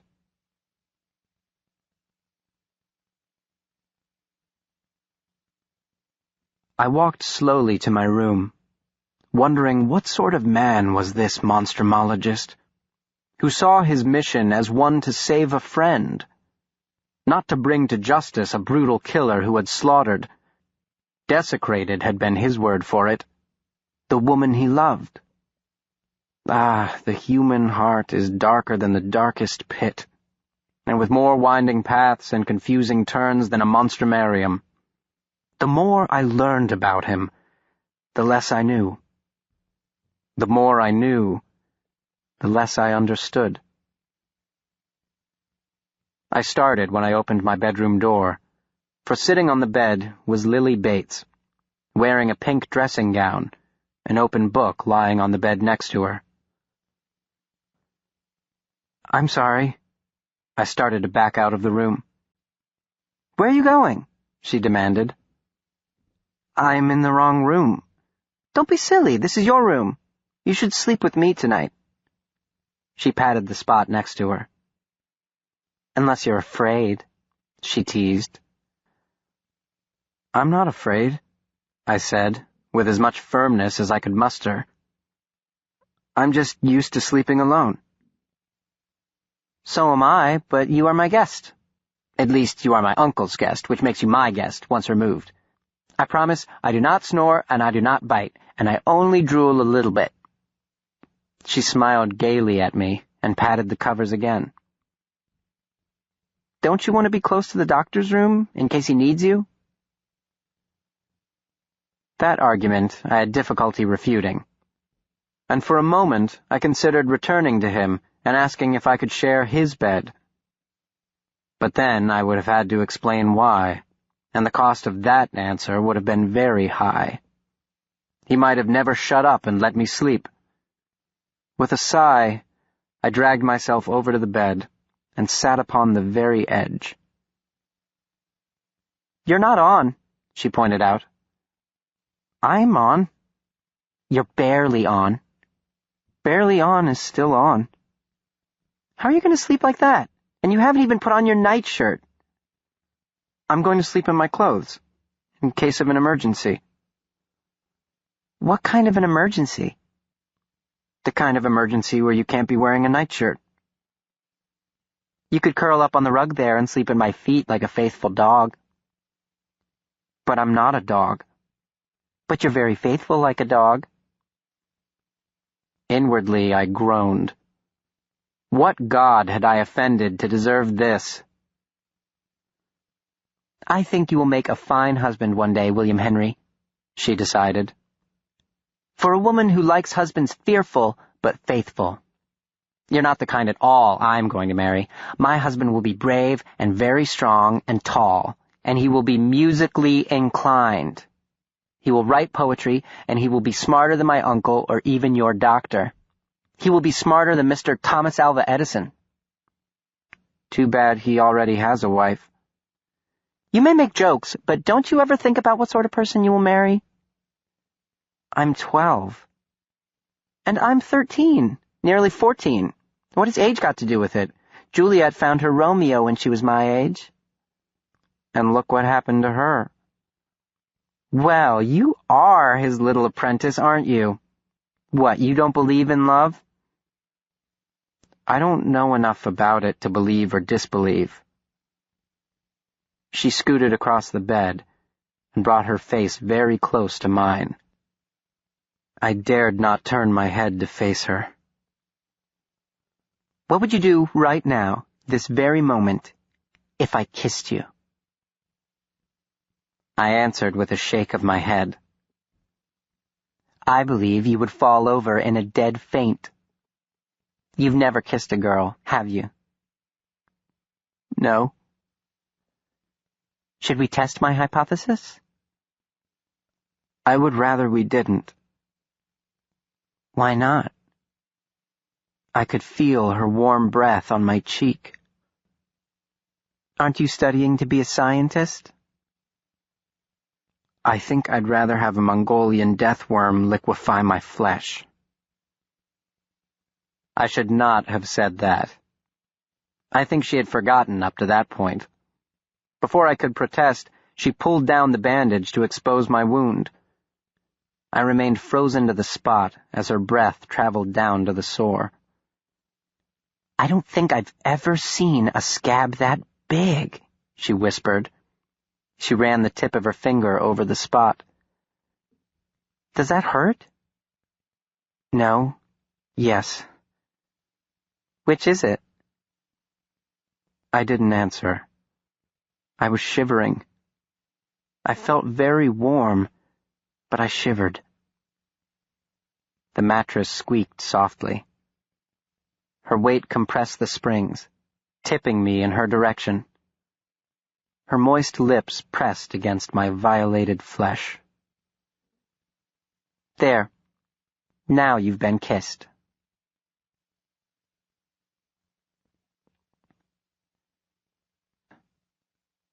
I quickly discovered that, among other things, Lillian Trumbull Bates was a terrible liar. Though she did not bite, and did drool only a little bit, she was a terrific snorer. By 1 a.m., I was actually considering placing a pillow over her face to muffle the sound. I was thankful, though, for my clothing. The room became very cold during the night. I lost feeling in the tip of my nose. I think Lily got cold, too, for she rolled over in her sleep and pressed herself against me. The moment was both disconcerting and comforting. "We are more than what is reflected in the yellow eye," von Hellrung had said. With Lily curled against me, I stared at the golden splay of light coming from a street lamp on the avenue below. I rose toward it. I came into it. There was nothing but the golden light. Then I heard the high wind above. There was the light, and there was the wind. There was nothing else. I could hear the wind, but I could not feel it. I floated, incorporeal in the golden light.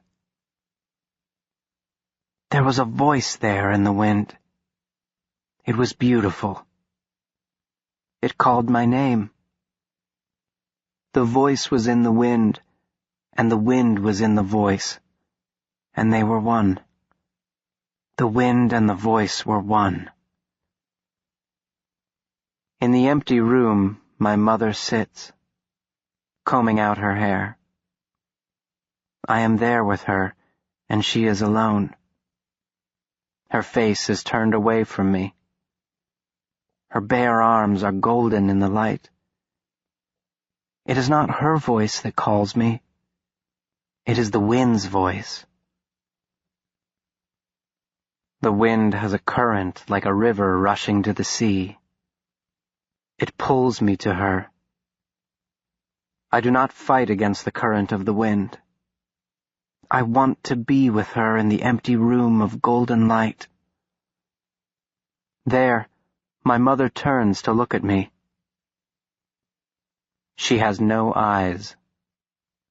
Her face has been stripped of its skin. Her empty sockets are black holes where the golden light is sucked down and cannot escape. There is no escape. The high wind howls. There is no difference between the wind and my name has no beginning and no ending. I fall into the lightless pit of my mother's eyes.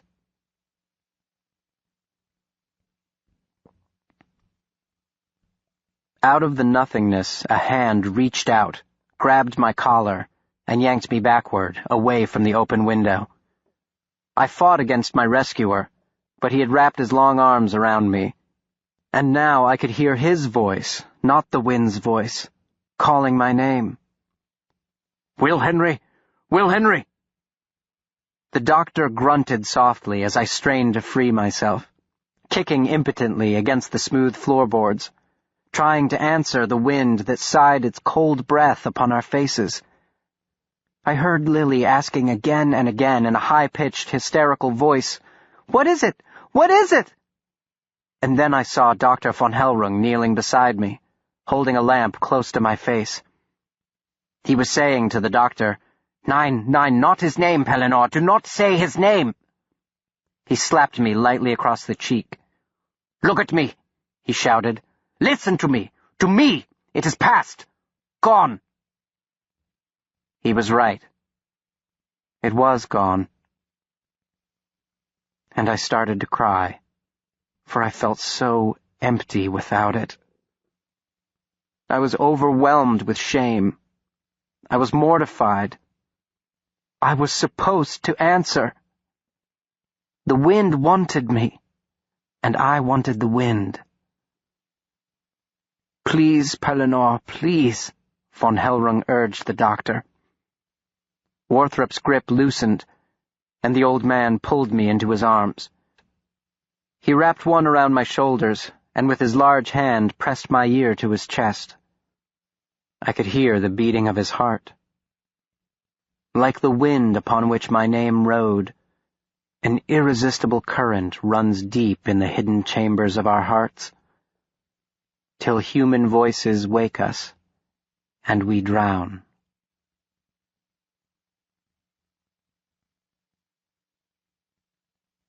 "A dream," the monstrumologist said. "A hallucination born of Korkoi venom and severe physical and psychological trauma." "It is my fault," groaned von Hellrung. "I should have barred the window." "In all likelihood he would have survived the fall." "He would not have fallen, mein Freund.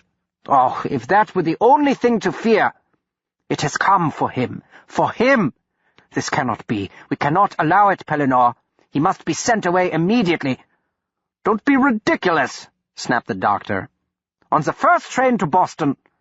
Will Henry is not going anywhere. He is in grave danger should he remain. And worse if he leaves, von Hellrung. I am all the boy has, and I am not leaving." "Please don't send me away, sir," I whispered. My throat hurt terribly, as if I had been screaming at the top of my lungs. "I understand, Pellinore, but you must understand it will not stop. It cannot stop. It will call until it finds him, or he finds it, for it compels him now, as it compelled the others, LaRose, Hawk, Scala, and Bartholomew. And Muriel, Pellinore. Think of Muriel! Would you have him suffer the same fate? In your stubbornness, will you stand idly by and let it take Will too?" "I am at the end of my patience with this lunacy. Nothing has called Will Henry. Will Henry had a nightmare. Completely understandable and even predictable, given what has transpired over the past 24 hours. Von Hellrung threw up his hands in a gesture of dismay. "Eyes that do not see! Ears that do not hear! Ah! I thought I trained you better than that, Pellinore Warthrop. Set it aside, then. Set it all aside. John is not dead. He is not Utiko. He is psychotic, driven to murder by the demons found in the desolation, a monster still, but a monster of human proportions. If it is not the hunger that drives him, what does? Why does he take Muriel, and why now does he try to take Will Henry? What do they share, Pellinore? What is the one thing they have in common? Please, for the love of God, at least admit that. Call it what you will, call it lunacy, call it madness. But within the madness, there is method. You know this to be true." "I won't make the same mistake twice, Meister Abram. Will Henry will be safe with me."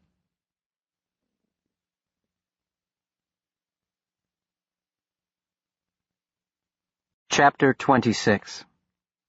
He is not so different. Lily took her leave early the next morning.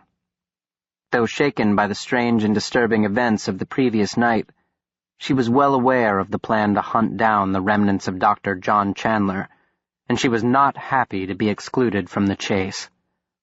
Her dissatisfaction was made all the more unpalatable by the fact that I, in what she called my deplorable condition, would be a full participant. "It's because I'm a girl," she pouted. "Look at this!" She held up her index finger and flexed it rapidly in my face. "It can pull a trigger as well as yours, William Henry. Better even, and probably faster. I wouldn't be afraid, either. I'd walk right up to him and blow his brains out. I don't care what sort of man-eating monster he's become." I didn't argue with her. I completely agreed, actually, that she had it in her to walk up to almost anything and blow its brains out. She had the heart of a monstrumologist, that was certain. It just so happened that that heart belonged to a girl. "You will see," she promised me. "One day I will. You can't keep us down forever. I don't care how hard you try." One day we'll even have the right to vote, and then see what happens to all you pompous men. We'll make a woman president, you'll see." Then, moving with the lightning speed of an attacking Mongolian deathworm, Lily Bates grabbed my shoulders and planted a wet kiss upon my cheek. "That's for luck," she said. "And goodbye. I may never see you again, Will."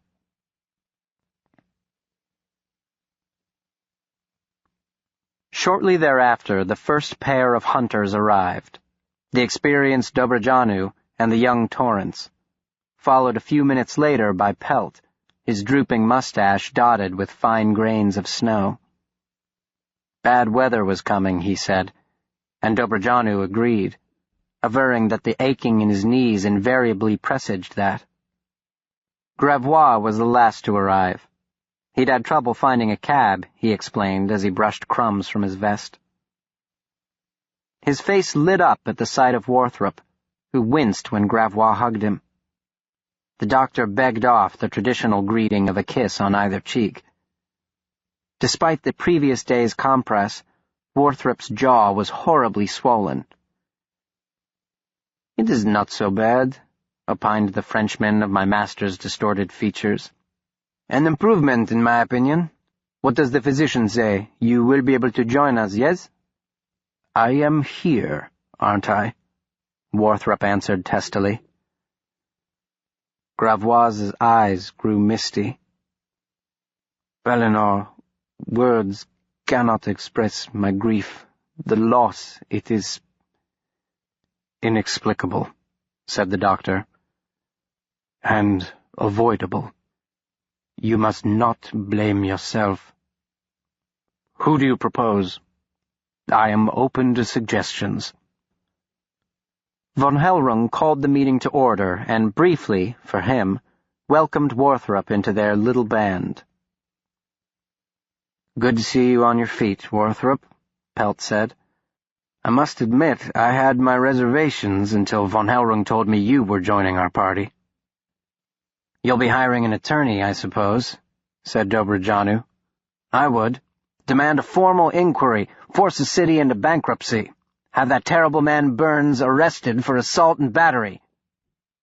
"He is not so different from us," my master replied cryptically. "Yes, thank you, Pellinor," said Von Hellrung quickly.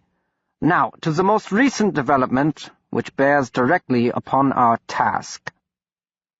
He related to the astonished men the events of the night before. A lively discussion ensued. What did it mean?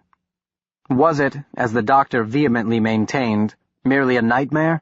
A hallucination induced by Korkoi venom and exacerbated by the day's horrific events?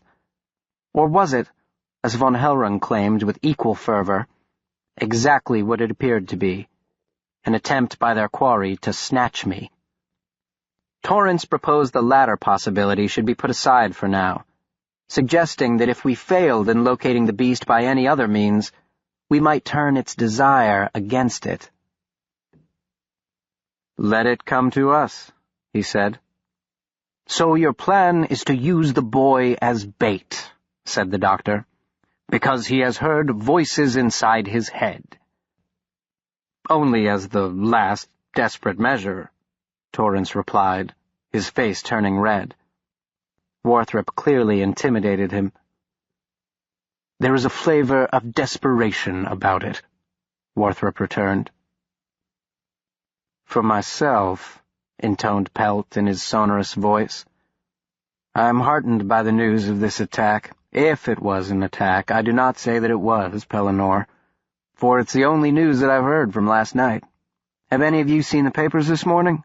I'm happy to report there's nothing that fits our subject's modus operandi." Von Hellrung waved his hand. "That means nothing. The city will suppress all that it can now to avoid panic and political embarrassment. I doubt a reporter can get within 100 yards of police headquarters. If any representative of the Third Estate can, though, it's Reese," said Dobrajanu. "Speaking of Reese, where the devil is he?" wondered Torrance. "It would be terrible, would it not?" Gravois said with a sparkle in his dark eyes. If he, the one indispensable cog in our machine, should have fallen victim to the one we seek? That is a horrible thought, huffed Pelt. I am a monstrumologist, returned Gravois easily. It is my business to think horrible thoughts. Reese had survived the night, of course.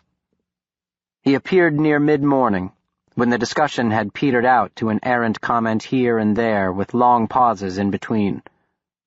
The day, as if in spite, grew darker. The buildings across Fifth Avenue brooded in semi-darkness.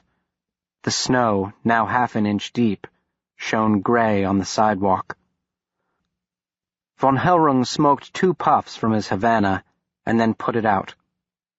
When the bell rang, he jumped from his chair, knocking over the ashtray and sending the extinguished stogie rolling across the Persian carpet. Gravois picked it up and slipped it into his pocket. "Warthrop," the Danish journalist said, shaking the doctor's hand. "You look terrible." "It's a pleasure to see you again, too, Reese." "I meant no offense. If it's any comfort, I've seen much worse coming out of Mulberry Street, the kind that is carted away in a hearse." "Thank you, Reese. I feel much better now." Reese smiled. That smile quickly faded. "Well, Von Hellrung, you'd better break out your box of red pins. Your beast has been quite busy. There have been 3, perhaps 4 more," he informed the monstrumologists. He pointed out the spots on the map, whereupon Von Hellrung stabbed it with his symbolically colored pins. "I say perhaps because one is a disappearance from the Bohemian Quarter. No body has turned up, but the circumstances seem to fit the disturbing criteria you described. Witnesses report a terrible smell, glimpses of a wraith-like figure with enormous glowing eyes, and, in one remarkable report from a none-too-reliable source, the appearance of a large gray wolf upon a nearby rooftop." "A wolf?" echoed Torrance. "It is a shape-changer," Von Hellrung said, "fully supported by the literature." "Yes, catalogued under fiction," Warthrop responded contemptuously. Reese shrugged. "The others are clearly the work of our man, or whatever it is. Remains, and I do mean remains, were discovered high above the street. 2 upon tenement roofs, the 3rd impaled upon a stovepipe above a restaurant there." He nodded toward the pin. "In Chinatown. That one is particularly striking, I thought, if for no other reason but for the sheer force it would take to drive such an object through a human body." I glanced at the doctor. Was he thinking the same thing as I? Did he see in his mind's eye, as I did, the jagged trunk of a shattered tree rising from Pierre Larose's desecrated corpse? "All were missing their eyes and the skin on their faces," Reese continued. "It had been stripped from the underlying musculature with surgical precision. All were found nude."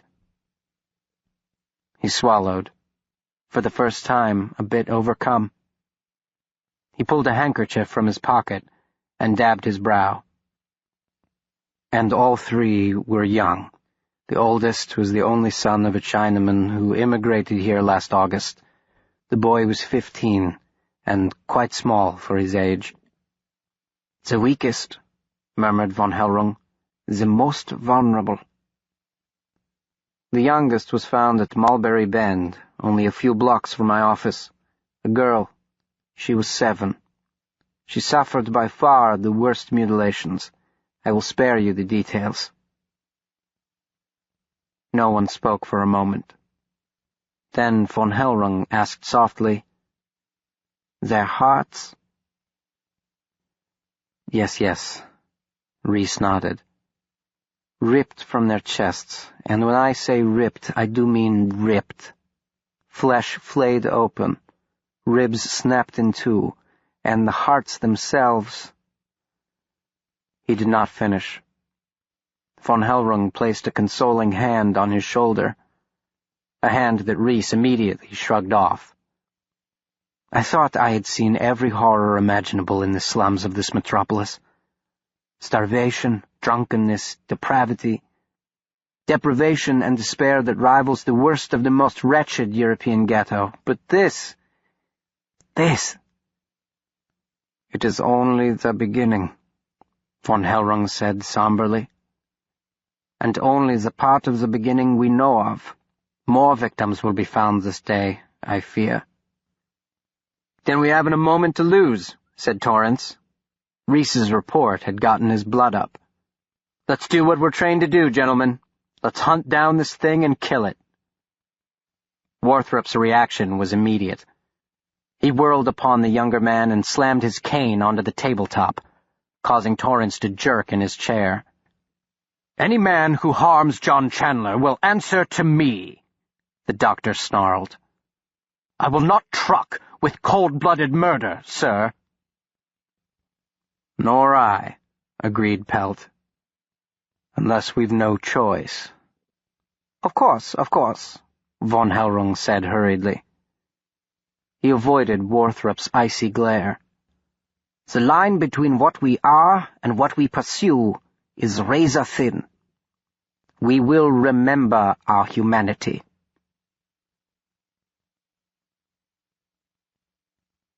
Von Hellrung proposed the division of the group into 3 teams, each to investigate the crimes reported by Reese. Warthrop did not like the idea. He insisted the party should stay together. Division only weakened us and diminished our chances for success. He was overruled, but he retreated by inches, not yards, disagreeing next with the composition of the teams as devised by von Hellrung. He had paired Warthrop with Pelt, himself with Dobrajanu, and Torrance with Gravois. Experience should be paired with youth, he argued. I should go with you, Meister Abram, Pelt with Torrance, Gravois with Dobrajanu. Eleanor is correct, agreed Pelt. It would not do if you and Dobrajanu were faced with it, if it is as strong and fast as you say. Dobrajanu stiffened. He was offended. I resent the implication that I can't handle myself in a pinch. Need I remind you, sir, who it was that single-handedly captured, alive, I might add, the only specimen of Malus cerebrum comedo in the history of monstrumology? That was quite a few years ago, Pelt said dryly. I meant no offense. I'm not much younger than you, and I think Pellinor's idea makes capital sense. That, and the urgency of the hour, put an end to the debate. Reese took his leave, promising he would return at nightfall with an update and, hopefully, to congratulate us on a successful prosecution. It fell to me to escort Reese to the door. He tucked his muffler into his coat and tugged the collar high, squinting through his round spectacles at the gray landscape. The snow brought back disquieting memories. We had left the gray land, and now it seemed the gray land had come back for us. I would like to give you a piece of advice, young man, he said. Would you like to hear it? I nodded dutifully. Yes, sir. He leaned toward me, bringing to bear the entire force of his formidable presence. Leave. Run away. At once, without delay. Run as if the devil himself were after you. There is something altogether unnerving about this business. Unfit for children. He shuddered in the cold air. He seems to like children.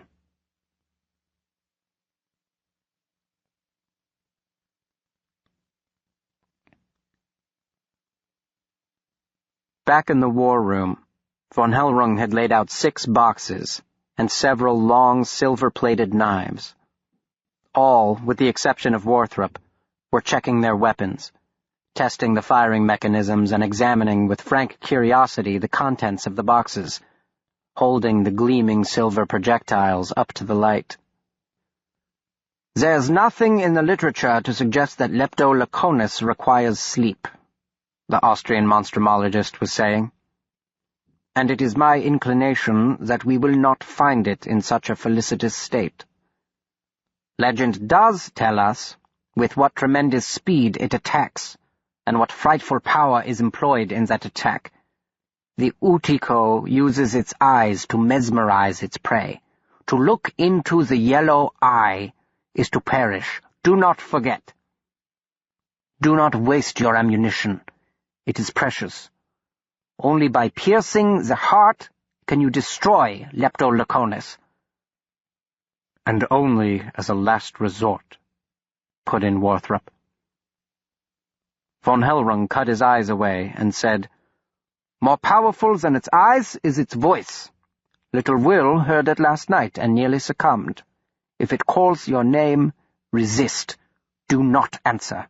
Do not think you can deceive it by pretending to fall under its spell. It will consume you. He looked at each man in turn. The gravity of the moment settled over our little assemblage. Even Gravois seemed subdued, lost in his own dark thoughts.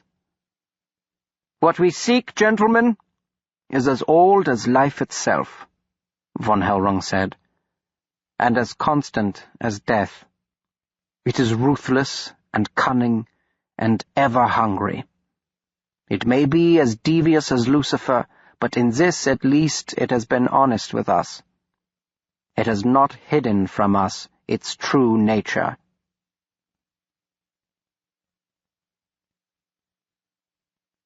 There remained but one small matter. What to do with me? I had expected, naturally, to accompany the doctor, but even Warthrop didn't seem keen on the idea. He worried with some justification that I might be in danger of falling into a venom-induced delirium at any moment, rendering me an unwanted and potentially fatal hindrance. Equally unattractive was leaving me behind. Von Hellrung was particularly opposed to this alternative. He was convinced that the beast had marked me the night before. Dobrajanu suggested they drop me off at the society. If he isn't safe among 100 monstrumologists, where will he be? He wondered. I think you should come with us, Torrance said. Apparently he had not given up on the idea of somehow using me as bait. Other than Warthrop, he's the only one among us who's come face to face with one of these things. Warthrop winced. John Chandler is not a thing, Torrance. Well, whatever he is. But I do agree that his experience could prove indispensable, Warthrop continued. Therefore, he should come, but not with me. Gravois, you and Dobrajanu shall take him. But I don't want them to take me, I cried out, forgetting myself at the intolerable notion of being separated from him. I want to go with you, Doctor. He ignored my entreaty. His eyes had taken on that familiar backlit glow. He seemed both with us and very far away. He pulled me aside as the men loaded their weapons with silver bullets and strapped the silver blades to their belts. Understand, Will Henry, my chief concern is protecting John from these madmen. I cannot be all places at once. I've spoken with Pelt, who has agreed to keep the overeager Torrance on a tight leash. I must rely on you to be my eyes with Gravois and Dobrajanu. Gravois I have little concern about. The man hasn't fired a weapon in his life and couldn't hit the broadside of a barn if he did. And Dobrajanu can't see 4 inches past his own nose. But he is fierce, even if he is old. Do you still have the knife? I nodded. Yes, sir. It is nonsense, you know that. Yes, sir. John Chandler is a very sick man, Will Henry. I do not pretend to understand everything about his illness, but he himself would not argue that you have every right to defend yourself. I told him I understood. The Monstrumologist was giving me permission to kill his best friend.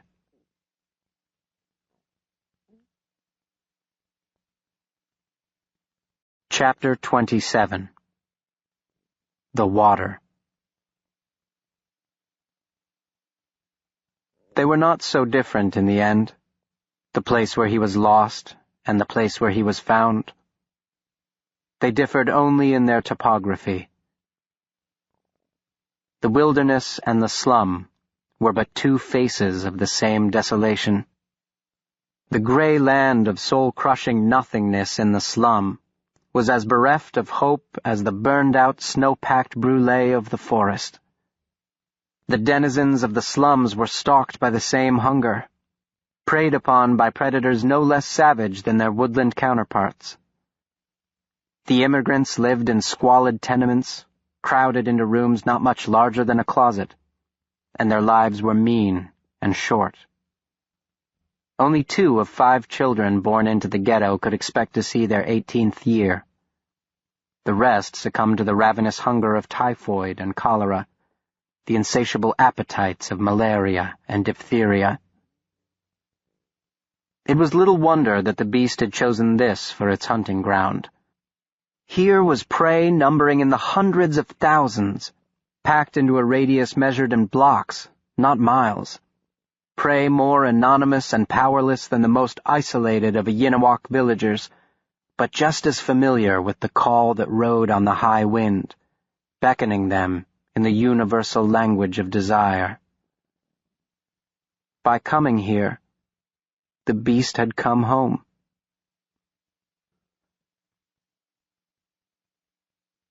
By lot, my group had drawn the Bohemian ghetto, where a young girl named Anushka Novikova had vanished the day before, her disappearance not reported to the police, but to the local priest, who in turn had told Reese. Anushka, we learned, was not the sort of girl who would simply take off. She was extremely shy and small for her age, a dutiful elder daughter who helped her parents roll cigars for $1.20 a day, to feed, clothe, and house a family of 6. She was shut up in their tiny 2-room flat for 18 grueling hours each day, just one of the thousands of indentured slaves of the tobacco lords. Her family had discovered her missing that morning. Sometime in the night, while the family had slept, Anushka Novikova had vanished. Dobrajanu, who spoke passable Czech, obtained the address from the priest, who seemed to have some trouble understanding our interest in the case, but the name of Reese held great currency in his parish. The reformer's involvement granted legitimacy to our cause, though the cleric retained his native distrust of outsiders. "You are not detectives?" he asked Gravois. He seemed particularly suspicious of a Frenchman poking his Gallic snout into the neighborhood.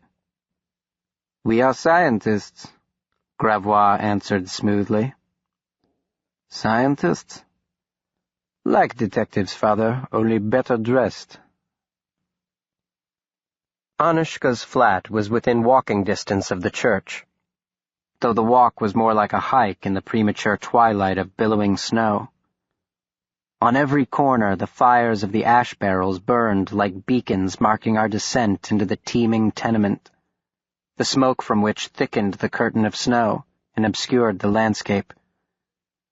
We moved in a world of few contrasts, a purgatory of gray.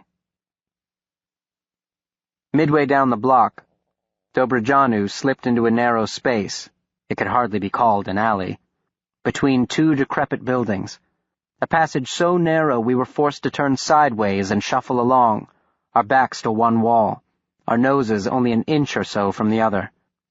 We emerged into an open space no larger than von Hellrung's parlor. We had arrived in the warren of the rear houses, so called because of their location off the main thoroughfare. There were perhaps 30 to 40 hastily constructed tenement buildings crammed 3 or 4 to a single lot, separated by winding passages as narrow as jungle footpaths, amid a labyrinth of weathered fences and clotheslines strung from posts and rickety stair rails, the lifeless ground packed as hard as concrete by the tread of 1,000 ill-shod feet. I heard the bleating of goats and smelled the reek of the outdoor privies that sat astride shallow trenches brimming with human waste. "Which one is it?" wondered Gravois nervously. His hand had vanished into his overcoat pocket, where he carried the gun loaded with silver bullets. Dobrjanu scowled. "I can't see 3 feet in this hellish soup." A group of 4 ragamuffins materialized out of that soup, the oldest no more than 10, dressed alike in the filthiest of hand-me-downs, their baggy trousers held up with belts fashioned from rags.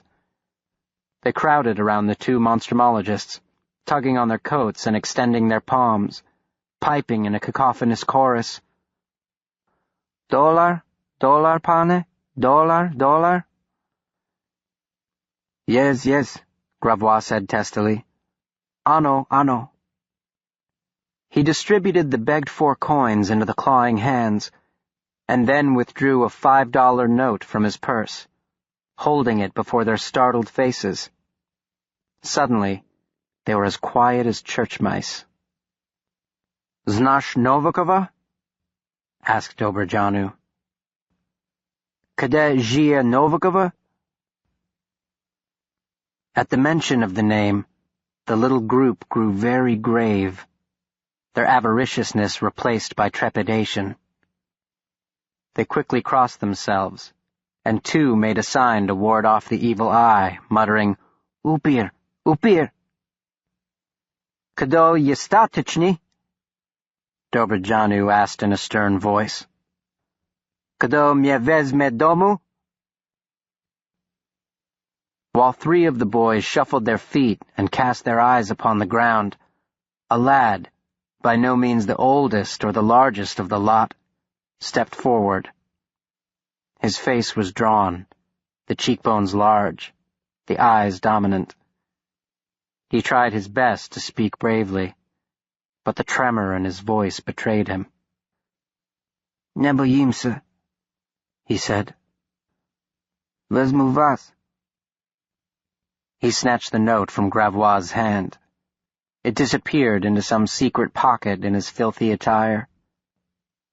His comrades melted back into the shadows, leaving the 4 of us stranded on that little island of bald earth, ringed on all sides by the crumbling edifices of the rear houses. Our newfound guide navigated the serpentine course through the bewildering snarl of clotheslines and fences with unerring step. This was his universe, and no doubt if every particle of light had been sucked from our atmosphere, he could have found his way through the utter blackness left behind.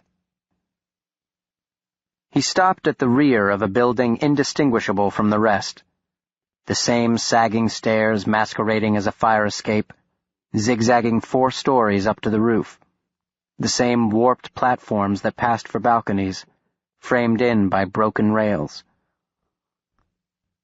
"Novikova," the boy whispered, pointing at the tenement. "Which floor?" Dobrjanu asked. "Jaki Patro." "What flat? Kateri bit?" The urchin's reply was silent. He merely presented his palm. Gravois sighed heavily and gave him another $5 note. "Večverčem patre, poslední dverže vlevo." His expression became very serious. "Nikto tam není." Dobrjanu frowned. "Nikto tam není? What do you mean?" "What does he mean?" echoed Gravois. The boy jabbed his finger at the brooding tenement. "Upir." He clawed the air and bared his teeth. "Tomuted patji." He says it belongs to the Upir now. The urchin nodded vigorously. "Upir! Upir!" "Upir?" asked Gravois. "What is this Upir he's talking about?" "Vampire," answered Dobrajanu. "Ah, well, now we are getting somewhere." "The building is empty," the other monstrumologist said. "He says it belongs to Upir now." "Does he?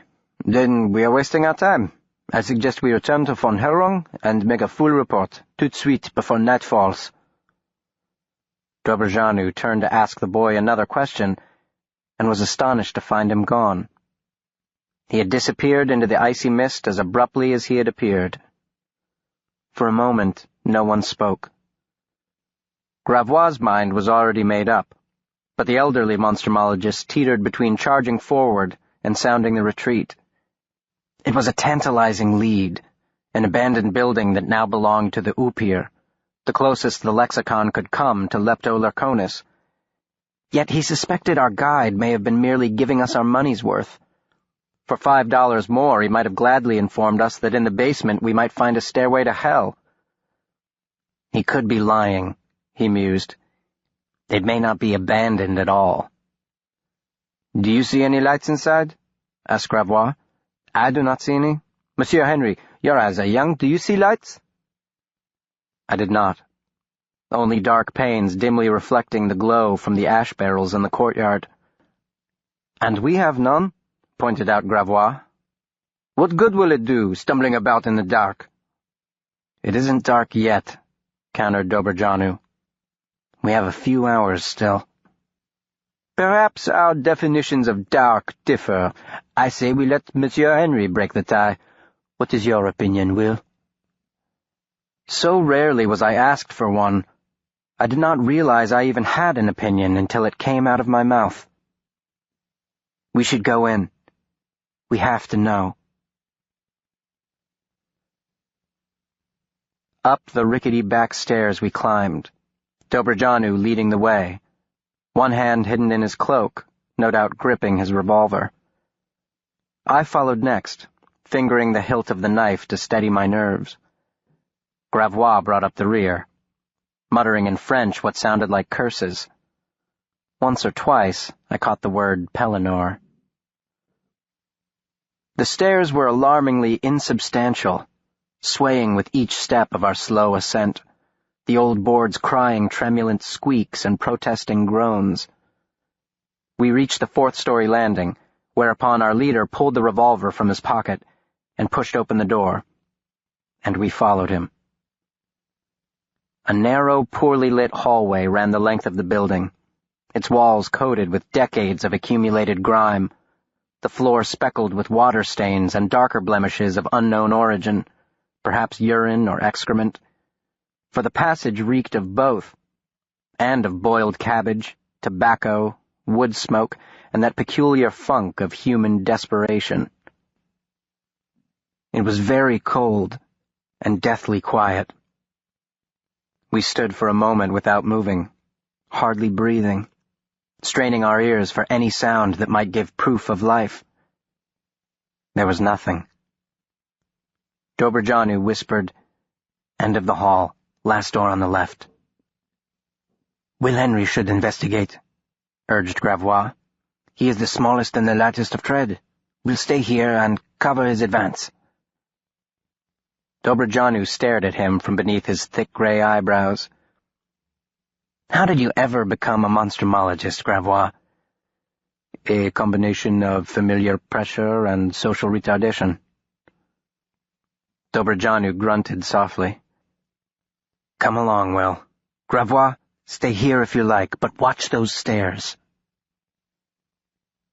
We proceeded carefully down the hall, passing midway down a central staircase on the right. The sole source of light came from the fire escape door, and that light faded as we went. Dobrajanu stepped over a bundle of rags, pointing it out lest I trip over it in the gloom. To my surprise, I saw the bundle was moving. And then I realized the rags were wrapped around an infant, no more than a few months old, its toothless mouth stretched wide in a pitifully silent cry. Its dark eyes moved restlessly in their sockets. Its stick-thin arms flailed the air. I tugged at the old man's sleeve and pointed at the child. His eyebrows rose in astonishment. "Is it alive?" he whispered. I squatted beside the abandoned child. Its little hand caught my finger and held it tight. The eyes, which appeared very large in the emaciated face, had fixed upon me. It considered me with frank curiosity, squeezing my finger. "Its parents must be somewhere," Dobberjanu surmised. "Come, Will." He urged me to my feet. The baby did not cry when I withdrew my finger. Perhaps it was too weak or too sick to cry. Dobberjanu started down the hall, but I did not move. I looked down at the baby by my feet. It was too much for me. How many times had I bemoaned my fate, the gross injustice of my parents' deaths, or my service to an eccentric genius whose dark pursuits demanded that I endure the most alarming of scenarios, unto the risk of my very life. Yet what was my experience compared to that hungry child's? Forlorn in a filthy hall reeking of piss and cabbages. What did I understand of suffering? "What is it?" asked Dobberjanu. He had looked behind and discovered me frozen to the spot. "We can't just leave it here," I said. "If we take it, what will happen when its parents return for it? Leave it alone, Will." "We can take it to the priest," I said. "He'll know what to do with it." I could see its dark eyes in the gathering night, seeking mine. The line between what we are and what we pursue is razor thin. We will remember our humanity. My soul writhed. I felt as if I were being ground between two great stones. Dobberjanu was now at the end of the hall. "Will," he called softly, "leave it." Biting my lip, I stepped over the child. What could I do? Its suffering had nothing to do with me. It would have been in that cold, stinking hall whether or not I'd been there. So I stepped over it. I turned my back upon it and left it there. The baby did not cry after me. In its eyes I had recognized the same dull listlessness I'd seen in the wilderness, the way Sergeant Hawk's eyes had looked the night he'd disappeared, the vacant stare of hunger, the inexpressible ache of desire. Dobberjanu commenced banging on the door. The sound jumped and bounced between the close walls. It seemed very loud, as all sounds do in the near dark. We waited, but no one answered. He tried the knob next, and the door opened with a protesting screech. "Hello?" the old monstrumologist called. "Yenyekto doma?" He drew out his revolver. The Novikova flat was typical of most dismal tenement roosts. Walls of cracked and crumbling plaster, a ceiling pockmarked with water stains, a warped floor that groaned in protest with every step. The room was clean, though, and an effort had been made to brighten the dingy walls with cheap prints of bright sunlit landscapes. It was heartbreaking, almost cruel, those fields of daffodils and lilies mocking the squalor around them. A table and bench ran the length of one wall. Large wicker baskets filled with cut tobacco leaf were lined end to end beneath the table. Here, Anushka and her parents had hunched with cramping fingers, rolling cigars that would, by the great machinations of American commerce, end up in the mouths of men such as Chief Inspector Thomas Burns. There was only one other room, separated from the first by a ratty sheet, a closet-sized sleeping space that was a disaster of wadded clothing and rumpled bedsheets. I spied a doll propped up against the far corner, its bright eyes glittering in the washed-out light filtering through the window behind us. "Where have they gone?" I whispered. "To look for her," Dobrajanu surmised, but it was as much a question as a statement. The rest of the building, too? He shook his head and turned back. He tapped me on the shoulder and pointed to a lamp that sat upon the table. I understood at once. After I lit the lamp, he said, "We'll have to search the building. Knock on every door, top to bottom. Either they've fled into this foul weather, and there's only one reason I can think of, or they huddle in terror inside their hovels. Only one way to find out, Will." We left the flat. I looked for the baby immediately, but it was gone. The significance of this was not lost on Dobrajanu. "Someone is here, at least," he said. He turned toward the fire escape and caught his breath. "Filthy coward," he softly snarled. Gravois, like the child in the hall, had vanished. Dobrajanu pushed open the fire escape door and stepped outside. He leaned over the rickety railing and squinted down to the courtyard below. "Useless," he muttered. "Completely useless." He shook his head with frustration. "What to do?" he muttered. "What to do?" From the stairway down the hall came a resounding crash. A moment later we heard the heavy thump, thump, thump of a large object tumbling down the wooden steps. Dobrajanu yanked his gun from his pocket and hurried as fast as his old legs could carry him to the head of the stairs. I trailed a few steps behind, heartbeat thudding in my ears like a sympathetic echo of that unseen fall.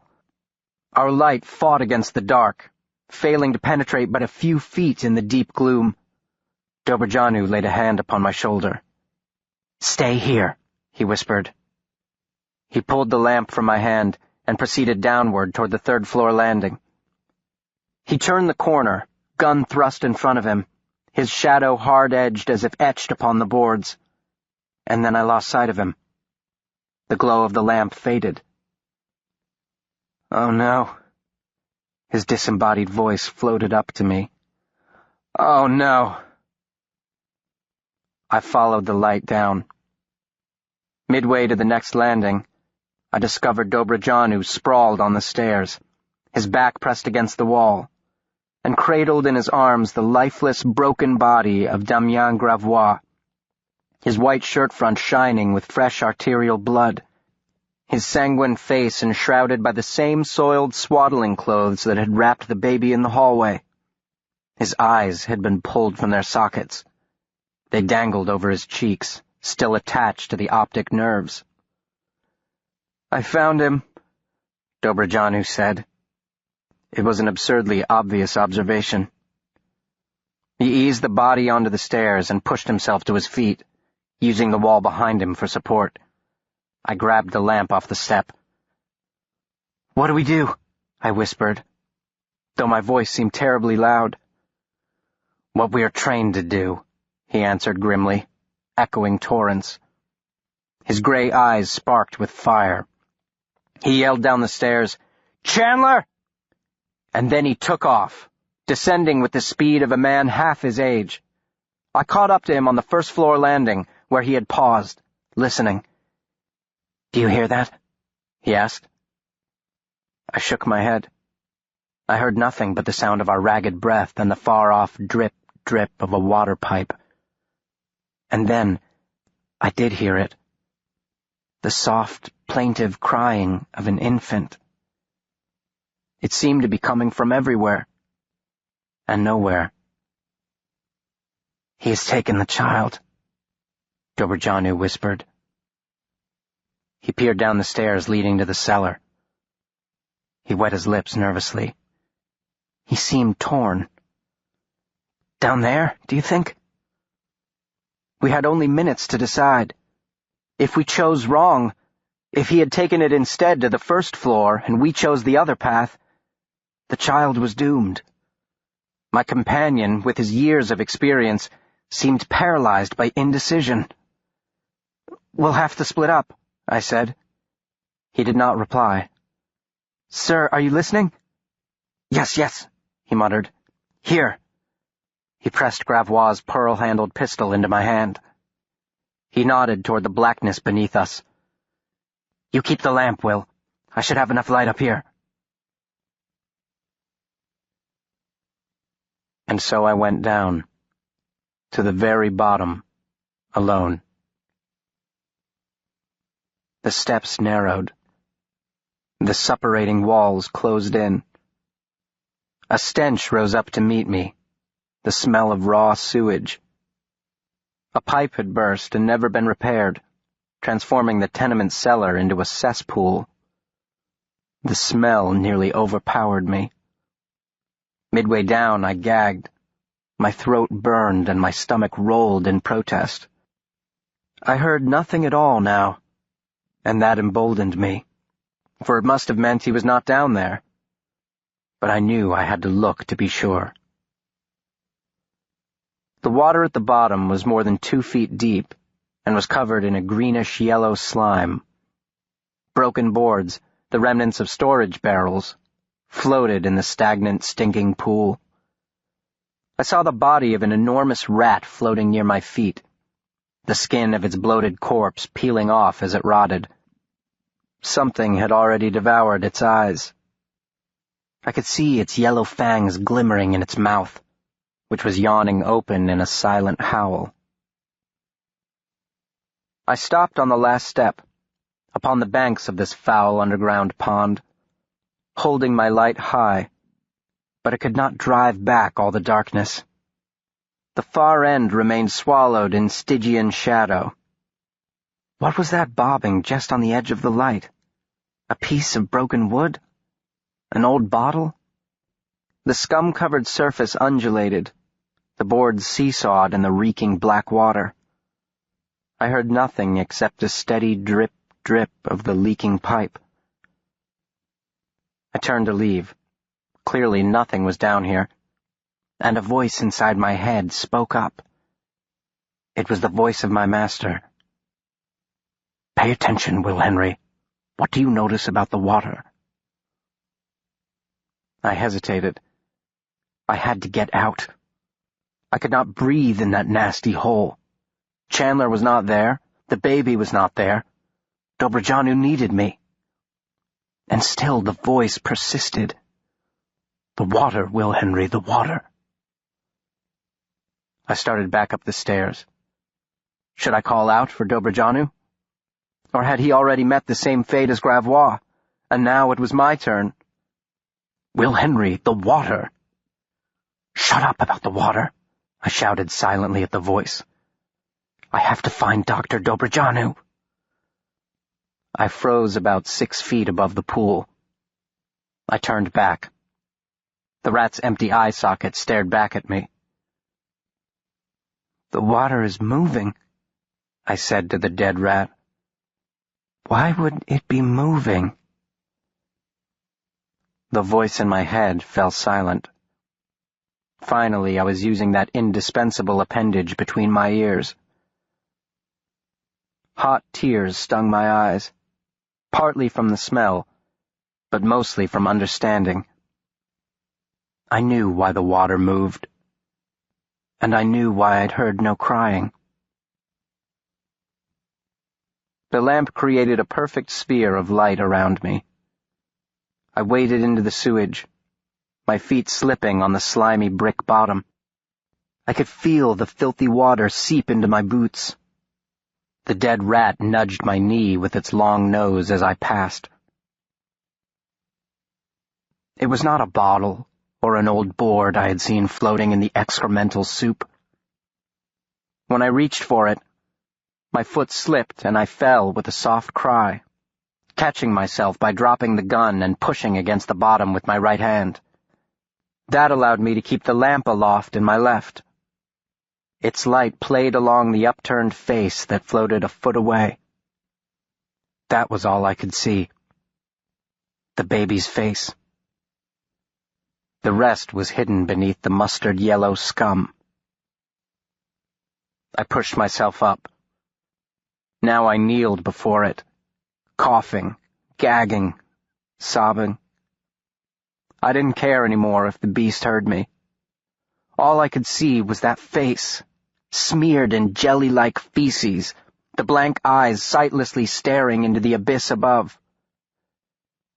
I could not leave it there, not in this place. I reached out for it. My knuckles brushed across the cheek. The face dipped down, bobbed up again. It turned leisurely like an unmoored boat. I knew then.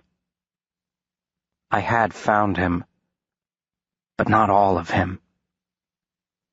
I had found just his face. "Oh no," I whimpered, as Dobrajanu had. As the doctor had when in the wilderness he'd realized we were lost. The timeless refrain, the ageless response. "No." "We can take it to the priest. He'll know what to do with it." With those words, I had abandoned him in a cold and dirty hallway. I had stepped over him, thinking there was nothing I could do. I had stepped over him, telling myself that his suffering had nothing to do with me.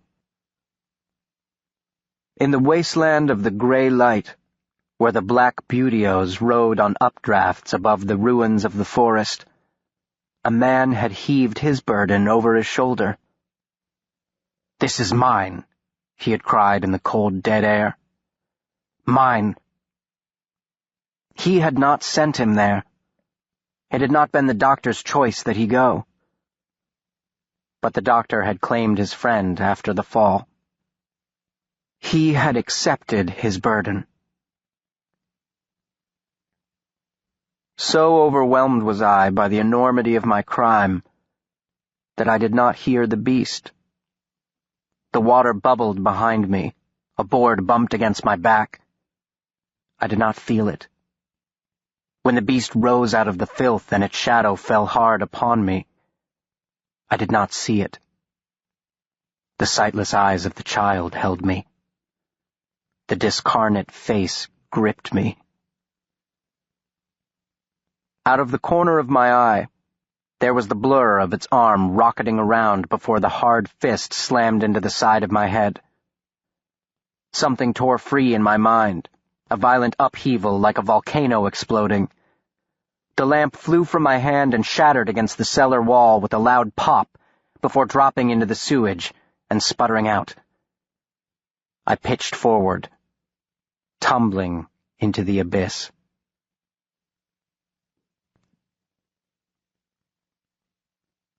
Chapter 28. I have found him. My name was in the wind, and the wind was high above the snowbound city. There was no difference between the sound of my name and the sound of the wind. I was in the wind, and the wind was in me, and beneath us were the crystalline halos of golden light wrapped about the street lamps, and the muffled plops of snow falling from eaves, and the dry rattles of dead leaves clinging to the indifferent boughs. It is beautiful here on the high wind. From here our suffering shrinks to insignificance. The wind drowns out the human cry. The city in snow glitters like a diamond, its streets laid out in mathematical precision, the rooftops identical black canvases. There is perfection in the emptiness. They say God looks down upon us, like the buteos that soar above the blasted landscape of the gray land. There is God in the distance. Humanity's stench cannot waft this high. Our betrayals, our jealousies, our fears, they rise no higher than the tops of our heads. In a lightless cellar flooded with human waste, a starving infant is held under until it drowns, its tiny lungs filled with the effluvia of 600 of its fellow human beings. and then its face is peeled off, as one takes off the skin of an apple, peeled off, and cast into Dante's river. In the name of all that's holy, tell me why God felt the need to make a hell. It seems so redundant.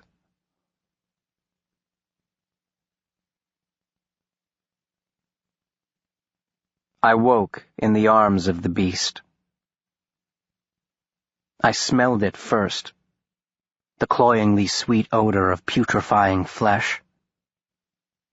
Then the powerful arms locked around me, hugging me from behind, like Dobrajanu had embraced Gravois on the tenement stairs. The floor upon which we sprawled was hard and cold. The air was musty and basement damp. I had a sense of gaping space, like a subterranean cave deep in the belly of the earth. Ambient light surrounded us. I could not discern its source. Then I thought, its eyes. The light is coming from its eyes. I could hear my breath, and I could hear its breath, and its breath was as foul as the grave. Its mouth must have been very close to my ear. I could hear every swipe of its tongue across its chapped and bleeding lips. When it spoke, thick spittle dripped from its swollen, blubbery tongue, landed on my exposed neck and soaked into my collar. The tongue fumbled clumsily the simplest words, as if the thinking part of its brain had atrophied from disuse. "What is our name?" You're Dr. Chandler." "What is our name?" The thinking part of its brain had atrophied from disuse. "What is our name?" You're Dr. Chandler." "What is our name?" My legs were jerking uncontrollably. In a moment, my bladder would let go. My bowels would empty. I don't know your name." "Snatched. That's a good boy." Something very cold and very sharp pressed into the soft flesh beneath my ear. I felt my skin split open, and the heat of my blood as it welled over the lip of the wound. "It won't hurt much," it blubbered. "Not very much. But the blood, there'll be a lot of blood. We have been interested in the eyes." It paused, hiccuping for breath. Talking taxed it. A starving animal has no energy to waste. "You are studying to be a scientist, Will? Do you want to perform a scientist experiment? Here is our idea. We will pull your eyes out and turn them round so you can look at yourself. We never see ourselves the way we truly are, do we, Will? The mirror lies to us." Its arm was like an iron bar across my chest. My eyes had adjusted to the light, and now I could see its spindly naked legs splayed on either side of mine. The skin was jet black as charcoal, the skin peeling off in thin curling sheets. "Hold out your hand." "Please," I started to sob. "Please." I held out my hand. Its gift to me was small. It fit perfectly in my palm. Around the size of a plum, the surface rubbery and slightly sticky. This one's yours." My body convulsed with revulsion. It was the heart of the baby I'd left in the tenement hall. I flung it away with a strangled cry. Repulsive child. Wasteful." It pressed its drooling mouth against my ear. "What have we given?" Its arm tightened around my chest, constricting my lungs. I could not breathe. "What have we given?" I couldn't speak. I had no air with which to speak. I could do nothing but rock my head an inch from side to side. What is... It seemed to be having as much trouble breathing as I. "What is the greatest love? What does it look like?" The arm relaxed a bit. I gulped air choked in the swill of the beast's decay. My head lolled forward. The beast yanked it back by a fistful of my hair. Its sharp, jagged nails cut into my scalp. "Do you want to see its face, Will? Then look at us. Look at us." It dug its claw into my chin and rotated my face around until my neck popped. The proximity of its face skewed my perspective. There was a moment before my mind could absorb what I was seeing. I perceived it in fragmented strobe-like images. The first image was of the huge eyes burning a sickly amber, then the slobbering mouth, the blood-stained chin. Most striking was the flatness of its features, as if all underlying bone had receded into its head. It was the lack of contours that kept me from recognizing it at first. So much of our looks are ordained by our bones. But I had seen this face many times, by the gentle caresses of a fire's glow, by the cool winter light of a November afternoon, by the shimmering brightness of a chandelier in a ballroom where she had danced with me. Her emerald eyes, now smoldering fiendish orange, filled with promise, overflowing with abundance. The beast had taken her face. On top of the steaming pile of human and animal wreckage, he had shaved it off, and had somehow affixed it over the decimated remnants of his own. "See us, Will? This is the face of love." I whipped my head from its grasp. Its nails tore open the soft flesh beneath my chin. I heard it sucking my blood from its fingers. "You have promised, Will. Good apprentice. We think we'll make you ours. Would you like to be our apprentice? Such a good start with that baby." Something was tugging on my shirt front. I felt a button pop loose, then another, and then the cold of steel against my bare skin. Or was it steel? Did the beast press a knife into the scar that had been made by its teeth in the wilderness? Or was it its nails, grown as sharp as a hawk's talon? I could not bring myself to look. "Is so indescribable," it whimpered. "You wasteful little shit. You threw it away, our gift. You don't know, but it's deliceful.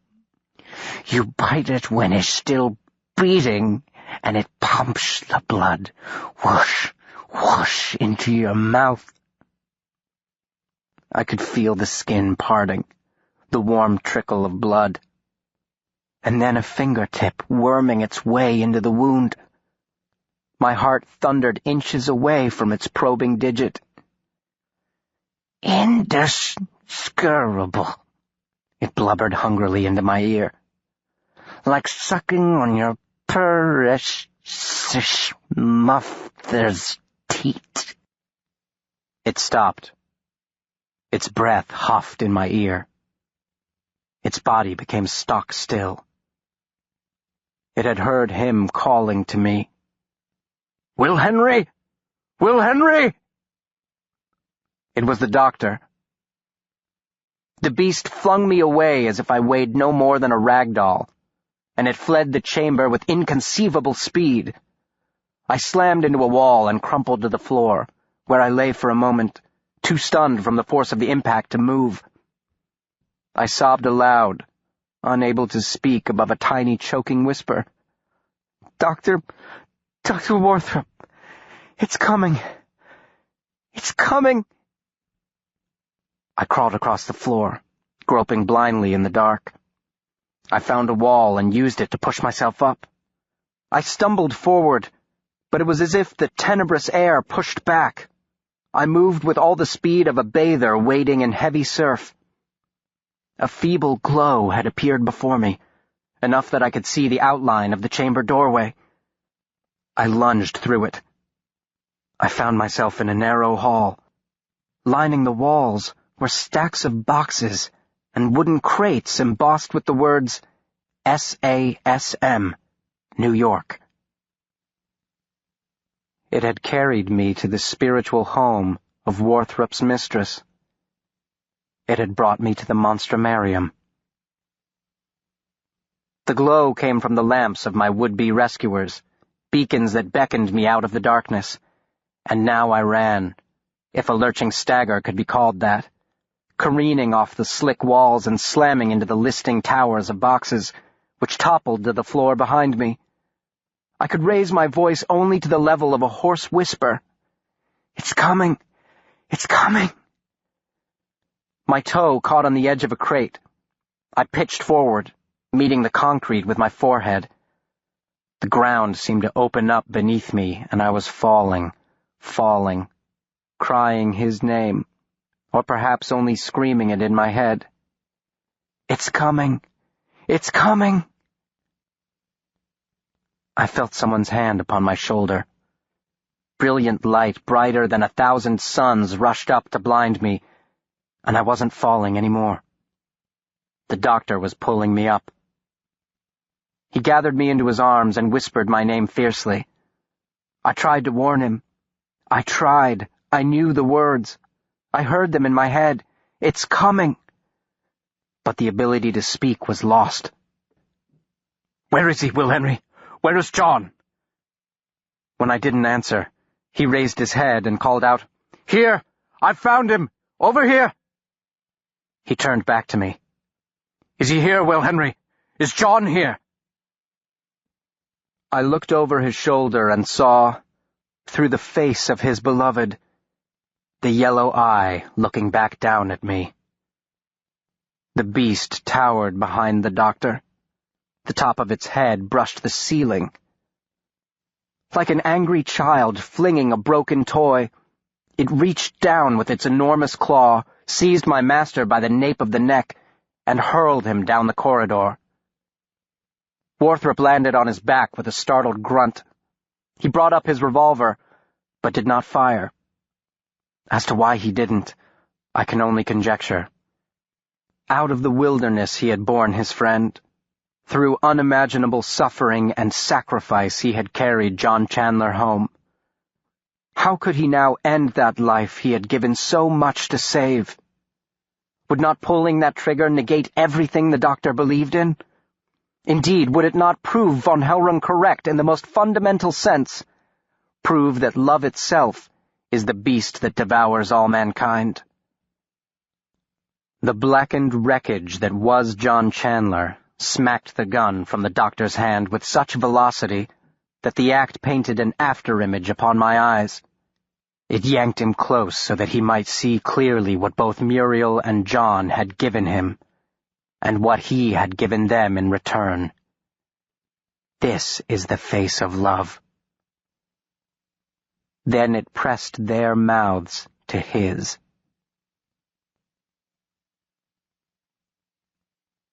In the next second, I was upon it, the silver-plated knife in my hand. I thrust the blade to the hilt into the thin neck. The beast shrugged me off its back as easily as a man flicks off a bit of lint from his coat. The doctor thrashed beneath it. One ebony claw was clamped over the doctor's nose and eyes, while it pressed its mouth tightly against the doctor's mouth. The beast was smothering him with its kiss. I leapt again onto the thing's back, von Hellrung's words echoing in my ears. Silver, by bullet or knife, to the heart, only the heart. I swung my arms around in a ludicrous parody of its earlier embrace of me.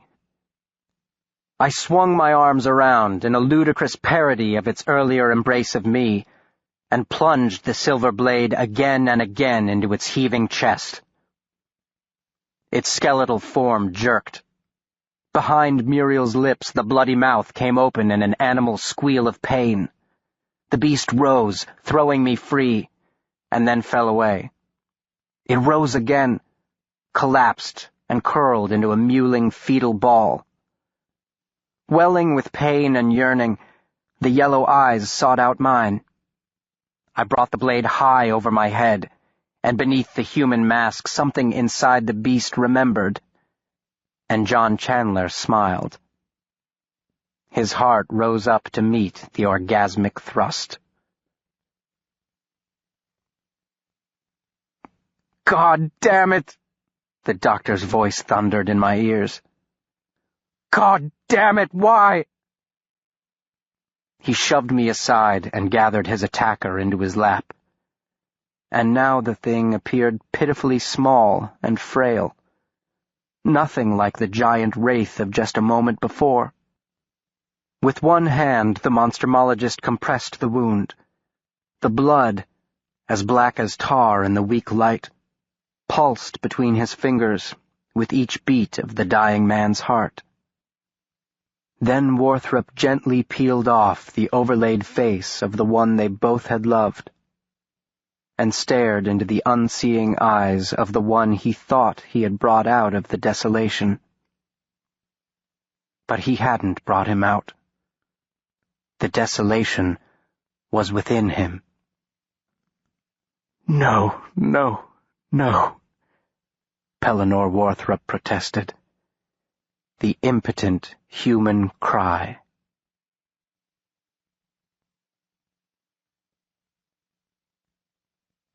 Chapter 29. The gift was mine to give.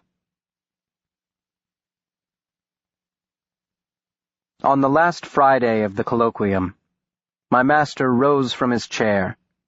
The chamber became still, and 100 of his colleagues leaned forward in their seats, waiting with bated breath to hear his reply to von Hellrung, upon which the future of their discipline hung in the balance. If he should fail, monstrumology would be doomed. It would never be accepted as a legitimate line of inquiry. Its practitioners would henceforward and forever be perceived as laughingstocks, eccentric pseudo-scientists on the fringes of real science. Von Hellrung had presented a compelling case, reworking his original paper to incorporate his star witness, the indispensable proof, as he called it, one William James Henry, special assistant to the chief spokesman for the opposing side. I had expected the doctor's presentation to be as awkward as his practice of it had been, tortured in its logic, inconsistent in its arguments, and I was not disappointed. It was painful to listen to, but everyone listened politely. The real show was to follow, the question-and-answer period, during which Warthrop would have to yield the floor. Von Hellrung posed the first question immediately upon the conclusion of Warthrop's reply. "I thank my dear friend and former pupil, the Honorable Dr. Warthrop, for his cogent and entirely earnest response. I am flattered, indeed I am humbled, to be the recipient of such an impassioned, may I say even passionate, reply. I have taught him well, have I not?" He joined in their nervous laughter. "But I do have 1 or 2 questions before I yield the floor," if that suits the Honorable Doctor. Thank you. I know the hour grows late. We have trains to catch. We long for our homes and families and, of course, our work. And we have friends to bury. Alas, such is our lot. Such is the price we pay for the advancement of human knowledge. Dr. Gravois understood this and accepted it. We all accept it. Even John. His voice broke. Even John accepted it. But I digress. To my question, then, Dr. Warthrop, mein Freund. If your hypothesis is correct in this most strange and pathetic episode, how do you explain the testimony of your own apprentice regarding the nature of the beast? I have explained it already, replied the doctor tightly. Though the swelling of his jaw had receded somewhat, it still pained him to speak. The evidence is as plain as the wound on his neck. Ah, by that you mean the bite of the Olkhoi-Korkhoi, which he suffered prior to the events to which he has this day testified. I mean precisely that. The effects of the creature's venom have been well documented by some of the very people who now sit in this room. But it is my understanding that the good Adolphus Ainsworth administered to him the antivenom within minutes of the exposure. Equally supported in the literature, said the doctor through gritted teeth, is the tendency of the victim to suffer lingering, intermittent after-effects, even after the administration of the antidote. So, your explanation for Herr William Henry's testimony is that it was all a dream? He was chuckling warmly. A hallucination would be more accurate. He did not hear the Utico calling him upon the wind? Of course not. And the Utico did not remove him to the monstrumarium by riding with him upon that wind? I would ask you, and all members present, to close your eyes and imagine such a scenario. There was a smattering of applause. A point scored by Warthrop. Then how do you propose he brought him there from that tenement cellar? Did he hail a taxi? Now laughter, much louder than the tepid applause. A point for von Hellrung. I propose he carried him there. On foot? Yes, of course, under the cover of darkness. I see. Von Hellrung was nodding with mock gravity. Now, turning your attention to the first incident, Dr. Warthrop, it is your contention that the creature— John. His name was John. Yes, it did used to be John. It was always John. It is your contention that he jumped through a fourth-story hospital window— It is my contention that he escaped through that window. Whether he went up a drain pipe or down it, he escaped. He did not take to the high wind, as you suggest, unless he sprouted wings, which I suppose you will say he did. And as to the other eyewitness accounts, what do you say to them? The old Austrian held up the stack of sworn affidavits. Are they also unfortunate victims of the death worm? Warthrop grimaced through the attendant laughter, waiting for it to die away before saying, I can't say what they suffer from, except perhaps a form of mass hysteria exacerbated by an overzealous press eager to sell newspapers. So you would have this august assembly reject the sworn testimony of 73 eyewitnesses based upon what? What, Dr. Warthrop? Based upon the fact that since you say it can't be so, it can't be so? Is this not the very thing of which you accuse me? Assuming facts not in evidence? I don't accuse you of assuming facts not in evidence. I accuse you of making them up out of whole cloth. Very well, then, von Hellrung cried, throwing the papers down with a dramatic flourish. Tell me, enlighten all of us, good doctor, what killed Pierre Larose? What stripped him of his skin and fed upon his heart and impaled him upon a pole? What dragged Sergeant Jonathan Hawke 40 feet into the sky and crucified him upon the highest tree? What did our beloved colleague find in the desolation that did this to him?" He flung his hand toward the autopsy table, where the body lay exposed under the harsh glare of the stage lights. "I don't think," said the doctor deliberately, "that he found anything at all." He rose from his chair. I fought the instinct to rush to his side. He looked on the verge of collapse. "I don't know who killed Pierre Larose.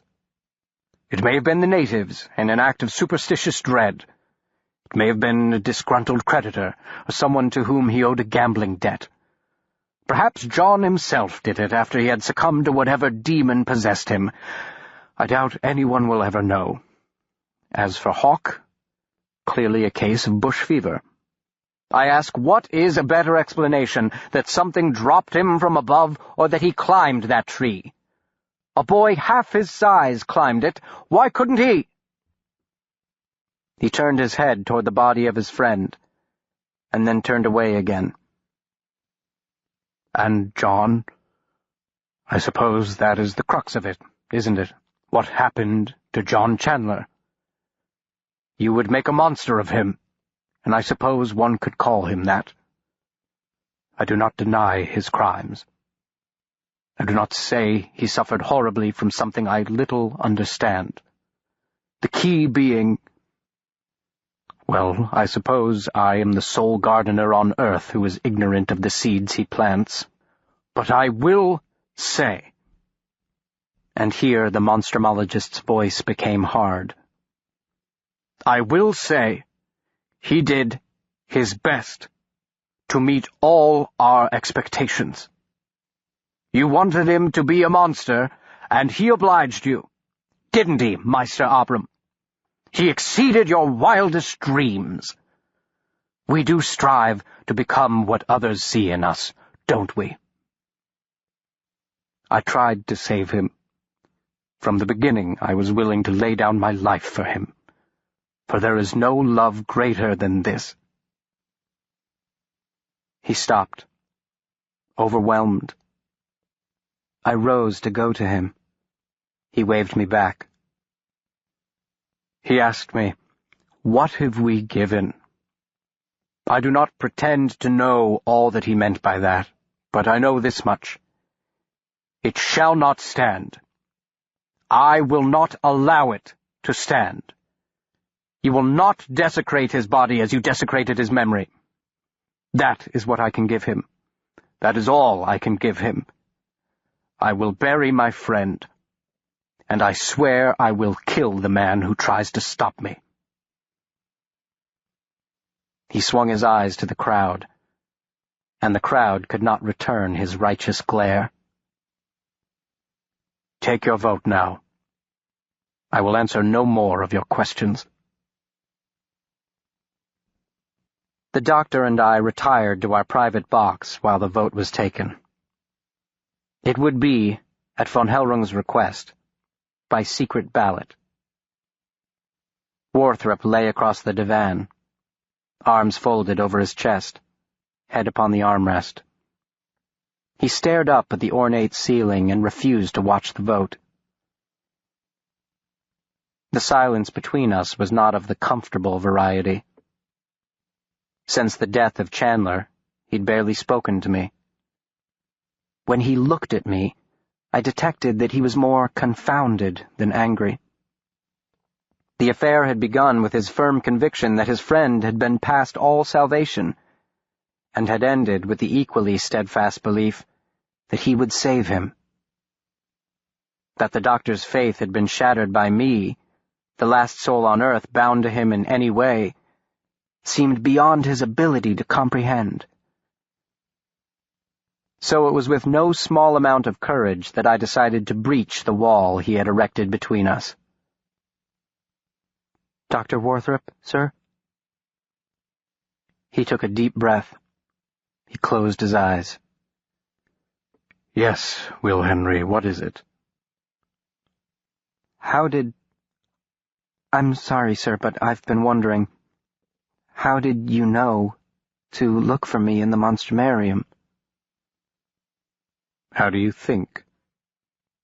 Someone must have seen us? He shook his head. His eyes remained closed. Try again. Dr. Dobrjanu, he followed us there? No, he returned straight away to von Hellrung's after he discovered you missing. Then you must have guessed, I concluded. It was the only explanation. No, I did not guess. I applied the lessons from the Chandler House massacre. What was that lesson, Will Henry? Though I gave it my best effort, I could think of nothing instructional in that horrific scene, except the sickening, macabre stab at humor scrawled above the bedroom door. Life is. John himself told me where to find you, the Monstrumologist explained, just as he tried to tell me where to find Muriel. After Dobrjanu brought us the news, I realized at once where he had taken you. Don't you remember what he said? He'll put you on display in the beastie bin, where all you nasty things belong. He opened his eyes and, raising his head a bit, peeked over the railing. They're taking their time. I wonder if that's good or bad. He lay down again. They found the Novikova girl, by the way, at the bottom of the sludge, once they drained the cellar. I knew she was not the only victim who'd been found in that cellar. He noted my troubled expression and said, There was nothing you could have done, Will Henry. And I answered, That is what I did, sir. Nothing. Your guilt serves no purpose. Will it resurrect the child, or change the past? You did exactly what I would have done, what anyone would have done in the circumstance. Suppose you had picked up the child and left. How many more victims might have fallen that night because of your misplaced altruism? There are hard choices to be made in life, Will Henry, and monstrumology has more than its fair share of them. He waited for me to respond. He knew I would agree. I always agreed with him. If the house were on fire and I told you to throw gasoline upon it to quench the flames, you would cry, yes, sir, and blow us both to kingdom come. I should have saved him, I said. Saved him? Saved him from what? You had no idea at the time if John was in that building.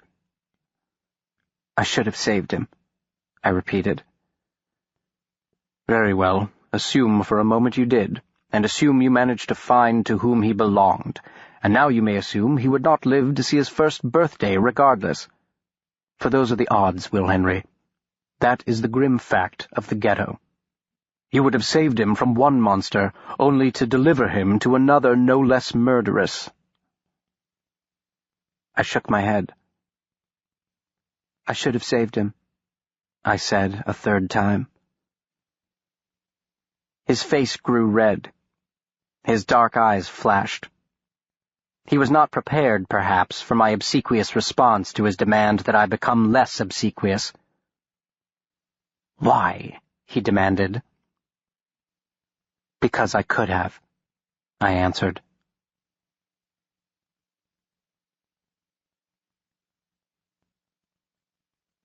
They were laid to rest side by side, my master's two loves, in the Chandler family plot. For the father of the most wayward son is a father still. The elder Chandler did not speak to Warthrop, except for a few threatening words upon the conclusion of the graveside service, to the effect that he intended to strip him down to his last piece of silver. Warthrop's reply, Seems only just, but I beg you to leave me at least my microscope. Von Hellrung was in attendance, as well as several other monstrumologists, including the survivors of the hunting party.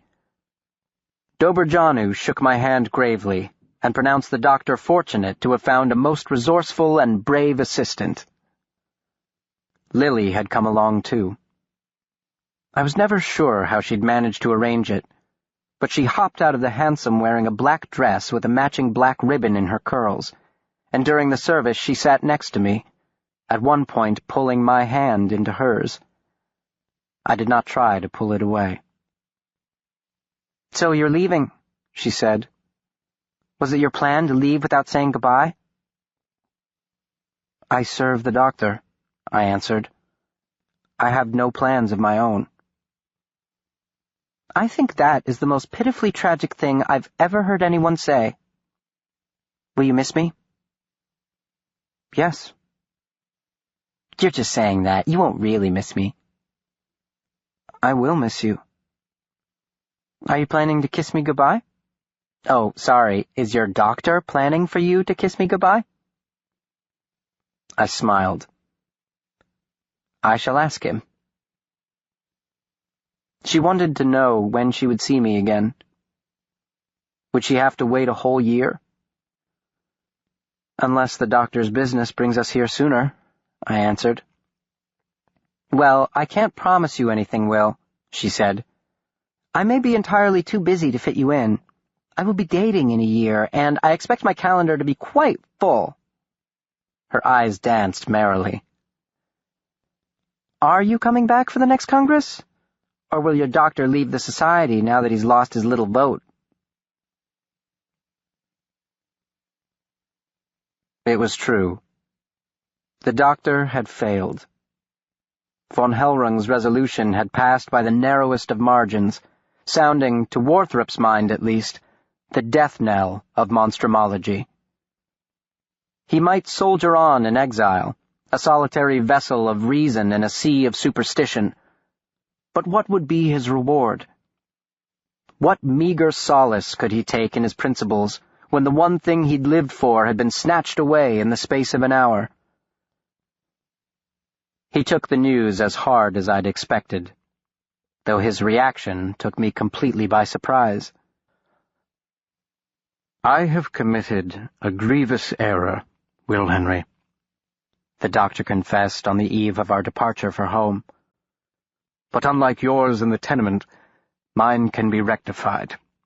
It is not too late." His face glowed beneficently in the eldritch autumn light, eking through the window that overlooked the park. He spoke with the firmness of one who had perceived his way with untarnished clarity. "John asked a question of me before he died, a question to which I had no answer. What have we given? I must admit, I am not the kind of man to whom a question like that makes sense. To me, it was just another bit of his gibberish. Your father understood, though, and paid the highest price for his gift. You see, Will Henry, it is not what we give, but what we are willing to give, what we can give. You abandoned that child in the hall. The gift was within your power, and you withheld your hand. You cannot take that back now, any more than your father can take back his gift to me. But I am not so helpless. I have a choice still, to answer John's question." He drew close to me. "I have lost everything. John, Muriel, even my work, the one thing that has given me solace through the lonely years, even that I have lost. You are all that's left for me, Will Henry, and I fear I will lose you, too." "I'll never leave you, sir," I said. And I believed it. Never. "You do not understand. Tell me again why you should have saved that child in the hallway." "Because I could have." He nodded. "And I will save you, Will Henry. Because I can. That is the answer to John's question." I understood then. I backed away on unsteady legs. The room began to spin around me. "You're sending me away," I said. "You nearly died," he reminded me, 3 times by my count. If you remain with me, eventually your luck will run out. Just like your father's did. I cannot allow that to happen." "No!" I shouted. My voice shook with rage. "That isn't why you're doing it. You're sending me away because I killed him." "Don't raise your voice to me, Will Henry," he cautioned in a level voice. "You're angry, and you want to punish me for it. For saving your life. I saved your life!" I could hardly contain my fury. "She was right about you. They were both right. You're a terrible man. You're nothing but a... You're full of nothing but yourself, and you don't know anything. You don't know anything about anything." "I know this," he roared back at me, no longer able to contain his temper. "She would be alive now if not for me. The gift was mine to give, and I withheld it. I withheld it!" His face was contorted with self-loathing. He struck his breast like a penitent before the sacrificial altar. "I allowed her to go home. When I knew she was in danger. I turned away just as you turned away, Will Henry. And what happened?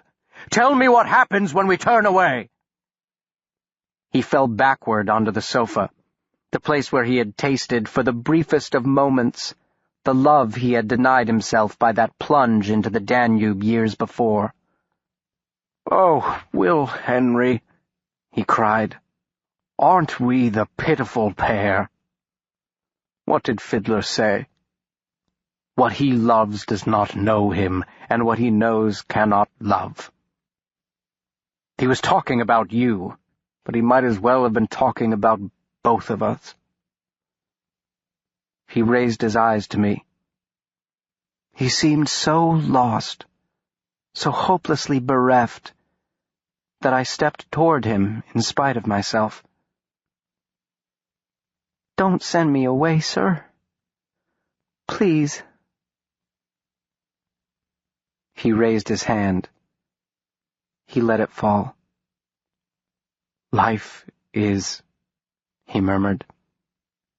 John filled in that blank, didn't he? John gave his answer. But is it the answer, Will Henry? Meister Abram claims we are more than what's reflected in the yellow eye, but are we? I carried him the entire way. We almost died, you and I, to bring him out of the wilderness.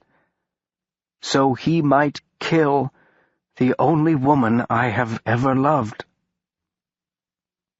I sat beside him. That isn't why you brought him out. He gave a little wave of his hand, dismissing my effort to comfort him. And the baby died. That isn't the reason you turned aside. My question remains, Will Henry. Is John's answer the answer? I shook my head. I don't think he expected me to decipher a riddle that had plagued humankind from its infancy. I'm not sure to this day what he expected of me. Or what I expected of him. We were indeed a pitiful pair, the Monstrumologist and I, bound to each other in ways inexplicable to both of us. In the monstrumarium, the beast had forced me to turn and behold the true face of love. But love has more than one face, and the yellow eye is not the only eye. There can be no desolation without abundance. And the voice of the beast is not the only voice that rides upon the high wind. It was there in every weary step the doctor took in the wilderness. It was there the night he gathered me into his arms to keep me from freezing to death. It was there in Muriel's eyes the night their shadows met and became one. It is always there, like the hunger that can't be satisfied, though the tiniest sip is more satisfying than the most sumptuous of feasts. I reached across the space that separated us, no farther than a foot, and wider than the universe, and gathered the Monstrumologist's hand into mine. And the room grows still, the forgotten light remains, a memory nil, but in its silence, there's a lesson to learn. Even in neglect, there's beauty to discern. It burns sometimes, but you say it, the stairs need mad. Let's stop it shining, they may back, the weeks don't climb again.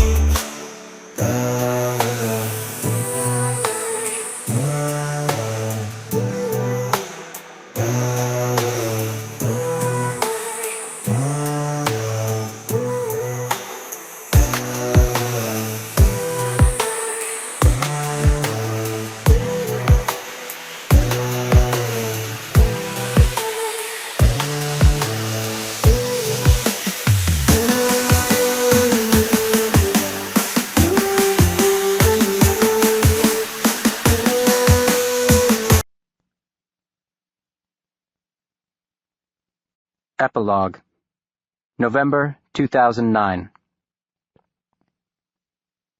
None of the famous personages mentioned in the journals, Thomas Edison, Algernon Blackwood, Bram Stoker, Henry Irving, John Pemberton, Alexander Gustav Eiffel, Thomas Burns, and Jacob Riis, ever wrote or spoke publicly of anyone named Pellinor Warthrop, or anything remotely resembling the science of monstrumology. This fact, of course, doesn't prove that these real people from the era did not know Warthrop. However, if they did, it is very odd that they never mentioned him or his esoteric philosophy. For example, nowhere have I found any indication that Stoker based his Van Helsing character upon a real doctor named von Hellrung. It was Blackwood's story, published in 1910, that put the Wendigo on the map and established Blackwood as a popular writer of the horror genre. I've found no evidence that the story was inspired or in any way derived from Will Henry's account in the 4th folio, but that interpretation is clearly intended, based on the meeting at the Zeno Club, which I could find no record of having existed either. A careful search of newspaper archives yielded nothing from the time period beyond the articles reproduced at the beginning of this book. I was unable to find any mention, under Blackwood's byline or anyone else's, of the murders described in the 6th folio. No mention of the name Chandler and no stories about an American Ripper running amok on the streets of New York. This part of Will Henry's story, the scene where he mentions the newspaper clippings in the von Hellrung library, is undeniably fictional. A scandal involving a prominent New York family certainly would have been covered by the newspapers of the day. And if that isn't true, the entire record must be called into question.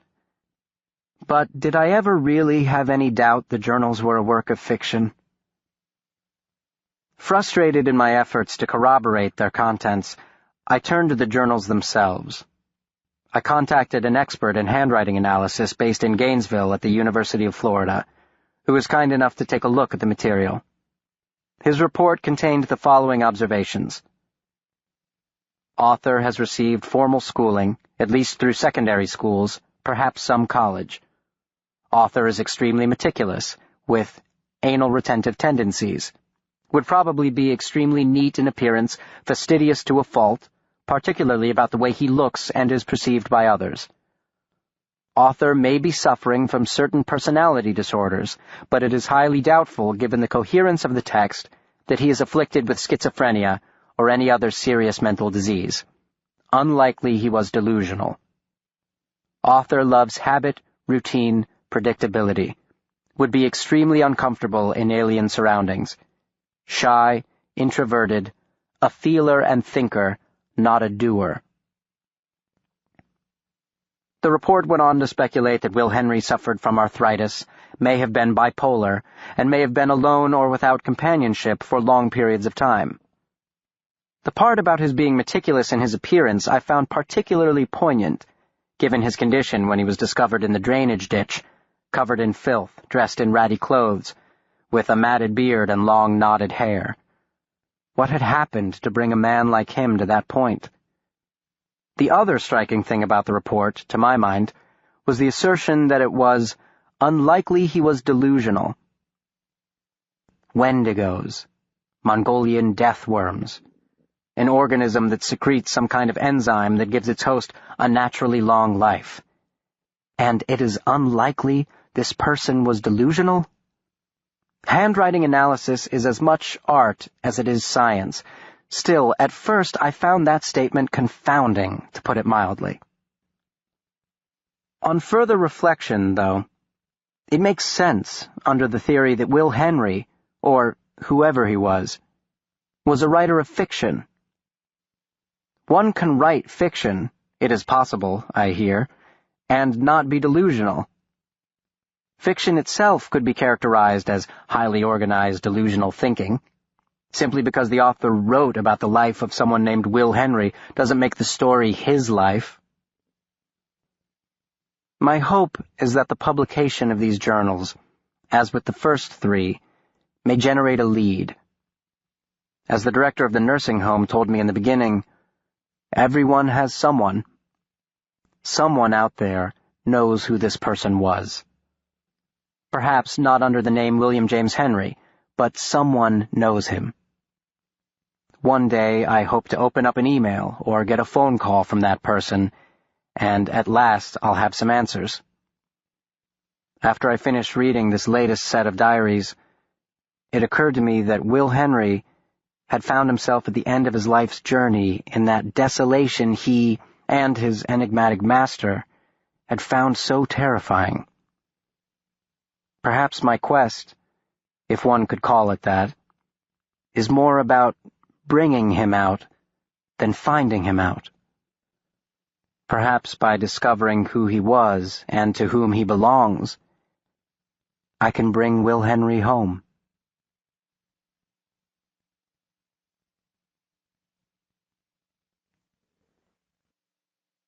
The End. You've been listening to The Curse of the Wendigo by Rick Yancey, narrated by Stephen Boyer. This book is copyrighted 2010 by Rick Yancey.